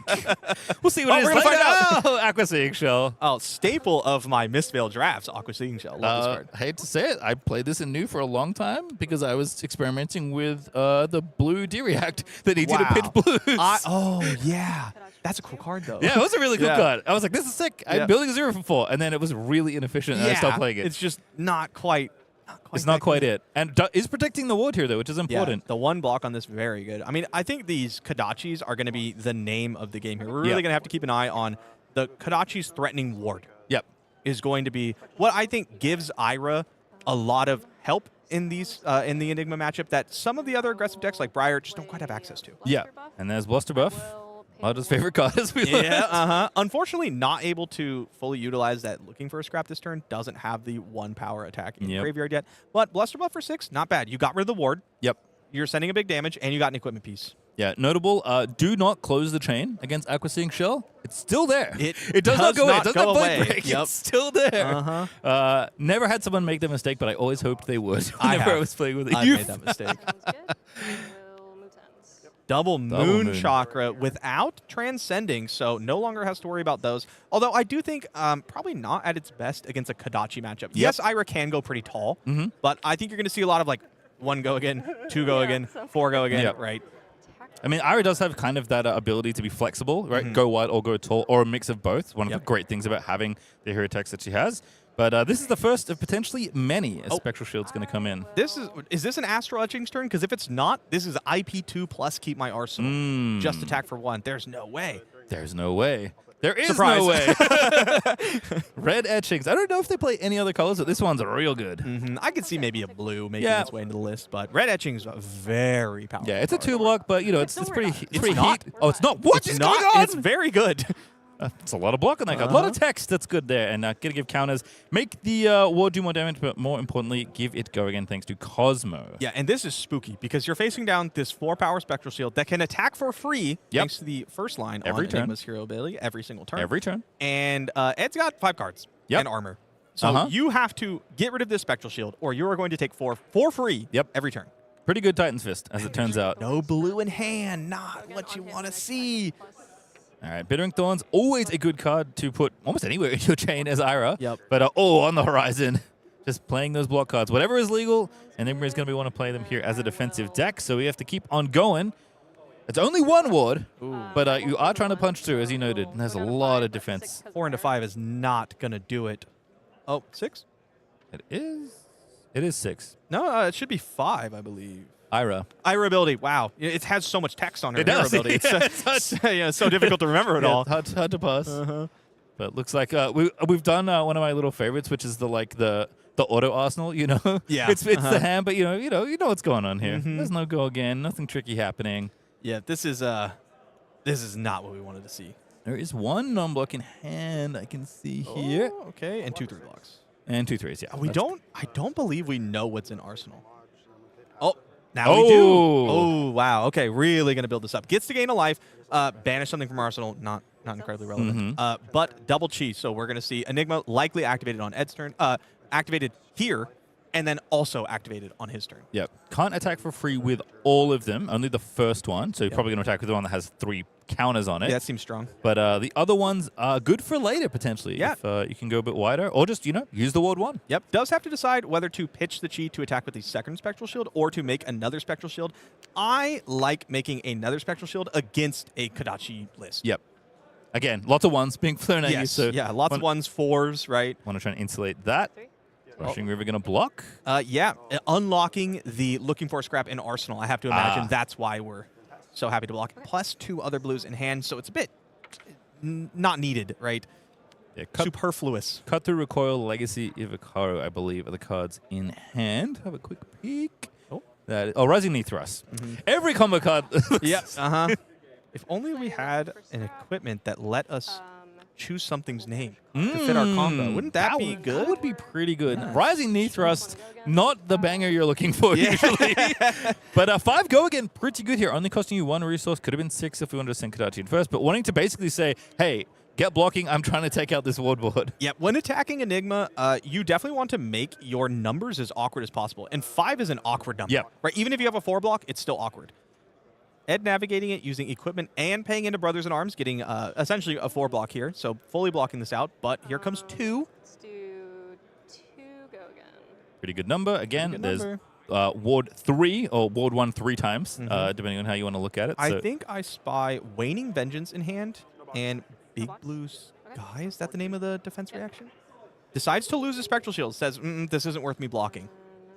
And now threatening the next one. That's an awkward one, though. 1. Go again. Want to use your 3 block? Yeah. You On want this to one? lose your Spectral Shield? No. I don't. It's really big. I do not want to lose my extra weapon that I've built so beautifully on this board. I don't think we have a resource floating. That On the stick is side. correct. No reactions. Doesn't look like it's going to. There, let's go. Yeah, Big blue on the sky. one. On the one. He had the Acquisition Shell too. He's a genius. Well, it's gone now. I love Big Blue Sky. I think that card's Yeah, it's really cool. another one. Give me another card. I like this actually. Yeah. As cut through, is obviously on, but wanting to maybe keep it for Arsenal. Ooh. Okay. Waxing Spectre, using the last card in hand, gets the counter. Good. Now, with no cards in hand, Unyielding Grip, blocks for 3. Really doing some overblocking here Yeah. on this turn. Unyielding Grip, possibly my favorite piece of equipment It's printed in this really set. sweet. Yeah. Makes sense as the Kano Oh enthusiast. yeah, I know. Surprise. This is a bit spooky though. Like, Ed's on 4 cards now, Yep. but with a Spectral Shield and a Waxing Spectre on the board, it is really, really important that you clear this board. Yes. This is not something you can fight through for many turns. Yeah, protect the president. There we go. Yeah, you cannot have another turn where you send 2 cards in passive effect. No. You cannot do that. And that's kind of the blender Enigma wants to put you in, right? It's like, you do have to attack me in order to clear my board, but I'm also attacking you. So if you use your cards to block and save your life, I'm just going to keep attacking you because you can't get over my defensive tools. And usually against a lot of decks, you want to play as efficiently number-wise as possible. You know, if block 2 cards, send 2 cards gives you the most numbers, Yep. that's what you do. But against Enigma, if you block 2 cards, send 2 cards, they're going to develop a board state of wards that you can't clear. So you have to take the less efficient lines while she's able to take the more efficient lines. Okay, I think we are going to be cracking some of these. I like it. Is my guess. I like it. Putting all the Battle 1 equipment in front Blood Scent Tearing Shuko, and the Pouncing Paws all lining up a potential crouching target. Again, awkward numbers going wide to try and clear this board. That is something that equipment can do. And here's Kadachi for one to kick it off. What do we have on the defensive side? I see an Oasis. Looks like Big Blue Sky, 3-block Chi card. Okay, not the worst, not the best. It's a bit awkward to make use of that Oasis respite in the hand. Big Blue Sky does unlock the Chi, essentially, letting us transcend on the turn if we want to. It's very cool. You get to make it get extra defense when it's chilling out defending. Yep. I think Ed takes a reset. That's my guess. Yep. I think Ed says, yes, you can clear my board. That is okay. I'm going to make this Chi. I'm going to attack you with it on my turn, and I'll Arsenal Oasis for the next turn. That's what I expect we see here. Yeah. I think the very deadly Spectral Shield immediately moving away kind of indicates that. Big Blue Sky, though, going to try and get in the way here of this 2-power Kadachi. Could also essentially loot away something with the Rising Sun, Setting Moon, looking for something else. But I think Oasis is a great arsenal. You still have a Brothers in Arms. You still have, I believe, a Waning Vengeance, and I believe a Waxing Spectre if you're playing both of those, which let you utilize the other resources pretty well. For 4. Nothing hit, so I do have Bleed to Out's an pay. interesting So I'll one. pitch the 2. Does not and cost be at less, 2 play. as you hear Mystyq talk about. Yep. Didn't get the discount. Yeah, good here. Really works out considering the Sirens being the last card in hand, gets to use all the resources. That Full Art Sirens is so pretty. Oh, it's real nice. Very good card. You get hit by a lot of those in Stage. Yeah, yes, you do. Yes, you do. Every time my KO opponent discards one, I go, yeah, one live. Yep, that's pretty good. That's really strong. Nice value. Happy Sick- for you. sick- Nice. Sick yellow sirens, buddy. All right, full go again. Yep, go again. Pretty reasonable, pretty important piece of text Oh, here. yeah. Just gets to fully convert the hand. Do we know what's in Mystyq's arsenal? I think it's cut. The red down? cut through. The red cut through. Cut, Yep. yep. Which is currently not active. No, I was actually I was going to point that Yeah. out when the shield went away. Does But- not have go again. Only has 3 power. It looks Very like sad. you're expecting to clear through this Waxing Spectre this turn. Anyway, so generally when you can clear Enigma's board, you want to save your big go again cards for a following turn. You want to go into the next couple turns with a 5-card hand if Yep. necessary so that you can clear a board. Yeah, because as you know, it's coming back. It is coming back. Yes. All right, no blocks. For me. And I think it's Ward 3 from Yep. memory on Spectre. Yeah. Getting Is it- max value on both, it is Ward 3. Yeah, getting max value both on the Ward from Waxing Spectre and Waning Vengeance. As the Enigma, this is what you're looking to do. Maneuver your blocks and Spectral Shields in a way that you get to utilize the full Ward value. Yep. And there's Spears. Block for 3. Take 3. Red Siren's pretty nice. Yep. Gain Gain will one. close. Gain 1. Everyone's happy. Yep. So, again, decent hand lining up for Yeah. Aaron on the other side. We'll see what Enigma has to answer with. This is looking to be really back and forth. Yeah. For a minute there, I feel like as soon as Etchings gets put on the board, you're like, oh, Ooh, no. Okay, you are on a clock, my friend. And there's that Chi pitched away. Yeah. I believe we kept the Oasis in hand, so looking like the line that I described earlier is what we're going with. That's a lot of blues. That's I will You take do need blues, Zara, but that's a few too many. Mhm. Not even Mask of Many Faces will Yeah, bail it's you not out of bailing this you out. one. It does take all of it, though. Is that Razor Reflex? Pairs pretty well with Is some of the Razor stuff we Reflex. have access to. I'd crack a gold here. Yeah, What do you think about that? yeah. Yeah. Oh, I love that. Yeah, I was going to at some point mention that that is an option that you get from winning that clash. Pretty nice for Aaron to get a redraw here and still float 1. Be able to send in a Kadachi. We're going to start by sending in the first Kadachi, and then maybe we'll make some decisions. Although that does close the chain. Not particularly relevant because Ari doesn't say next chain link. It's next a second attack, so you can close and be okay. Next chain link would be too many words. It would be too And many we words. have a strict limit on Can't Iris have that hero on attacks. the starter hero for Pham. Red Unmovable in Ed's hand. Red Unmovable, I believe Waxing Spectre. Waxing plays really nicely with the Oasis we have in Arsenal, but this Unmovable, really awkward if there isn't a large attack sent. Yep, that Sirens from last turn would have been a great target Yeah, for Unmovable. absolutely. This cut through that's coming in before go again? Not so good. So hot. Yeah, Kadachi's, Now, if, let's say Ed says no block and he gets Razor Reflex, you'd be so happy Yeah. to play this Unmovable here. That's true. Not a lot left here. I think Ed probably looking to, like, if I'm in Ed's spot, offensively, let's say there's no Oasis in Arsenal. Yep. You probably want to send this Waxing Spectre on your turn, use the extra resource to attack, Arsenal, you're unmovable. The issue is, this Unmovable is kind of going to be stuck in this hand. So you need to clear out your Arsenal. Oh, no, says the no block, gets pumped, Unmovable, bang. Oh, disaster. Here it comes. Feels bad. Go again. And then 2 blues. It does have go again. Yep. All right, in we go. Okay. No blocks, yes. Yep, that's fair. All right, so not the trying to convert as much as you Yep. can for the blue heavy iron hand, but obviously not the turn you're looking for. Life totals are nice and even, 14 apiece as Ed's going to move to the next turn as we draw up a hand. No arsenal, and I believe we took damage, right? Ira, like we did not block the 2 Yes, Spectre that is Shield. true. Maybe a bit of a misstep there. I think I would have liked to see the gold crack to have a Yeah, look. that's true. Had to that be- option too. To be fair, you do not have a gold often when Yes. you're playing Ira. It's very easy to just forget. Yep. Fortunately, don't have a lot of riches. As Spectre coming in for 4 now, that ward 3 plus the counter, giving both go again and an extra point of power. Yep. Paid off a bit for keeping this blue when we draw 3 reds in a row. Hey, Scarface got also online thanks to that. Scar, very good. I said just a moment ago the life totals were even. Yep. That is not true after Waxing Spectre comes in. Looks like we have Surging Strike and Soul Bead Strike. I would have liked to start with a Kodachi here to threaten that Wexing Spectre. As you see, Ed gets full value out of the Ward 3. I think we want to try to avoid that as much as possible. Yeah, that's true. Trying to pop him with the smallest attacks you can. Again, things get funny with playing against Enigma, but you do have to kind of shirk some of your play patterns here as now the one's coming in. Perhaps the wrong end of the combat chain, but still trying to do the damage. Torrent of Tempo, Yes. not Surging Strike. Okay, one cost. Soul Bead Strike and Torrent of Tempo. Yes. But each has like the basic and the evolution. And the thing, yep. We're moving all the way up. No resources floating, but no resource. Nothing that costs resources in hand anyway. Yep. There's block. No go again. All Does right. get to block. Put the Yeah, Soul I Bead think Strike away. starting with Scar for Scar put us in an awkward position here. We really could have put max pressure on Ed's board. Yeah, not starting with too the worried Kodachi. about not getting the go again on it because you're Yes. full life Yeah. down and you're sending It's ones. not happening. Yeah, There's a ward thing on exactly. board, Brothers in arms. Oh, you can also attack with this. right? Yeah, it does. Forgot about attack. that part That's of what I the feel like with card. Sirens too. It's like stop. Stop. Big deal. Yeah, it's defends for 1 extra, for 2 extra when you pay the resource, but you can just play it as an attack. Okay, Two, this little 2 is- for 6. This is a spooky hand. We have a resource card, a snatch, a razor reflex, and a possible go again card. in Oh, Arsenal. that's good. That's a good hand right That's there. really good. Let's send in Kodachi for 1. And again, that battle on equipment's still there. Mask of Many Faces also available. Yeah. Not really in this hand. Not a lot to combo No, with. Go again. Here we go again. 2 go again. I love how speedy the Ira players are with the bop, dice. They know. Bop, bop.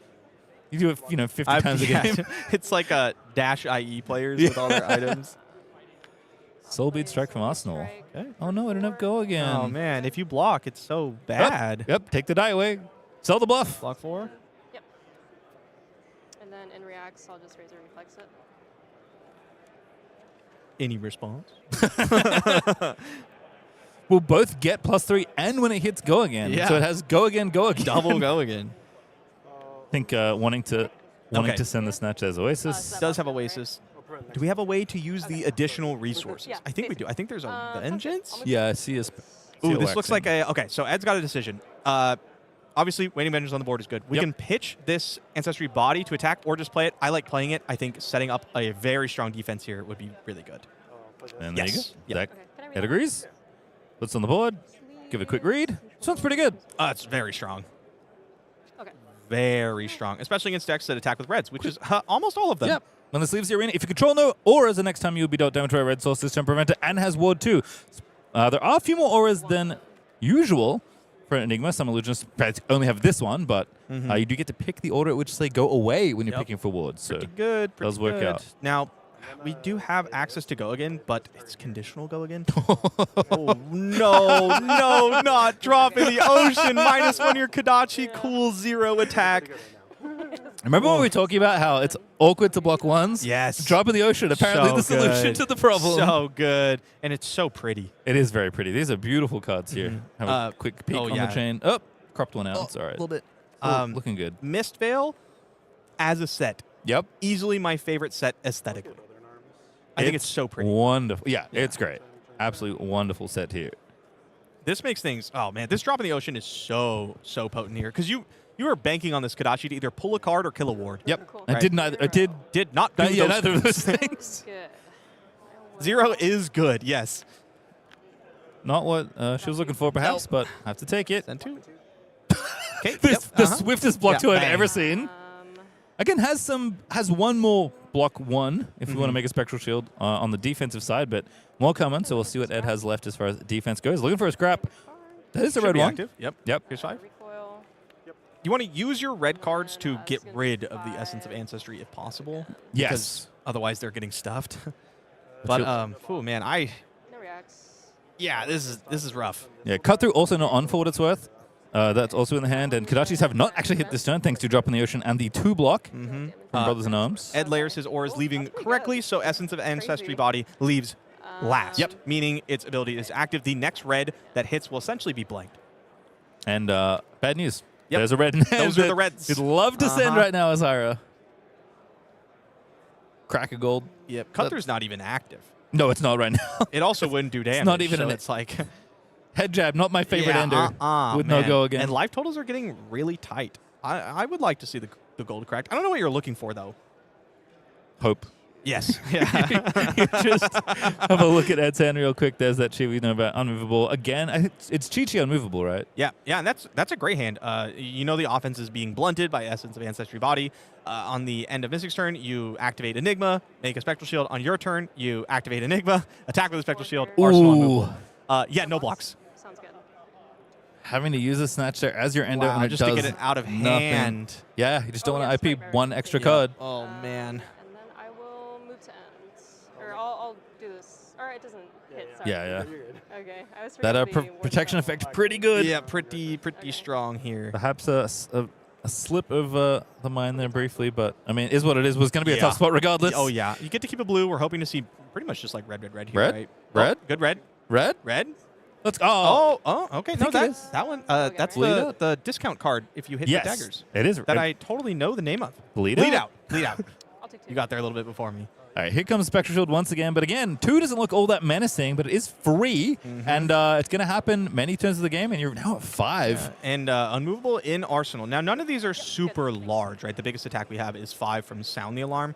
But Play a Scarf for you Scarf. got a lot of stuff to get through here and a lot of life left to deal. Yep. Again with the Scarf for Scar. Trying to see if we can clear these Spectral Shields away. Yep, like Scar here. Thank you.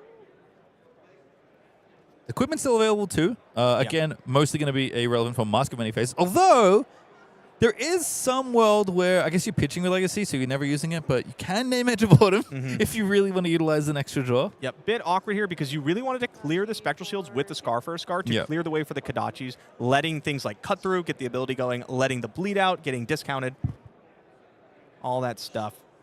2 block in front of the 2-power Kodachi. Cut Through still not active. This could be a turn to use the equipment to get a Crouching Tiger. Yep. And just send another send kind of another awkward 2. breakpoint. Clear this board away. And again, like Yep. 2 is a big percentage of Ed's current life total Yeah, at 7. absolutely. I think that might have been the turn before, the thing you do before you send this Kodachi. Because you really want to unlock this Cut Those Through. come in for 4. Yes, that is true. Cut Through's kind of been stranded for a few turns here. Yeah, As- 4. I mean, 4 is a good number, but it's like Oasis. Yep.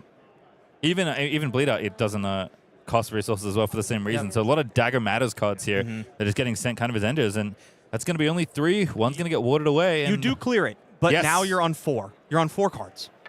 instead Your of- opponent yeah. instead of a big 5, Yeah. right? And cut through really can unlock some like crazy turns. Yeah, very powerful. I mean, sometimes, especially in a deck like Aura, feels like an unconditional 0-4 go again, Yeah, which is absolutely. the gold standard for these aggressive Yeah, decks. 100%. Okay, what is that card on the left? Can you see that? Oh, I know exactly what that is. Talk to me. What is it? That is Life of the Party. Oh my goodness! I have a bunch of those promos somewhere in a box. Bittering Thorns for 5. We'll explain them when we get there, but Mask of Many Faces may be making an appearance this turn. Bittering Thorns for 5, though, is going to be sent after the Kodachi. This is the Crazy Brew card. No blocks. No reacts. Bittering Thorns, I feel like the Ira card. Oh, yeah. I mean, she's right on there. Yeah, yeah. 5's such an awkward card. You see Unmovable committed full here. unmovable being committed for it. Cool. Are we back to? Is that already flipped Chi in hand? I'm gonna. Is that pitch pop, for a movable? Yeah. Pouncing Yeah. Paws and Staring Shuko. So, yes, it was. It is the Tiger turn. Here we go. Life totals are getting low. make it- I agree. Most importantly, after this Tiger's attack, you get to make a resource with your Blood Scent as well, which Mask does cost a resource to activate. So if there is something happening here with Life of the Party, I'll pop this. okay, here we okay. go. Masks and many faces. I'll name it Crazy Brew. Yep. Crazy Brew coming in for 2. Go again. Okay. I have an inkling of what's going to happen here. Yeah. Some fun stuff's about to happen. So if you're a little confused, This card that is not legal in this format is currently the name of the Crouching Tiger on the combat chain. This is so great. It's coming in for 2. It's still got the buff from Shuko. Uh-huh. It's still a Crouching Tiger for all the things we know about, except its name is a little bit different. And that usually doesn't matter. But it is going to matter for that life of the party. If I'm Ed, I'm like racking my brain right now. You are, you're a knower or you're not a knower, I think is how I'm it not goes. a knower. Because now, life of the Do you party, know if you have a so crazy... Since it says it gains that name, it's still considered Crouching Tiger, right? I'm pretty sure, but if you want to make sure with the judge. Sure. That Just is- make sure. We're on stream. That's I a do not great know that's question. okay. That is a great, Yeah, I don't wanna a look great bad. reason to call a judge. I think it's still considered a Crouching Tiger. I believe so. It would not be buffed by Shuko if it wasn't, is the other thing. That's true. And We might have to move back a little bit if it is. Oh, man, yeah. What a great question. That is a good question. This is why you should call a judge. If you ever at an event, by the way, you have a question, put your hand up, call a judge, and ask questions. They're here to help you. They are your Absolutely. friends. And I do not know the answer to this question, and I have done the thing that we are about to see at stream. As the judge call is done, and it should be working as Mystyq Block knows. there. It is a tiger. It is a Blocking the tiger, one from so it this is still guy. good for blood scent. We're gonna pop it. And then I will Party time. play Life of the Party. So this one has random modes on it.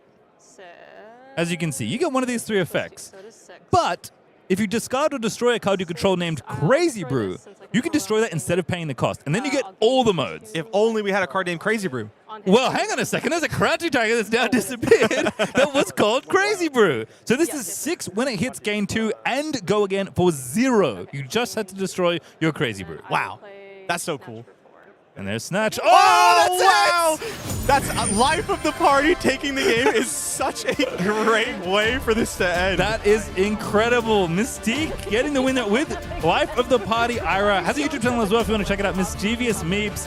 That is not how I thought the game was going to No. end, but that's the thing. No. When you pay nothing for that Crouching Tiger that comes in for 2, that also becomes a Crazy Brew that you can then use to fuel your Life of the Party, which is a 0 for 6 go again on hit gain 2. Yeah, that's insane. That's a 0 cost 8.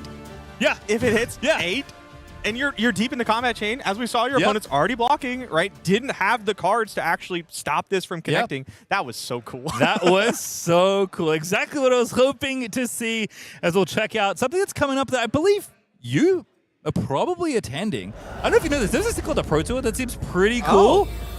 And the next one's coming up in Yokohama, April 9 through 12, 2026. This should be a Pro Tour tournament. Oh, I'm so excited. I am definitely going. The last time we had a Tier 4 event in Japan was Osaka, and that was my favorite event I've ever been to. So the second Japan was announced again, I was there. I was like, I'm buying my tickets. I don't care what it takes. I'm going to find a way to be here. Well, I hope you do well, but even if you don't, well, you know how it goes. You have some cool stuff you can get here. We have new Japanese promo cards. On the left card, we saw quite a lot in that last match. That is Scar for a Scar with some of the most incredible That's so cool. extended I haven't art. sing these. Really? No. Oh, these are hype? These are so good.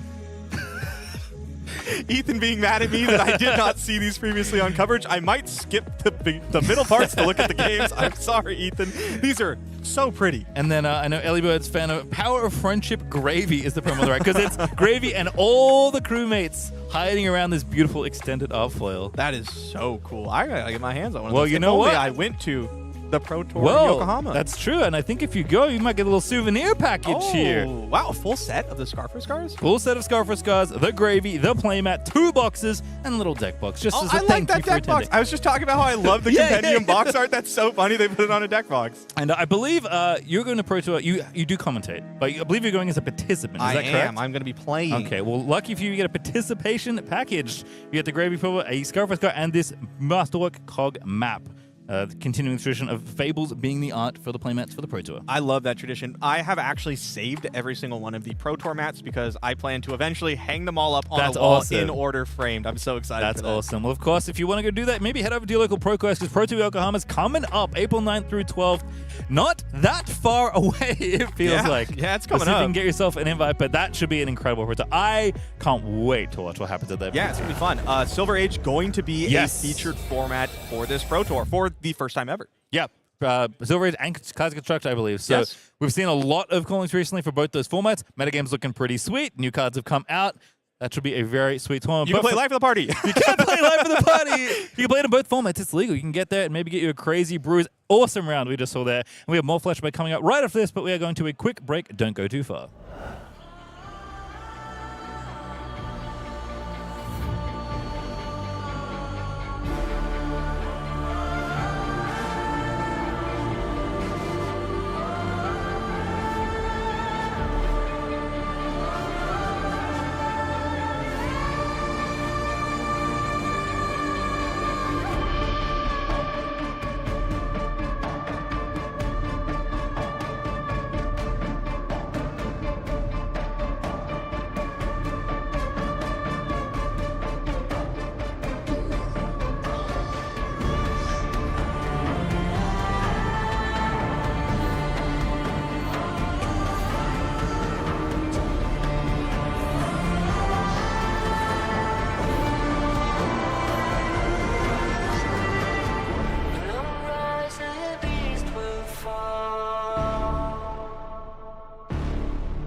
Just like an introverted individual, sometimes the life of the party is a kitty cat sitting in the corner, and that is no exception here at Calling San Diego. Come on, that was good, right? Were you thinking of that the whole time? Or you were like, No, it just came to me. wow, that's impressive. God, I love me a good kitty cat at a party.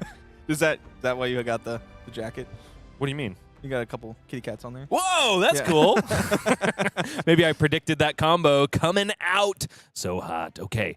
We are in the midst of our calling format here in Calling San Diego, which means that we are ticking down the day. It is 7 rounds of Swiss here, all Silver Age all day. Day 2 is no exception. It'll be 4 Swiss rounds and, of course, a cut to the top 8. But there's also a little bit more, Majin. Players out there in the world of Wraith, stay active in chat because we are going to be giving away a young hero marvel. And not just any, you will have your pick of the litter as to which one you bring home. And they've given the gorgeous retreatment that they deserve for heroes in a premier format. Oh, yeah. When I saw the Marvel Young Kano, my jaw dropped. I was like, no way. And I have an adult Marvel Kano, and then I went and found a young Marvel Kano because it looked so good. And you already have that beautiful card in your collection. You actually loaned it to another Kano player who forgot theirs. Yep. Happy to be of help. Okay, if you had to pick one, if you got to pick one, Which one would you pick? Okay, so I said Lexi before, Okay. and I still stand by that, but also looking around, eeny, meeny, miny. I'm just Lexi's a gonna great say Chain, honestly. Yeah. I'm not gonna lie. Chain was the first hero that I ever played in Flesh and Blood. Really? Yes. I at a wedding actually. I brought 2 Blitz decks, Chain and Prism, and my wife and I duked it out in the hotel room. That's a great story. And spoiler alert, she kicked my bottom because there was only, I think, 1 or 2 poppers in the Chain Blitz Herald, deck. and you're like, wow, that's really good. I was like, whoa, why do your cards do so much more damage than mine? That's crazy. Ain't no way this guy is broken. Yeah. Surely he'll be around for me to play in CC. And my cards do damage to me at the end of my turn. This is Like, so what? unlucky. It's so unlucky. But I can't. I think Chain's a great pick. Lexi would be my second, maybe because I think her art's super pretty. Yeah, I agree. Because it's got the Let's Go kid in the background. That guy's my spirit animal. 100%. All stoke and no substance is the way I like to play the game No of Flesh and Blood. substance. Oh, I thought you were talking about me. No, wasn't a jab, I promise. Okay. Who is going to be jabbing, though? Probably our feature match players. So let's go ahead and get back down to the table and get y'all back into the action. All north of 2,000 of you tuning in with us here at the Calling in San Diego. It's an X2 versus an X1 here, fighting for their tournament lives. Gabriel Montes will not be qualified for day 2 if he goes down here. It's Kayo versus Vynnset. Yeah, wow. Kayo's life on the line, but I feel really bad because I have to root for the Vynnset. Yeah, 100% you do. Because Kayo is just infinite value train. As long as he is playing the game, he is sending over-rate attacks. Sure, he's got to discard cards from his deck, but all attack action cards he owns get +1 power while they're in any zone other than the combat chain, which makes a lot of these difficult deck-building decisions that Brutes have been having to make since Rhinar came on the scene so much easier. Yeah. You need a blue 6. How about all of them? Yeah, 100%. And then Vynnset, on the other hand, is touted as one of the effectual Intellect 3 heroes in the game because, of course, at the start of each turn, she must banish a card from her hand. If she does, however, she creates a Rune Chant token. Usually those Rune Chant tokens are used to pair with Rune Gate attacks, which will come in from the banish zone at no cost to her as long as she has the requisite number of Rune Chants. The other seemingly innocuous paragraph there is anything but, isn't it, Majin? Yeah. Whenever you play a Shadow non-attack action card, you may pay 1 life. If you do, the next Rune Chant effect that would deal damage this turn can't be prevented. This comes up a lot because a lot of the Rune Gate effects have if you've dealt damage this turn, and some of them have for every player that's been dealt damage this turn, do X effect, make X Rune Chants, gain X life, right? So you can essentially pay a life to force through a Rune Chant and then guarantee yourself some of these effects. And if you're playing against Enigma or something with Ward, it's even better because it eats through every single one of them. Bye-bye. Slicing and dicing ward boards is exactly what Vynnset wants to do, but it's an entirely different dynamic here because it's just going to be smash and grab as far as Kayo is concerned. No damage prevention to be worried about here, and I don't think Kayo is going to care too much about unpreventable damage unless, of course, it is the last point in his life pool. Absolutely. What I expect to see here is a game based around value. Both of these heroes are going to look to get as much out of every single card that they can, and the one who gets the most, I think, is the one that is going to end up victorious. Both of them can have some very above-rate turns. And both of them are very well suited to the value game. But which one will do it better? It's all going down right here in round 5 of the Calling in San Diego. It's a big bad fist bump, and of course 2020 on the life totals. Does look like Gabriel has given at least a little bit of respect in the form of a null rune hood. Usually that's all you need against rune blades, though, because most of the arcane damage that's going to be coming through is via rune chant tokens. Justin, unfortunately, unable to establish a rune gate attack on this first turn of the game, or maybe just doesn't want to. Instead, banishing an on the horizon, one of those really above rate, especially in this format, defensive tools. But it's not all bad for him, establishing a Malefic Incantation in the yellow and proceeding on to the arsenal. Does look like that Justin had access to a Rune Gate attack in the form of a Deathly Wail, just didn't want to deploy it there and start the game at 19. Yep. Winning the die roll here for Justin, I have to imagine, because going first is such a huge advantage for Vynnset. We're going to see that here, developing the Rune Chant and the Malefic Incantation, unlocking the reduced Rune Chant that was placed in Arsenal. Buckwild is the first retort for Gabriel Montes, coming in at 7 go again, eating up all of the resources from the pitched blue, but there is another one in the hand, perhaps to send the Clash of Might that remains there for Gabriel. And yes, it is a follow-up of 6 here. No card discarded, though, so no Might token generated for the turn to follow. Also, a reduced to Rune Chant shores up all of the damage on that Buckwild and gets Justin really started well in this early stage of the game. Yeah, the magic number for these Runegate cards is either 2 or it's 3 usually.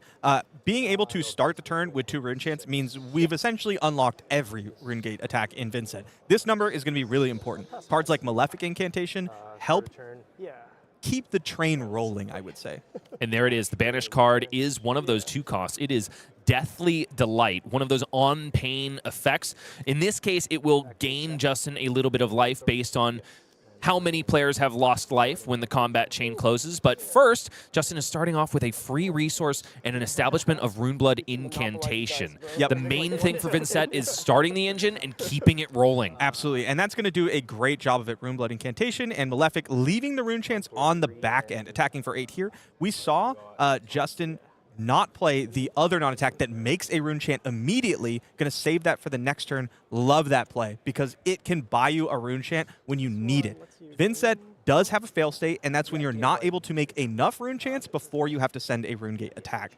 So right now, 3 Rune Chants are going to trigger, of course, the 2 that we saw generated during Gabriel Montes' turn and Justin's previous, and then also 1 for the banishment of Deathly Delight itself. Then Malefic Incantation is going to tick down a verse counter, and with that song, another purple circle joins the fray. Right now, it's just 3 that Gabriel has to deal with, has the ability to block them out, and does look like there are plenty of resource cards in that hand, 2 blues and a yellow. Yep, absolutely. I mean, when we're talking about value, 13 on Gabriel's turn, quite good. I think Justin definitely won the value war for this turn cycle.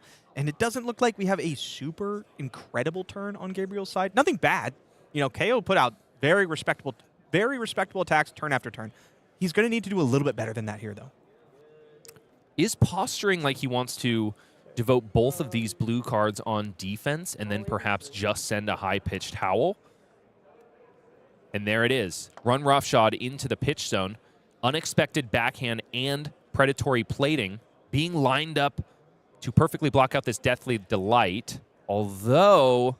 Oh, I love going with the gauntlets. Okay. Deciding to go with the chess piece instead, saying maybe I'll activate this sooner. I do like getting with a block with the blade backer or gauntlet. The second you can get real value from it, like here, blocked and on, like essential on hit of gaining 1 life, right? Because for blade backer or gauntlet, you want to put it in front of flail. But if you have to put it in front of flail and you haven't blocked with it yet, you waste the extra defense. And that Flail of Agony is a bit of a reciprocal effect in its own right. Will cost Justin a point of life if he wants to swing it, but it'll also generate a Rune Chant if that pesky 1 leaks through. Exactly why 1 defense equipment is so valuable into Vynnset. And it's a high-pitched howl here, cracking in for 6, and also generating a Vigor token thanks to the Wild Ride that was pitched in order to play it. Justin, only blocking 3 of the 6, might have a Haymaker of his own. Pummel spotted. I see a pummel. Rut-row. Phantom Wraith in the yellow is banished there at the start of the turn, so it's 2 Rune Chants making Phantom Wraith playable, and then also an extra card in the hand in order to resolve the pummel. And it's getting even worse. Envelop in Darkness. Going to generate yet another Rune Chant token and give a pesky +3 buff to the next Rune Gate attack played this turn. And also give the requisite 2 floating in order to send the pummel. Yeah, this is a huge turn. And the resource curve works out beautifully. So nice. Technically, the pummel is like not quite face up. Yes, you have 2 resources floating, but yeah, maybe you just really wanted to play that Envelop in Darkness and you have something else to arsenal. So pummel, it could be a bit of a surprise. This is going to be a huge turn for Justin. Absolutely massive and exactly what he needs in the face of infinite value from Kayo, who has looked so dominant all this weekend. Also, have to shout out the Ember Forged Gauntlet that is in the hand slot. This is brand new from Compendium of Wraith. Does have Temper 2, but if it would be put into your graveyard from anywhere, instead banish it. And this one cannot be played from banish, so the blood debt text is also important. Yeah, Temper it's 2, like just on its face, is a really powerful thing in this format, so needs a drawback. Absolutely. 3, it's essentially 3 block, which usually translates to around 4 to 5 life, I would say, because you can stop on hits. It's like a mini carrion husk for Silver Age. Also, Hope Merchant's Hood. I Did you notice completely that? glazed over that. I'm sorry? That's epic. Yeah, Hope you Merchant's brick, Hood, yeah. You lose. That's your get out of jail free card because, of course, you can shuffle any number of cards from your hand into your deck and then draw that many cards when you decide to pop the hat. All right, currently 4 rune chants coming in plus 8 physical. Already not bad. Do you know what's better? Tell me. Pummel. Pummel is better. When you hit for 4 more and your opponent has to discard a card, especially if they're just not planning on being pummeled. You ever been pummeled secretly? Like you just like don't see it coming, bang, lose a card, brutal. And, you know, I do think that Gabriel, if he is putting this blue card sideways. Gonna lose a turn. He is going to lose a turn, but I guess he's kind of Arsenal. insulated either way. Oh, I'm sorry. He was posturing for the discard, not for the block. Okay. What do you think? You have to discard the Bear Fangs, right?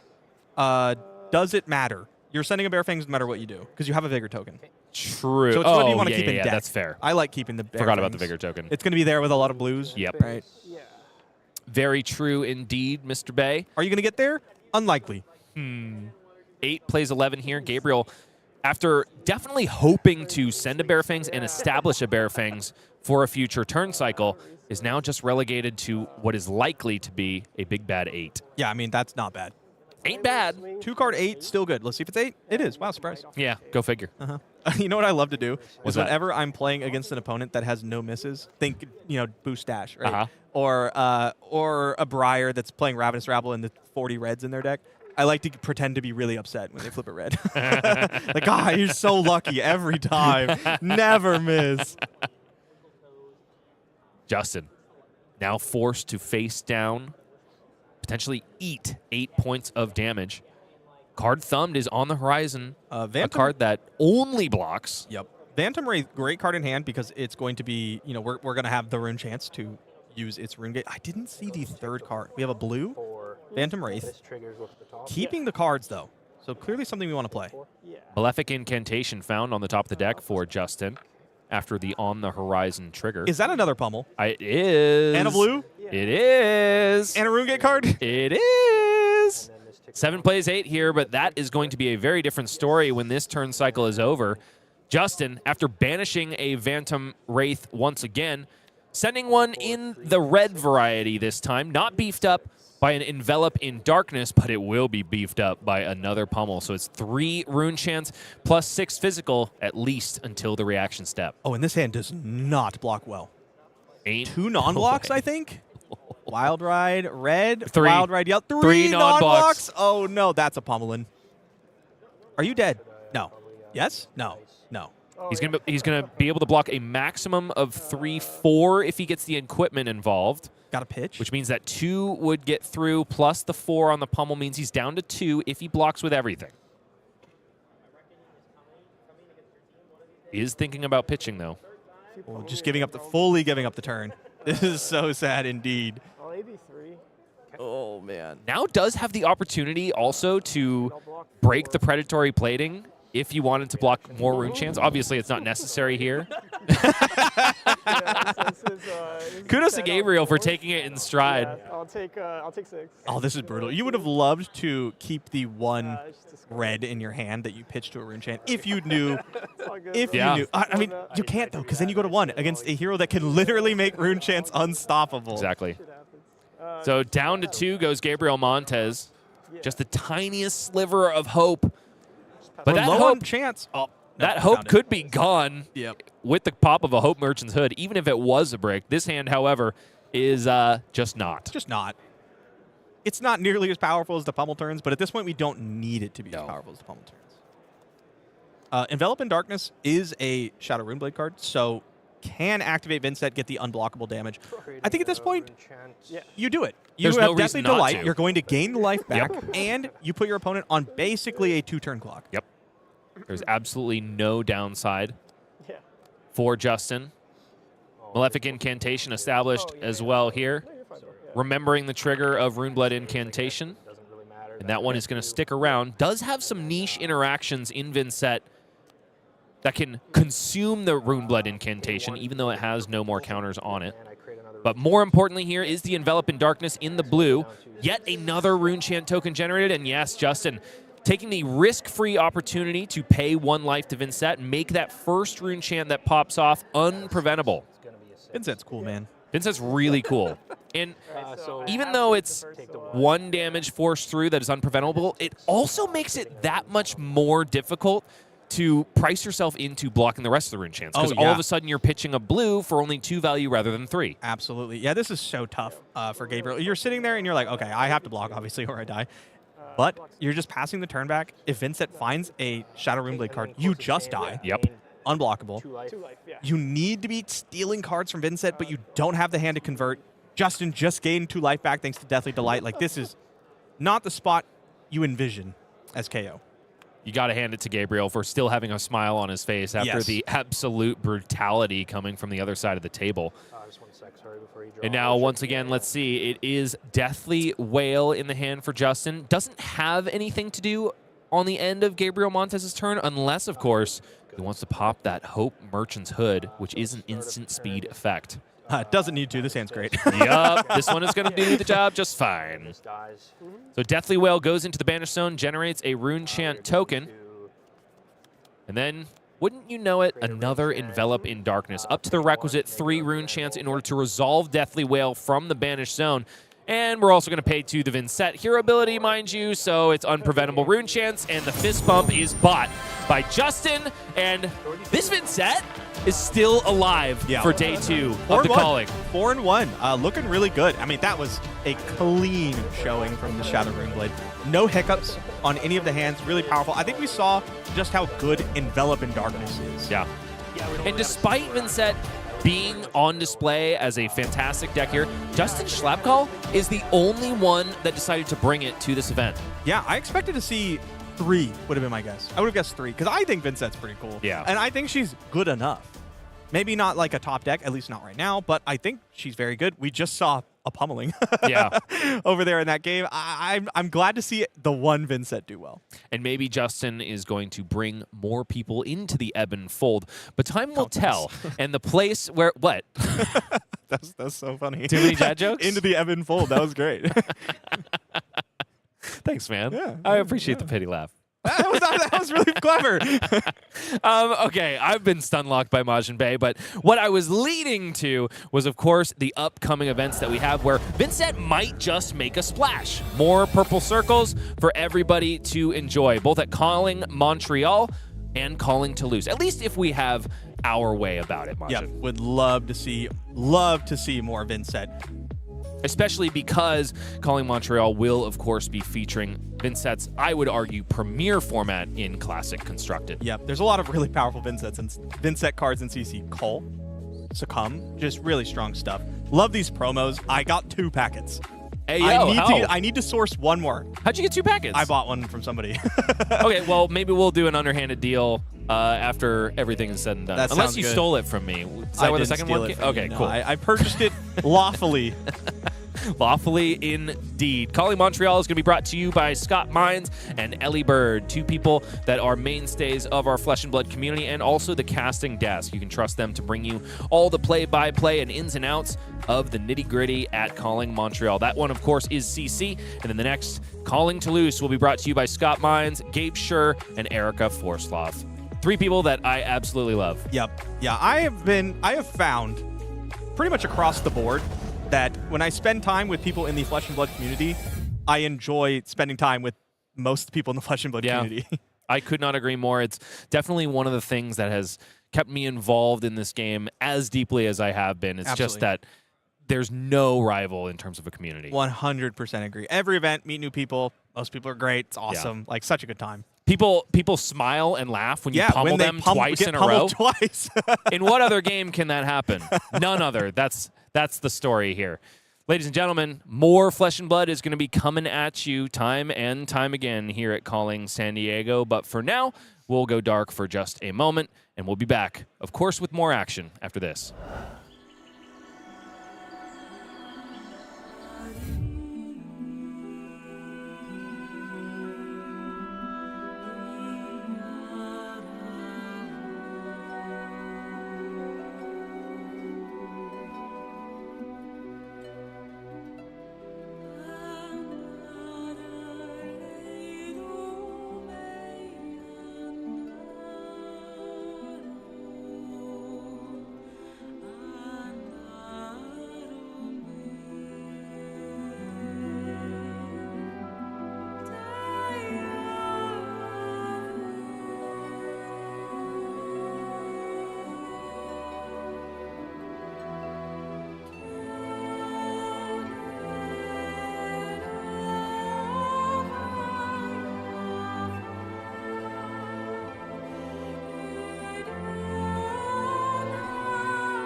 Good luck. Have fun.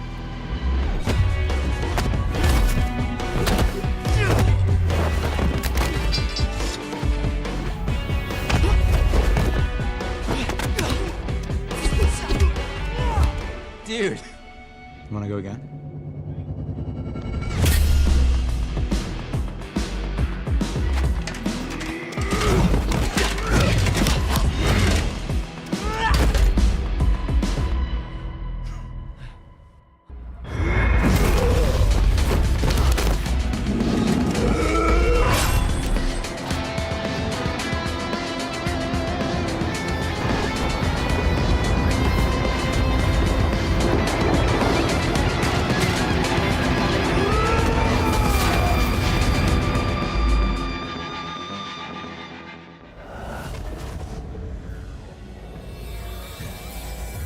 Hello and welcome back. We're at round 6 of Calling San Diego. We have 7 rounds today. I'm Pastrytime. That's Bryce. My goodness, we're flying through today. Without a doubt we are. But Pastry, you told me that the thing that would make your dream come true was a Vynnset on camera. Which we got. We got it, but Nice. I am going to double up on that, Oh, my okay. friend. My buddy Tyler, one of the vendors here at Ooh. Calling San Diego, has gifted me a tournament pack to open Okay. on stream. But I think you should do the honors. It is your first calling after all. So go ahead and bust that bad boy open and show the good people what you've won. See what we got. It's a Terra. We do have to mention the gorgeous packaging here. It is It's wonderful. kind It's of premium. a mauve black, I want to say. I accidentally saw this Majin thing. is going to Majin Bae kill gonna you be for happy. that.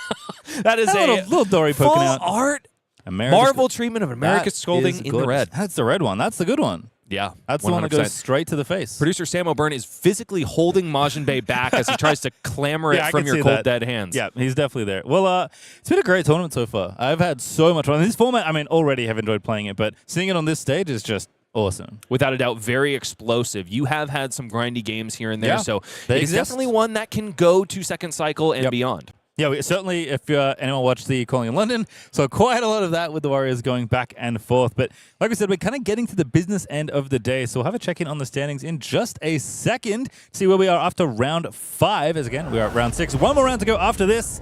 Who's looking good? Oh, it's Brody Spollick at 5-0. Oh, yeah, what do you know? Tao Tao Chu as well, one of 3 news in the room doing incredibly well. Besides that, it's a little bit more scattered than I think we saw in London. Yeah, sure, there's a good representation of Briar, including Brody Spurlock in the top slot, but we've got our Decimator Great Axes, we've got a lot of Kayo, and then, of course, my fair lady Lexi in the 14th seed at X and 1. Yeah, I mean, quite a lot of Briar, but Enigma, Kano's still around. The Ira we saw on stream is here. Kayo is kind of flooding the market as well. So kind of a lot to love here as far as the set is. Go have a look at the next page here. Terra still hanging on at 4-1 to kick it off there. David Peer. In the hands, of course, John, Lupine Fiasco, Cooper, also in the 33rd slot at X and 2 now. We saw him take a game on stream against Phi earlier today. And then, of course, Justin Schlapkohl, the gentleman who is doing masochistic rune chant things at X and 1, still alive for day 2 and, of course, beyond. Yeah, don't want to take too many losses. World Champ Michael Yasker on Briar at 3-2, but 2 losses you can't afford to give on day 1. So round 5 stand, you can see a bunch of extra plays here at 3-2. Old team and Guardian in general, I feel like kind of lagging behind a little in the standings so far. Little bit. Definitely thought to be one of the best blocking decks in the format, one that was a skill check on any aggro opponent. You can't do well in this game unless you are able to burst through high efficiency defenses. And honestly, in Classic Constructed, we haven't had a real blocking bully, shall I say, for some time. And so I think a lot of players are maybe coming into this early Sage format with that as a weakness. However, the metas always are going to adjust, and you're seeing the results here. Yeah, again, bunch of players at 3-2. Dromai still alive at 3-2 as well. So, and Azalea, I believe, also alive at X and 2. So there are quite a few heroes floating around here that we really haven't seen often, if at all, on stream. Can't complain about the matches that we have had so far. And this next one won't disappoint either, Julian. I don't think so, because I'm looking over and I see 2 heroes that we have actually seen on stream already. But I see some players, certainly a player that people are going to know. Well, I will tease you with that, and then we'll move in there in just a moment. Yeah, why don't we be about it then? We are going to take just one moment here, Julian.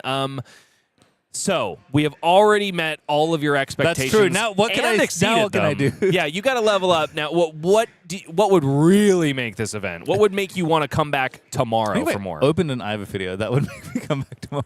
That's not really something the event itself can provide. Dang it. All right, I'll get on finding an Eye of Ophidia for you to open. Oh, riches. No problem. I'm not greedy. I'll take either. Okay, that's fair. Yeah. That I can work with. All right, we do have a game coming up here. It is going to be quite a spicy one. Two heroes we've seen quite a lot today. I will say it is Christopher Iaali on Kayo and Jude Cornett on Enigma. Jude Cornett, you wouldn't know it based on his facial hair, but an incredibly young player and has been making a huge splash in the Flesh and Blood scene since he started, which was not that long ago. And nevertheless, he's got the results to boot. A huge competitor at all of our U.S. Nationals events, I believe, for the past 2-3 years, piloting a wide variety of decks, really known for piloting new Alluring Desire in Classic Constructed. In this case, he's going to the opposite corner of Mysteria with Enigma. Yep, 2 players at 5-0, looking to stay undefeated here on day 1. It is the Big Brute KO, one of the decks of the tournament for sure, versus Enigma, which I feel like has been will maybe be the deck of this tournament. Enigma's doing quite well. Quite possibly. I am a little bit worried for Jude. I tend to think that this is a matchup I don't think you wanted this one. Yeah, I think you want to be on the KO side of this. Ward board is incredibly hard to keep around when your opponent is sending high efficiency attacks, and when those are coming in doubles and triples, it's entirely different math at that point. Yeah, we saw a lot of go again with these big attacks. That's kind of the appeal of KO, whether it's Mandible Claw or things like Wild Ride, which, you just got a 6, you get go again. And wouldn't you know it, hit a 6, because KO's hero tech's pretty good, it turns out. A-okay in terms of fixing the deck for you. Victor is not the only one that can do a little bit of cheating. In this case, looks like this 6 is shored up readily by a piece of equipment, Sirens of Safe Harbor, and of course, Moon Chakra. That's like the sampler in terms of defensive tools, but does cover it up. Going to gain life at the end of the chain as well, and just Mandible Claw coming back over with go again. 2 resources floating, though. That's most of the potential attacks that Brute can send back here. So Chris Iaali probably going to go 3 wide on this. And in this case, on turn 0, I do like the decision from Chris Iaali to push as much damage as humanly possible. Enigma, as part of her just deck building constraints, has to include non-blocks. And so it pays when you can go 3 chain links wide as KO to just push as much damage as possible and hope that the defenses simply aren't there. And in addition, Chris is able to hold back in action here, still has an action point, asks Jude if he wants to do anything before the end of the turn, and here comes the Wild Ride to shore up the Waning Vengeance that just got established. Love that. Very heads-up play here for a calling champion, Chris Iaali. Hey, you have Vynnset. You want to use them? Mm-hmm. Sure. I dare you. Has a Might as well, so looking good here for Chris Iaali on turn 0. Jude managed to throw up some of the damage, but going to draw up and see what can happen here. It's a lot of defensive tools for Jude Cornett in the hand, including on the horizon. There's also an homage to ancestors, so unable to really get his chi train going because just need 1 more blue to be able to, for instance, send second tenant of chi tied and then transcend. Yeah, have to play blues to transcend. Some of the misspell cards care about pitching blues, kind of depends. But in fact, Whack Inspector on screen does care about that exactly, but instead it's going to come in for 4 go again. Cost a resource thanks to Cosmo, but still pretty good, and Predatory Plating is going to get in front. Not bad at all, especially if Jude can keep this Waxing Spectre around. And usually the power of Enigma is these numbers that look pretty darn okay just on resolution get better and better the more turn cycles that they can stick around. Yeah, and of course, players turning their auras sideways just to indicate they've attacked already does not actually tap them like has happened since High Seas. Yeah, believe it or not, that is a new feature of our game. Yes, that is a new feature of Flesh and Blood. As this Wild Ride's going to come in again. Chris Iaali has a lot of this Wild Ride card, I've noticed. Yeah, he has already found 3 of, I would assume, 4 copies in the deck, of course, because the blues would be misses, even with the extra +1 buff from KO. And both red ones have come in, so 7 go again. Yeah, Chris is really happy with the draw sequence here. On the horizon, plus Phantasmal Haze, going to block out all of that damage. 7 exactly for Jude Cornett, keeping the Waxing Spectre alive, but with 2 cards left in hand for Chris Iaali. And the pop of a Predatory Plating, Chris knows he needs to put on the hurt here to diminish the ward board from Jude Cornett. Yeah, it's funny. You talk about some decks, we've had Ira against Enigma in the last round, 2 rounds ago, and you can send awkward attacks, try and make breakpoints happen, but for Brute, all the attacks are basically the same size, so just send as many as you can. Oh, and they're definitely going to get over to the defenses here. It's Phantasmal Haze and Sirens of Safe Harbor here. So Jude can't even just let the Spectral Shield go, has to devote all the rest of his blocking equipment, at least for now, until a Mandible Claw rears its ugly head. Will keep the Waxing Spectre around once more, but doesn't have a resource card to pitch to it at this point. Yeah, just going to be a Spectral Shield for 1. That's what I was going to say. Waxing Spectre, very powerful. These other ward cards you can get going can do a lot of damage, but they are not named Spectral Shield, which is the thing Enigma cares about for the rest of her hero tech. So even though Cosmo makes the attack pretty cheap, it does not make it free. Now, it does seem bad for Jude, but you got to remember he still has 4 prevention on the board. So even though Jude might not be thinking he's going to be able to keep Waxing Spectre around to swing with it again, it is eventually going to block an additional 3 damage. Yeah, again, you get value on both ends there with Enigma. Already attacked, tried to do some damage, maybe got a card. Is going to eventually do some prevention as well. See what Chris wants to cook up here in this turn. Knows exactly how much ward to try and get through here. And Buck Wild. That is a A-OK start to putting the hurt on a ward board. This one comes in for 8 go again, of course, because of the Might token. Oh, never mind. It's back down to 7. It's a double Transcend for Jude Cornett, which is good, but does mean that blocking is going to be really difficult. Yes, it turns out chi cards do not block, and as you noted, you do have to put these in your deck as a Mystyq hero, so going to be tough maybe to block this out here for Jude. Not quite sure what's in the grip. We'll have a look in a second, but maybe not a lot of blocking on the table here, so this ward board going to go away. The one good thing for Jude in this case is one of those Transcend cards did come from Arsenal, so he does have 5 cards in hand now, so as long as the other 3 are blocking, he might be in a good spot. And now there's no ward board to threaten, so he can simply wait until his next turn, establish that Spectral Shield with a +1 counter, and then start going wide. Yep, maybe make 2 as well, as we've seen many Enigmas do. Make 1 on end of your turn, and then on my turn once the turn passes back over. But Chris Iaali just considering what else do I want to do. Has all these go again brute attacks. Bare Fangs is the choice here. Big, big attack. Now, I do spy a Springboard Somersault in the hand of Jude Cornett. Definitely a card that he wants to establish in the arsenal to get maximum effect out of it. Bare Fangs going to be coming in for a whopping 8. 9 if you count the Might token generated for next turn. Yeah. There's another Chi card in the hand for Jude, too. Reserve Tradition is going to get transcended, but again, does not block. All right. That attack action card does go to the bottom of the deck. Yep, we're definitely, we're going to get there, so it's important to put that on the bottom. Oh, yeah, 100%. And again, these cards are very powerful, but do come with a real drawback, don't they? There's Spectral Shield back, and does not get hit by another attack because there was no action point for Chris Iaali this time, unlike on turn 0. So down to 9 here for Jude Cornett. Not a lot of life to play with. Is a bit deceptive with Illusionist because, again, they have wood, but Jude's going to have to do a little bit of grinding here with the Enigma, and these attacks are just so big from Kayo. So I think Chi cards coming in pairs is generally okay, especially in Enigma where you can, like you said, activate Enigma at the end of the opposing hero's turn and then do it on your turn as well. But when they're in triplicate, that's an IP penalty waiting to happen. Yeah, it certainly seems like it. Looks like the clash is going to be won by the Brute. Not a guarantee, I will say. Phantasm attacks are pretty big as far as Enigma goes. We're going to make another shield. Going to have to pitch for this one and going to get Chi out of hand. That is a way to get rid of it. There is a Springboard Somersault, as we mentioned before, so one of those cards is destined for the arsenal, and there's another Chi to pair with it, which Jude is almost assuredly going to have to leave in his hand ultimately. Oh, I'm so sorry. There's a Sirens of Safe Harbor in there as well. Nicely done. Jude Cornett finds the way to convert it.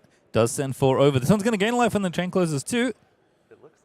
Cosmo actually pitching, helping out there. Again, only the first Spectral Shield is free, not the subsequent one. So sending in 2 little attacks, dealing some damage, and now sending a slightly bigger one on the end. But again, looking to build up a board, play defensive, and then try and punch through.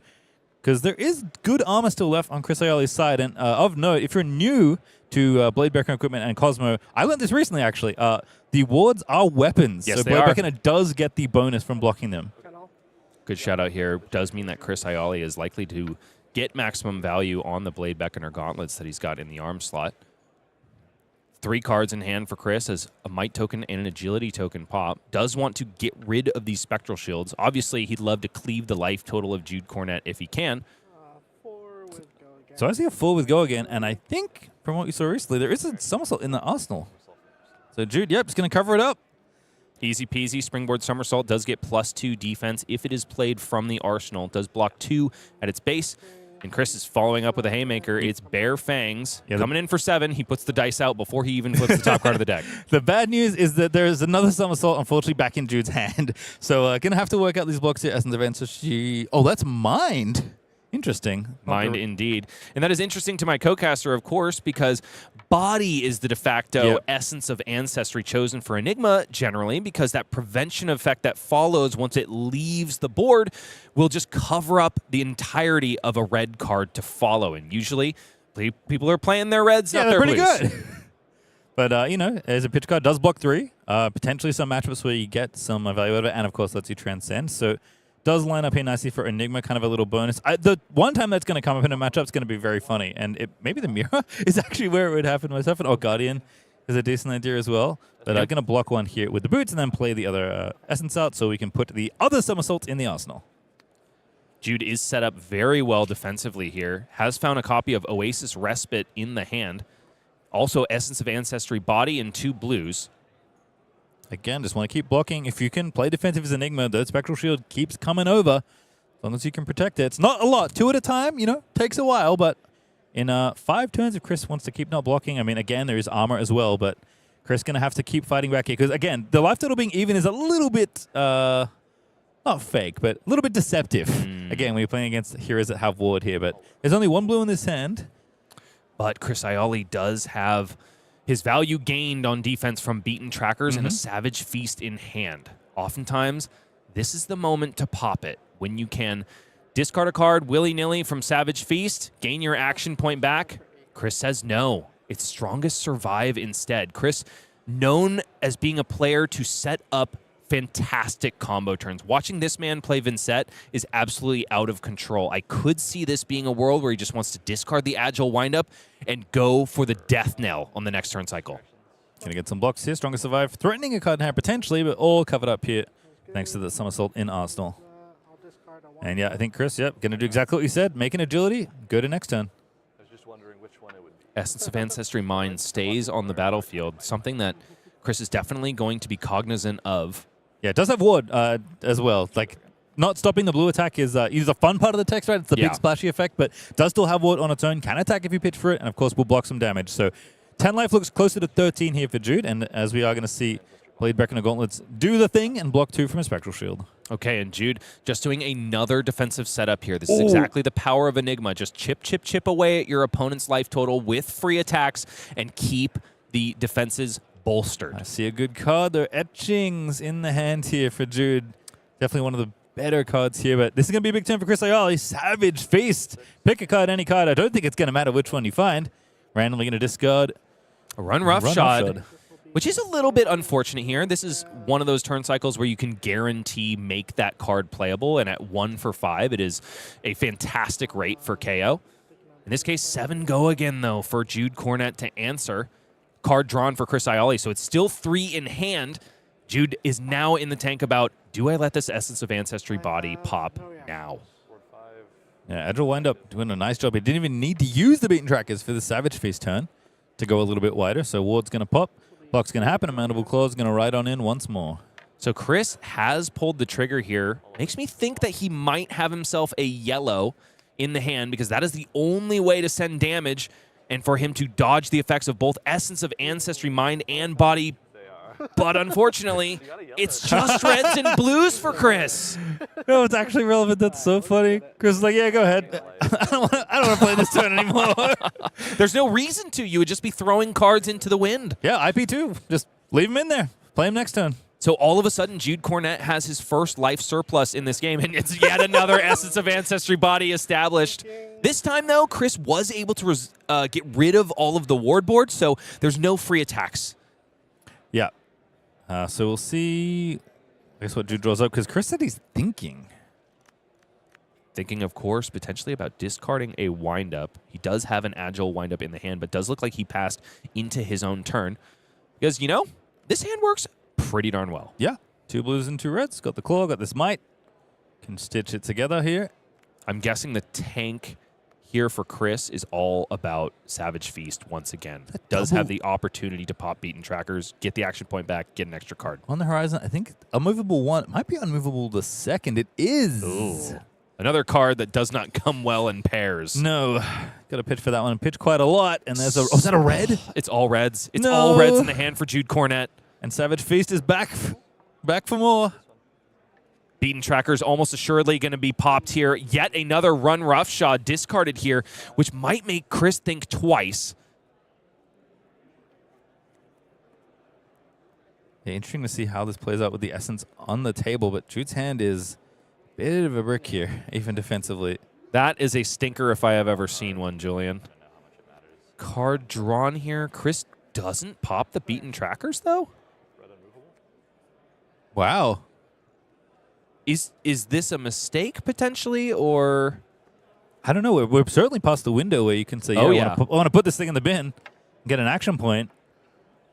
Chris doesn't need him. Holds on the cards. Wasn't a mistake. Chris planned for this.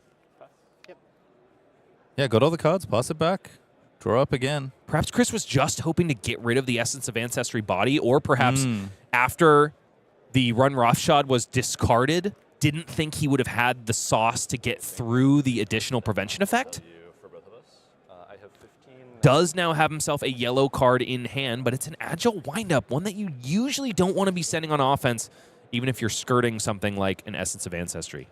Yeah, got a Sirens as well. I heard Jude, by the way, talking about cards left in deck, I believe. So maybe Certainly could be some a factor. consideration for... It's funny, I joked about second cycle. We actually... Going deeper than I would have expected, perhaps. Is Agile Windup going to get discarded for resource? Mandible Claw going to go on in. In for 4 now, thanks to the might. Chris really trying to play around this Essence of Ancestry body, it feels like. Just wants this off the board before a big turn starts again. Also could be conserving resources in the deck. The yellow Agile Windup is going to go into the bin to confer go again to the Mandible Claw, which begs the question, what is Chris going to send after it? Might just be another pass. Yes, indeed. Establish yourself for a 5-card hand next turn and dare Jude to convert. I like it. Again, very patient play here. I think not something you always expect, but Chris knows the position this game is in. And this hand for Jude, a lot of blues. Would be really huge if Jude was able to park a Transcend card in the arsenal, but I do believe it's the other copy of Unmovable, if I'm not mistaken. Unless it had to get pitched for the other one. Entirely possible. Yeah, Chimera, Second Tentative Chi, Moon Chakra, and this new card, Manifest Muscle. This one will get a +1 buff if Jude has created a card this turn. Tokens, of course, are cards. So the combo here, if you will, is an activation of Enigma to create a Spectral Shield and thereby give an extra little bit of buff. I'll go ahead. Just going to block there for a couple. Pretty good Temper 2 headpiece that Kayo and only Kayo gets to play. Chris rewarded to the 9s for daring his opponent to convert. Just essentially passed back to with 5 cards in hand, but the resources are not cooperating for Chris here. It's 2 reds in the pitch for a Mandible Claw for 4 go again. Yeah, unfortunately, might and agility are very powerful things, but that's use them or lose them when it comes to those things. So Chris just decides, you know what, this is unfortunately the best I have. I'm going to go ahead and send this claw over. As Etching's going to be blocking here. Not going to be a threat for the next Spectral Shield, but there's another one floating around the deck, and we're going to go again. Eesh. If it goes to 3rd cycle, Chris is not going to be happy with that hand if it draws up in a full 4. That being said, Chris's pitch stack is now a little bit messed up in terms of all like the 4-card combos coming together because he has passed with a card or 2 in hand a couple times. The math doesn't shake out perfectly. So it's entirely possible that the blue that came the turn before will match up with, say, like the rough up and the strongest survive. Yeah, players clearly considering this quite strongly because decks have been counted by both players and verbally, count's been verbally set across the table in the last minute or so. So certainly something they're considering. Chris ordering that pretty large pitch stack. I'm going to go ahead and draw back up. Chris Iaali, I know firsthand, is one of those players that you'll get to 2nd cycle, and he will literally tell you what is in your hand. It's one of the most haunting things I've ever experienced, and definitely a massive, massive advantage. Yeah, that is something about this game that is just mind-blowing to me. So cool to see it as players set these things up. But again, considering all the things here, is Bare Fangs in the yellow this time, but it's going to be big enough. If you just got a 6 or more, you get more. Hey, look, there's more. Wouldn't you know it? Up to 7 goes this Bare Fangs. A might 2 under that one. Yep, I think it's going to be 8. For Jude Cornett, the second copy of Waning Vengeance in the hand. And I believe what is probably the final chi card, I want to say Enigmas are running around 4 to 5, 5 absolute max. Yeah, we've seen quite a few. So Rising Sun setting Mint, I assume, going to be the last one. Pitching it away, though, to play this Spectre. Blocking and warding away some of the damage. Again, Jude's life total not all that healthy, so going to make a shield as the Spectre dies. So essentially that is a 2-card 4 on blocks. Usually not what you want to be doing, obviously, but Waning Vengeance is one of those cards that makes you make the best out of a bad situation. Yep. There's a draconic ninja options when it comes to blocking. Here comes Bear Hug, another brand new card out of Compendium of Wraith. This can only be played if you've pitched a card with 6 or more power this turn. It's a tough nut special, but also pretty good in this brute as well. Looking pretty dang good. It is technically a 6 if you're playing Kayo, so that's why we're running it. Yep, the blue 6s, very bountiful for Kayo as Chris draws up another hand, and Jude's going to say, yep, I had to do a lot of blocking, so you're back. Now, I think what Chris could be playing towards is the quintessential Enigma endgame state, which in this case, because Chris has been cognizant about the number of threats left in deck, I don't think Jude's going to be able to survive the onslaught. Normally, you get down to the dregs of your deck and it's nothing but inner chi, right? You simply can't block with them. Nope. And so you start pitching 1 on your opponent's turn to create a shield, block what little that you can, and then you establish another one, which is great because you get to send 2 for free every single turn, but not when your opponent is cracking in for 6 every single time in retort. No, and that Assault and Battery doing a lot of work because that is a 6 have been discarded, chest had been beaten, so an agility and a might to go together with Chaos Hero attacks, and only 2 go again on the other side. Make it 2 more, I suppose. We are going to have to pitch 2 different chi here to try and send some attacks, but again, Jude has to try and keep racing. At 1 life right now is Enigma, and let me tell you, brute numbers are a lot bigger than 1. Jude does still have 1 card left in hand, though. Ooh. It looks like 10 cards, maybe, including the 2 in his pitch. Maybe. Sorry, so you're at 5. I mean, like you said, Chris is going to know what they are. So. Indeed so. Especially now. That is 3, 1 card that hasn't transcended yet, along with 2 chi. If Chris does get to 3rd cycle, he's going to know that Jude has no blocks whatsoever. And I think Jude is these are both fantastic caliber players. Jude knows that he's in a losing situation if he tries to play the long game against Chris at this point.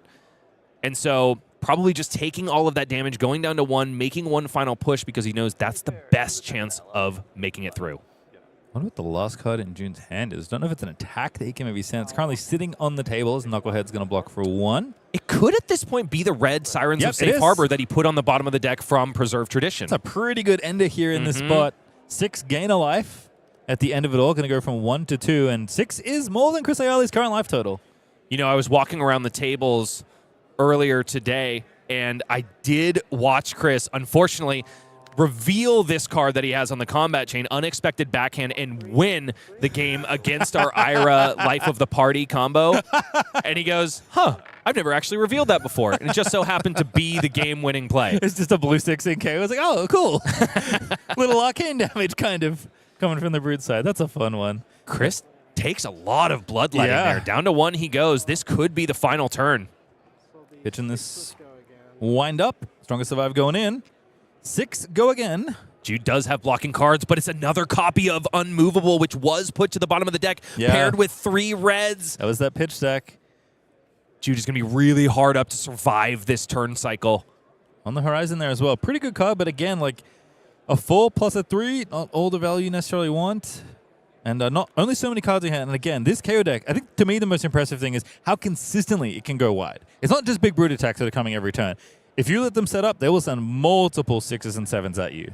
Oh, and it's also a Waxing Spectre in the hand of Jude Cornett. Also not a block card. If it was a Waning Vengeance, at least the Unmovable could be used to shore up 3 more damage. But no, as it stands, his entire hand only blocks 7. Yep, well, the 2 ward will block for the 2 extra that he's missing, but Stronger Survive coming back in. And again, these numbers are big enough at this point. There's block 3.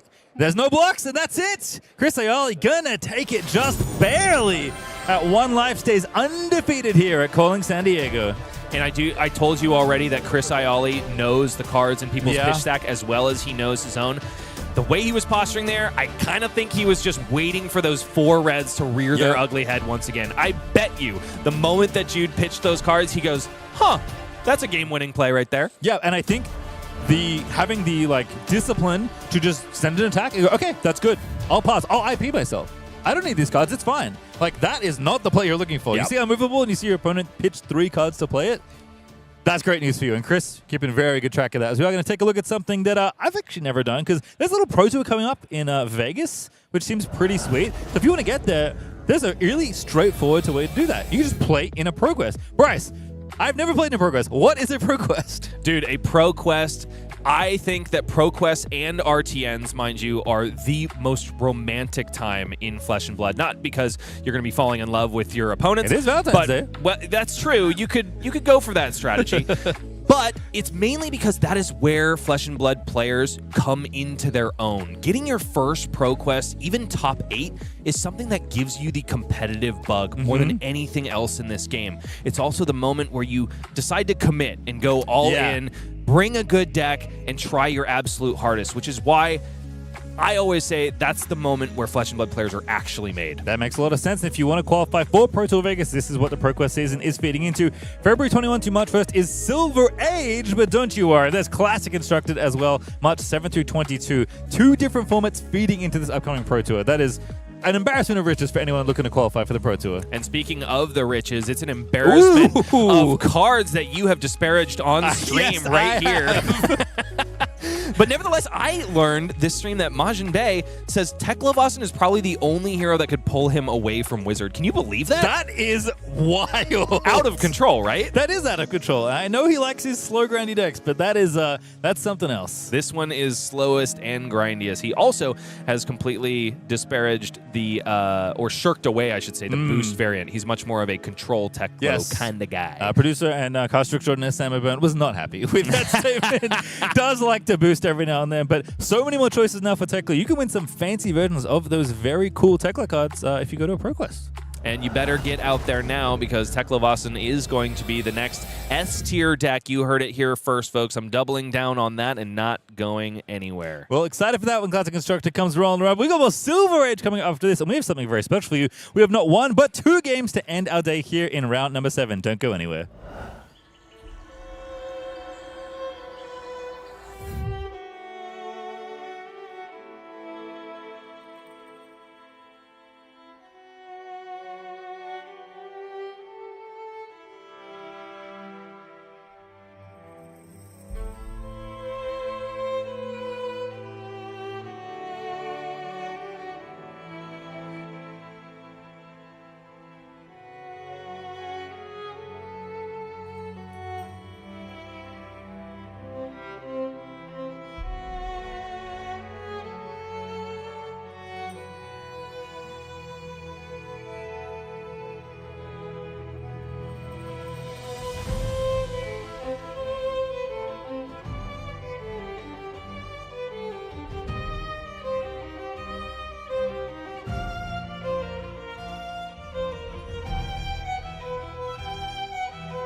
the hazy moment, voodoo ocean blast.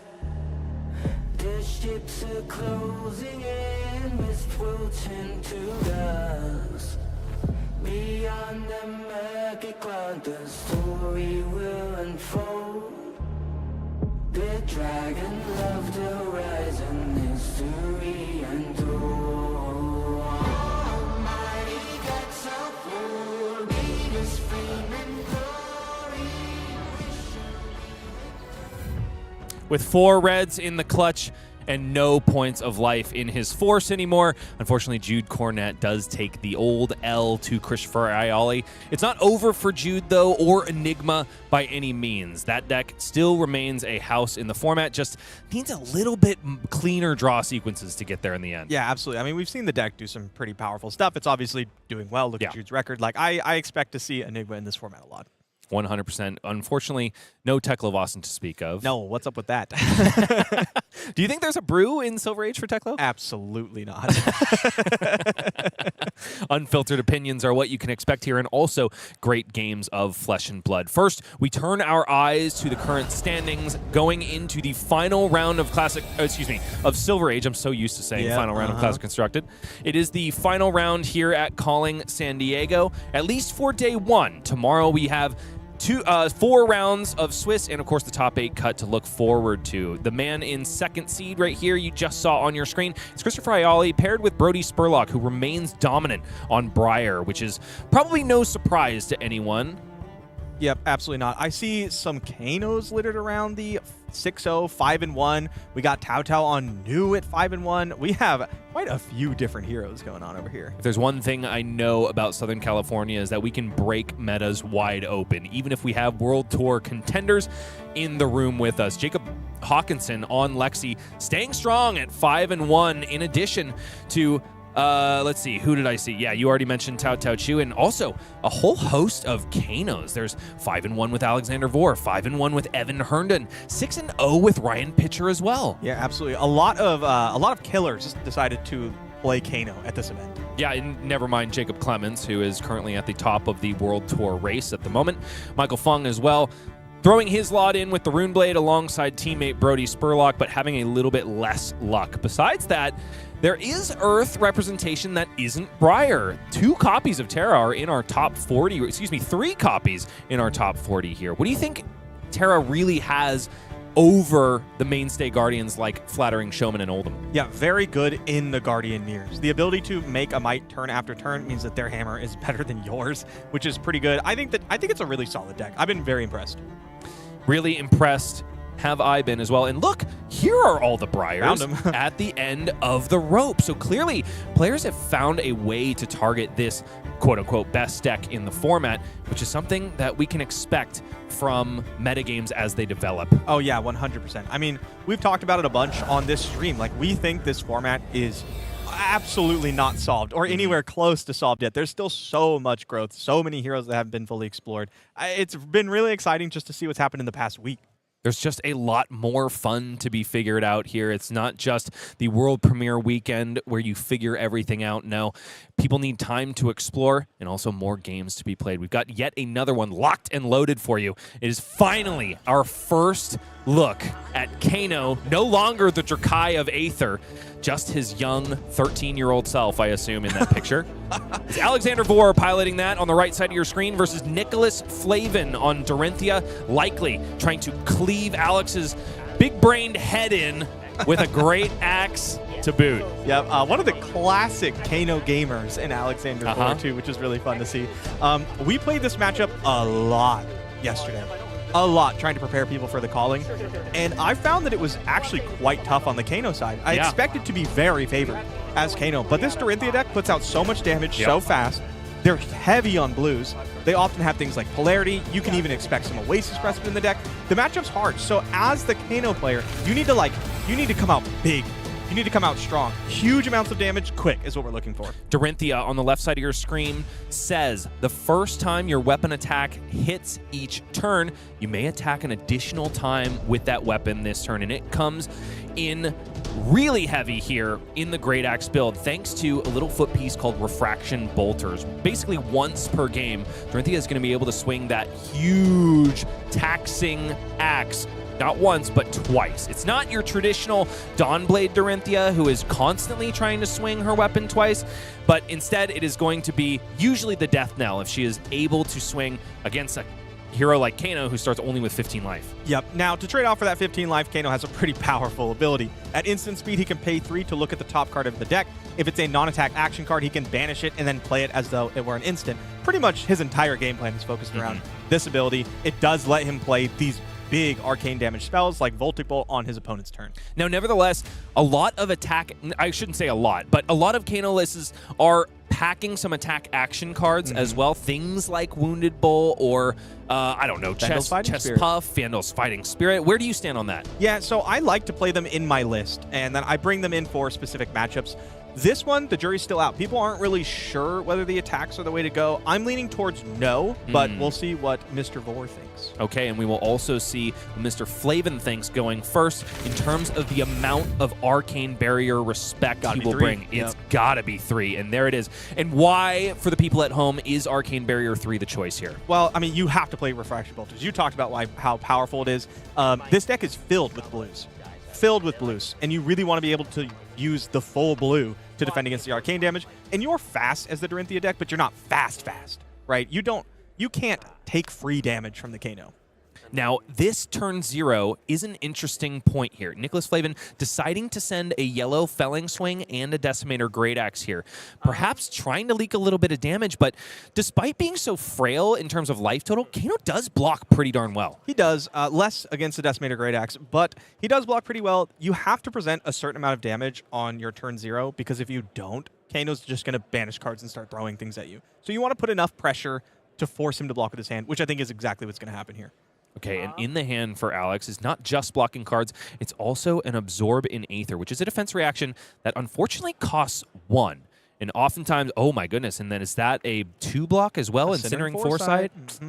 Now, I wonder if we're going to see Alex just decide, you know what, I don't care, and just Incinerating Foresight, look for spells, play the defense reaction, and start blasting. Oh, yep, here we are. Here he goes. Such an Alexander Moore thing to do. Centering Foresight, of course, can be played on your opponent's turn cycle. And on top of the deck is 2 copies of Emeritus Scolding and an Aether Quickening. Alex could be thinking about deploying both the Absorb and Aether and then trying to banish the Emeritus Scolding off the top of the deck. What do you do in this situation? Exactly that. That seems really good to me. Okay. I mean, you're dealing, how much is that? 6 from the Emeritus, plus 1 from the Cindering, plus 2 from the Absorb and Aether. This is insane. Every time you play Centering Foresight in this format, you are praying there is a red Emeritus Scolding on top. Centering Foresight, of course, as we mentioned before, will opt 3. The next card you play this turn with an effect that deals arcane damage, like Emeritus Scolding, instead deals that much arcane damage plus 1. Now, what he's deciding here isn't what he's doing this turn. He already knows. What he's deciding is whether he wants that red Aether Quickening for the following turn. An Aether Quickening is one of those cards that has been pretty innocuous, at least in Classic Constructed for now. How does it fit into the Kano game of Sage? Oh, it's incredible. The 1 for 4, it's not the most efficient, but we're playing all the good 2-cost ones. But what it does is it threatens Go Again. And these decks want to keep their full hand, right? But if you can get that Surge active, you get Go Again, and maybe you could play a Scalding Rain, another 1 for 4, something like that, right? And that really puts players in awkward spots. Unyielding Already Grip. looking to grab the equipment. So Unyielding Grip is a fascinating include here. Unyielding Grip blocks for 0 and has Blade Break, but if you have no cards in your hand, it gets plus 3. So that telegraphs that Alex is just ready to throw caution to the wind and all of the cards in his hand either onto the combat chain or into the pitch zone to pay for Kano. I absolutely love this play. I wrote an article for LSS about Kano in this format, and I mentioned that I liked Unyielding Grip plus the frontline equipment to make exactly this type of play, and I'm so happy to see it here. And this is 9 arcane damage on this Emeritus Scolding. 6 on its face, 2 from the Absorb and Aether that was resolved, and of course 1 from the Cindering Foresight. So after all is said and done, Alex taking 0 and sending 9? Yep. Very nice. Used all the equipment, used the Absorbent Aether. Unfortunately for Alex, Nicholas did have a blue.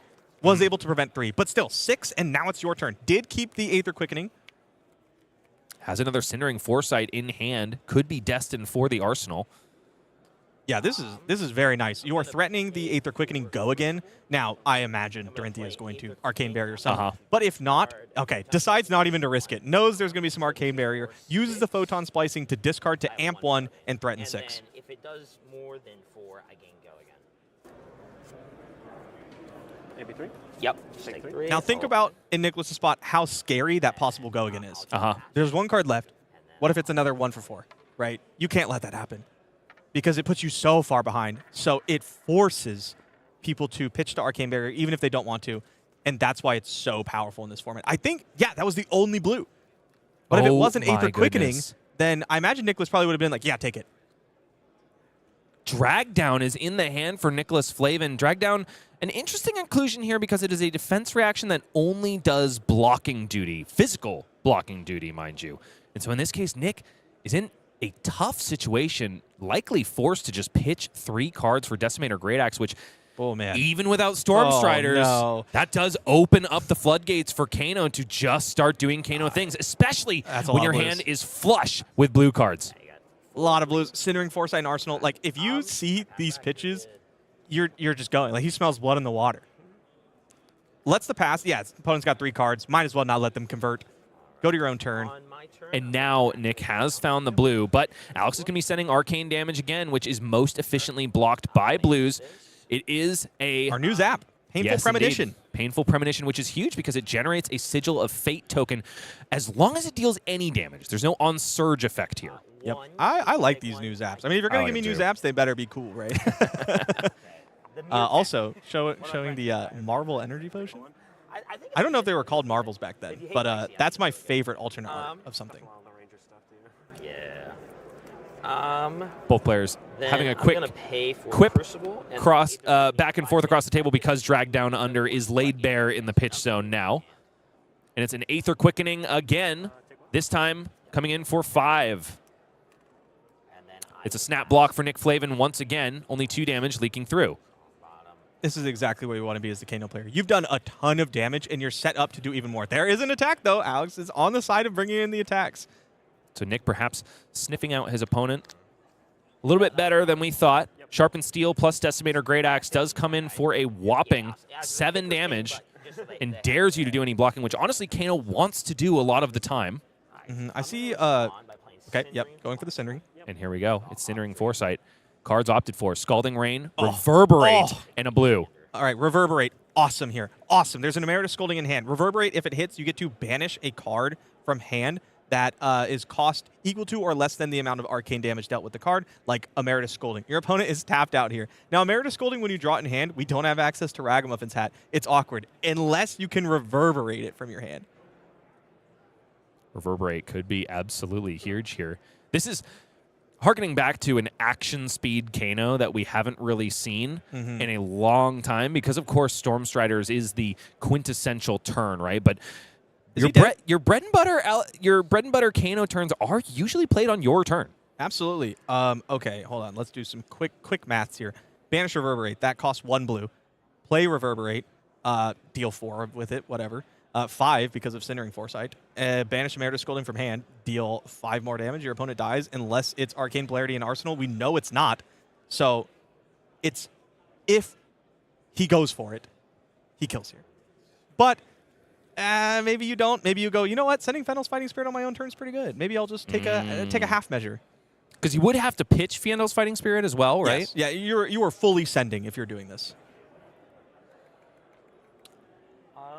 So you have always been an advocate for waiting for the last possible moment, crossing all your T's, dotting your I's. Don't go for it until you know you have the win as a wizard.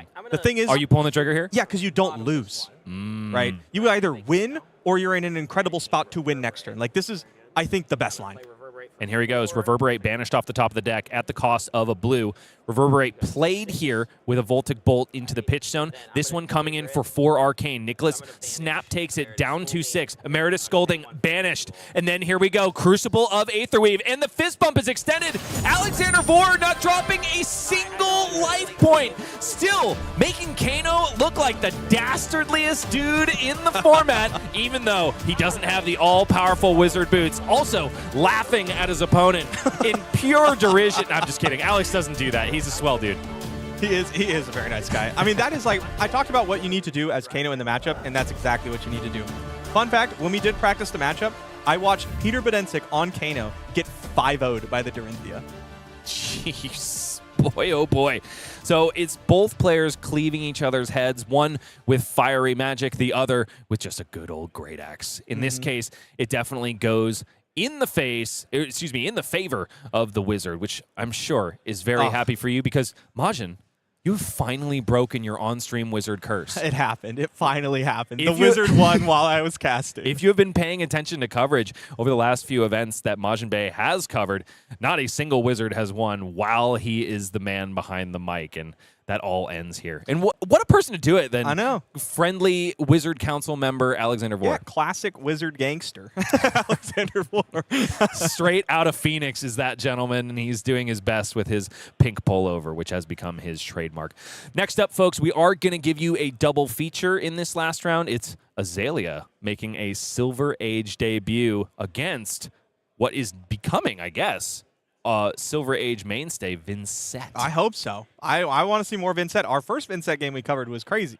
And this is going to be the same Vynnset, mind you. The only one. There is only one in the room. Let's see if the Blood Rot will taketh or if the Rune Chance will carry the day. Back down to the feature match area we go as our Azalea player David Alvarez at X and 2 takes on Justin Schlapkohl. Both of these players playing for their tournament lives. It is lose and out for both of these X2s. Wow, pretty sleeves for David. Those Pretty are the sleeves new indeed. Crown of Dominion?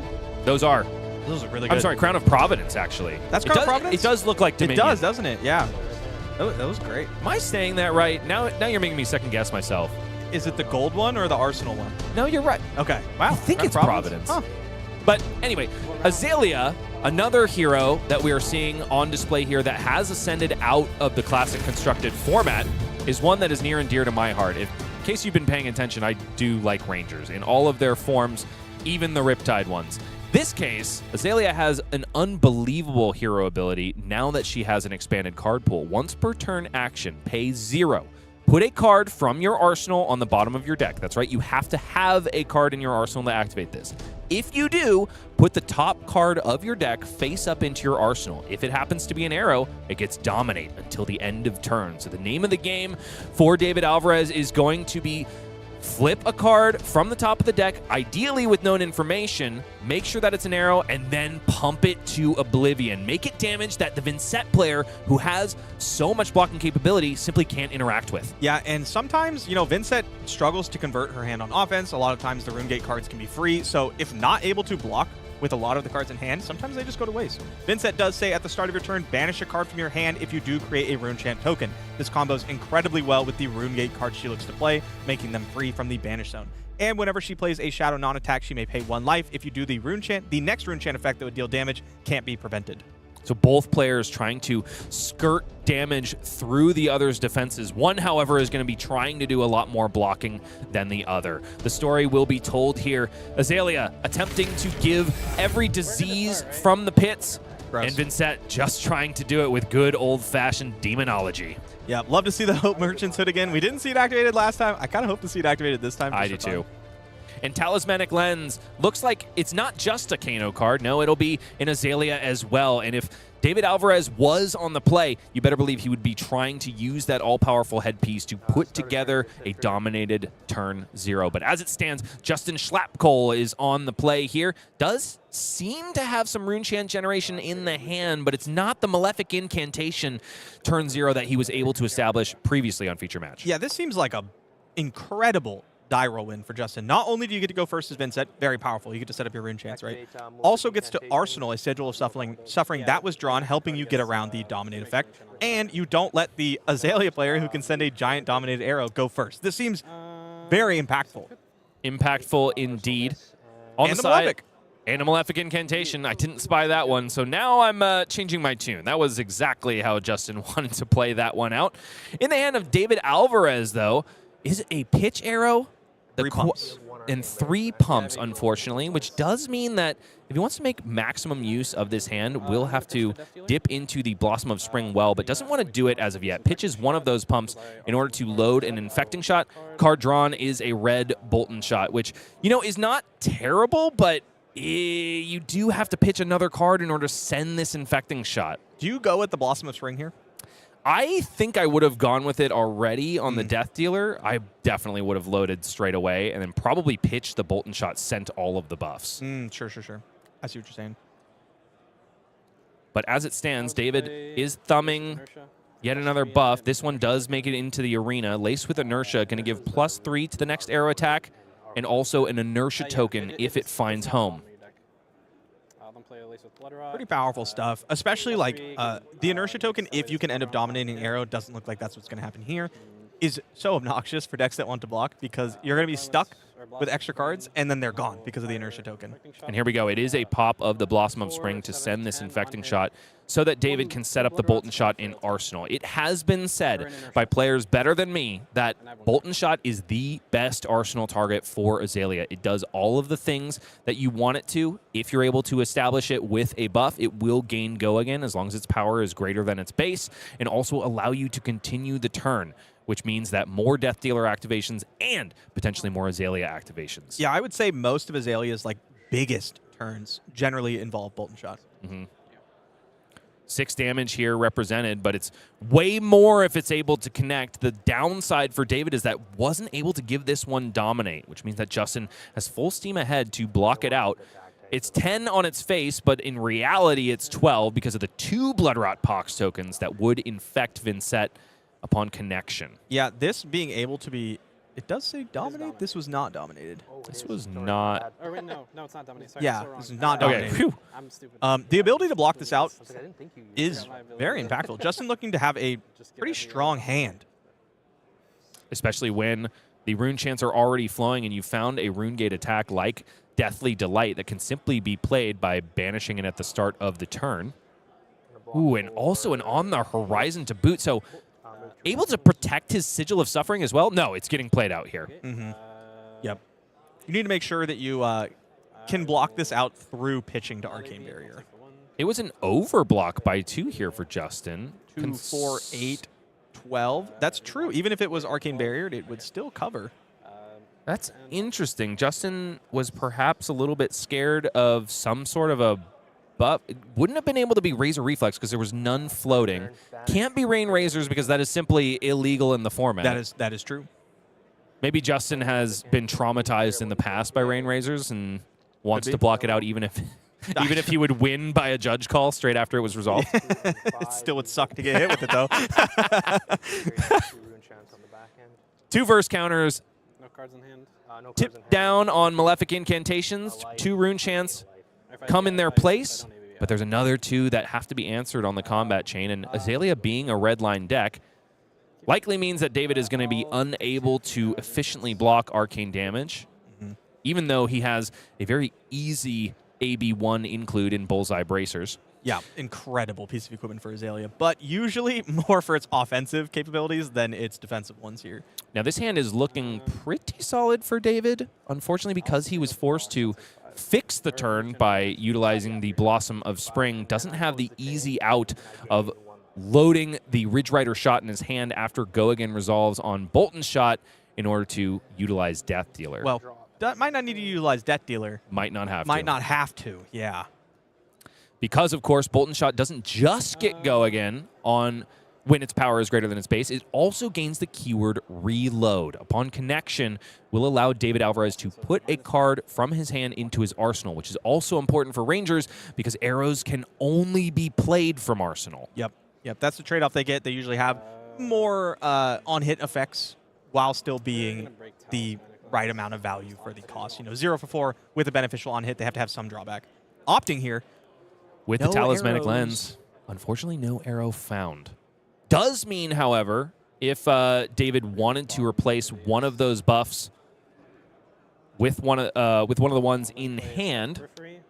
Next attack action could card from Arsenal. freely go ahead and pitch one of those buffs, use again- Death Dealer to draw on the top of the deck. But yeah, it was checked. You We are- could, if you really wanted to, you could have blind Azalea here because you have an arrow, right? So even if you hit a bump, it's okay. But probably not what you wanted to do. In a lot of cases, I find myself arsenaling arrows without go again with Azalea just so Just I to do can it. utilize a blind Azalea and be pretty much happy with whatever I get. In this case, Bolton Shot is a premium card. Yeah, absolutely. I mean, Justin ahead. We'll just play Ahead the on shot life for and seven, set go up. again, I not think you hit. need to have It'll reload. strong Just plays says here I can put on my, David's side to come back into this. We are in a situation where Justin can pretty happily just throw 3 cards at whatever David sends his way and send 1 Rune Gate attack, as long as it's found. In this case, it's in the form of a yellow Deathly Whale. Arguably a red Deathly Whale. Oh Arguably my goodness. the best one. Yes, agreed. And a Beseech the Demagon to pair with it, thereby making it so the on-pain effect that is reciprocal triggers twice and gets 2 Rune Chance when the combat chain closes. Huge. What do you think about possibly taking most of this, maybe even all of this, and then going Mavrine Skies, Beseech, Deathly Whale, Flail? I think it's a Is that too much? Is that too cute? I think it's too cute. I think it's a win more play, honestly. Yeah, I would agree with that. Granted, there aren't any on hits here. I do, even though a Lace with Blood Rot has been resolved, there are things like Lace with Frailty and resolved Lace yet. with Inertia. I'll close the combat chain. We're Sorry? going to see this. It hasn't been resolved yet. We're going to see it. No, one Oh, copy sure. previously Yes. has been resolved. So maybe like Justin would be thinking, well, there's not another Lace Yeah. with Blood Rot this early. And then Oh, opting. another Lace. Lace with Inertia, I believe. Uh-huh. Thereby giving this next arrow all the on hits that David wants and more. But because Justin held back his defenses on the Bolton Shot, probably detecting that well, you're going to get to load an arrow no matter what. You got Bullseye Bracers, you got Death Dealer still. Even if I give you this reload trigger, you probably aren't going to use it. And he's rewarded here because this 10 is going to hurt a lot more. I'm going to be honest. I like my play of keeping the Mob Still? Skies. You push so much damage. That is true. It's 2 Rune Chance, 9 physical. You're going to make 3 Rune Chance. 4 probably because the Mob Skies will hit, and then you can swing Flail. That gum. That's a lot of damage. Oh, sorry, and you make another Rune Chant from Reduce. From Reduce. Yellow and a black. Do you need to do it? Probably not. But I mean, it might be win more, but I love winning, and I love doing it That even is more. true. So I could see buying into it, especially because David has no more blocking equipment. yes. And so he doesn't have like the easy shirk of the flail. And just that renegade. Just But as it stands, I mean, Justin's going to be sending a Deathly Oh, Whale yeah. for 9 and creating 2 Rune Chance on, ultimately 3 Rune Chance on the back of it. 600 million Rune Chant. So, I don't know. I just like being the safe player. It's really safe when your opponent dies. It's just so safe. You spitting truths. I think And it might also a even lot be of love. more safe because you pull all the cards out of your opponent's hand. Like, this is going to be so much damage. Yeah. Bounding Demagon here, being resolved. 1 life paid here for Justin Schlapkohl, who sees victory in his sights. Maybe he's not going to get there as fast as Caleb Van Patten wants him to, but may still get there nonetheless. So it's 4 Rune Chance plus 9 physical against a deck that just doesn't block either sources of damage particularly well. It is an Infecting Shot in a brand new, beautiful Marvel art treatment. Oh my gosh, That is so pretty. I got to get a set of those. But then there are 3 2 blocks to back it up. It is not looking good for our Ranger player. Infecting Shot looks toxic. Yeah, Like- it does. like the car, it looks like it would give you an infection. Have you ever resolved it against somebody? And No. seen their reaction? No. Yeah, it's toxic. I felt it, though. It hurts. So 9 damage represented here. The first time lethal has been presented this game. The last of our coverage opportunities here at Calling San Diego, at least for day 1. Only 2 blocks given, so 7 damage coming across. I don't like it, but I don't think David does either. It's definitely the thing he has to do here, especially when he's found a 1-cost arrow in the hand. I fully expect to see a Bullseye Bracers activation here and throw.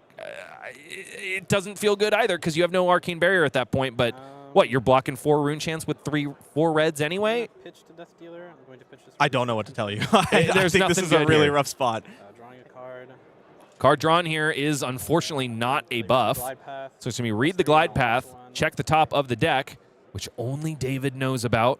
You have to blind here, right? You have to blind hit a If you hit, if you hit a buff here, you're able to play it out of the arsenal. Unfortunately, it is a Ridge Rider shot instead. It's still okay. I mean, if David is running pitch cards, this allows him to keep Bullseye Bracers up and maybe mount a defense against these 4 rune chants. Sure. I mean, the issue is like, it's okay, but you are going to die. Yeah, it's so bad. Even a completely non-functional hand, even 4 titanium baubles, even 4 crack baubles in Justin's hand. Like a rune chant with flail, 4 rune chants It's with so a bad. flail, you're at 1, you have to block all of those. So we got 7 Dominate here. Dominate presented for the first time this game thanks to the Azalea activation. No on-hit here, though, unfortunately.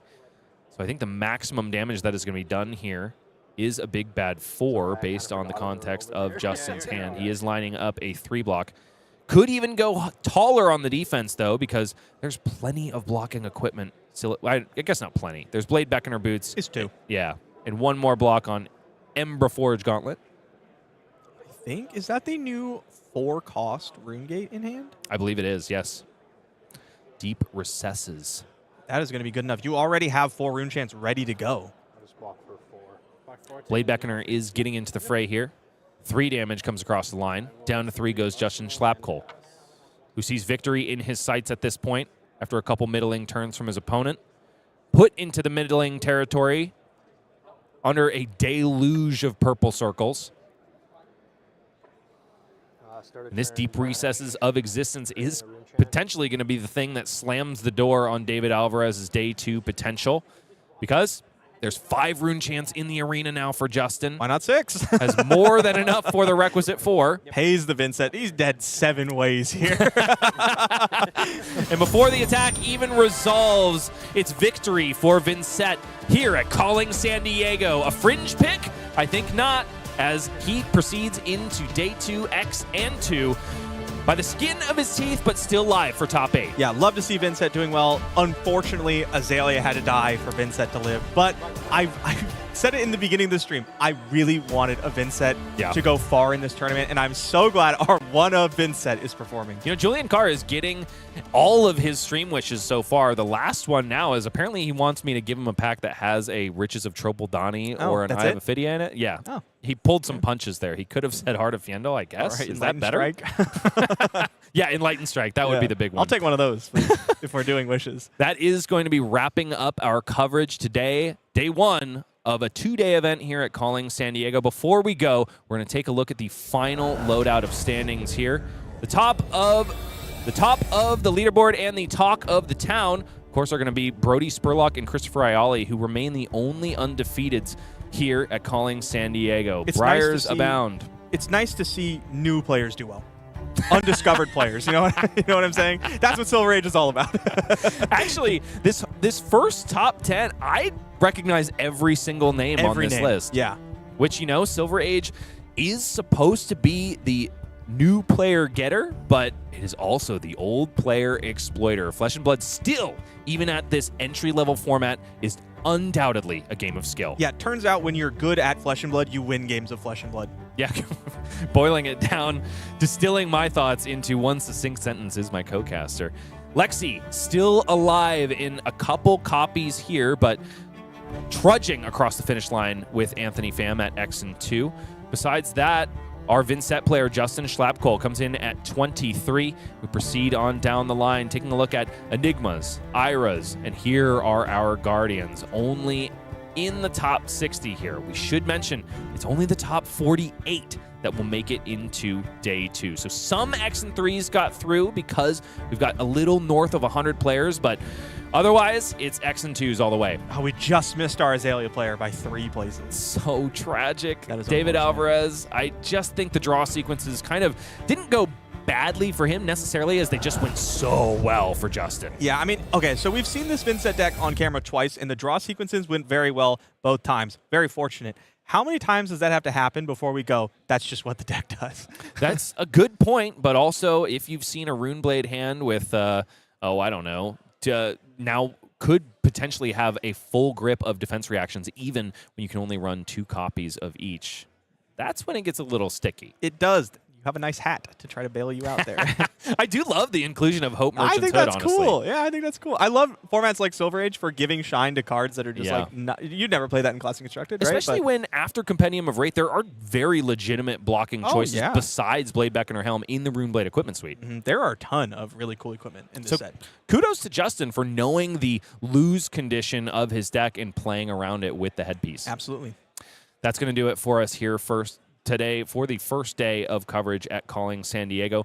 Definitely stick around for day 2 tomorrow. We'll be coming at you bright and early, and we will be giving away a full art Marvel Young Hero of the winner's choice. All you got to do is stay active in chat during the semifinal round, and we're going to get you that pretty card post-haste. But before that, we're going to go grab some grub, hopefully play some Flesh and Blood. I'm excited. We got time for side events. Yeah, 100% we do. And then we'll be back with more action tomorrow.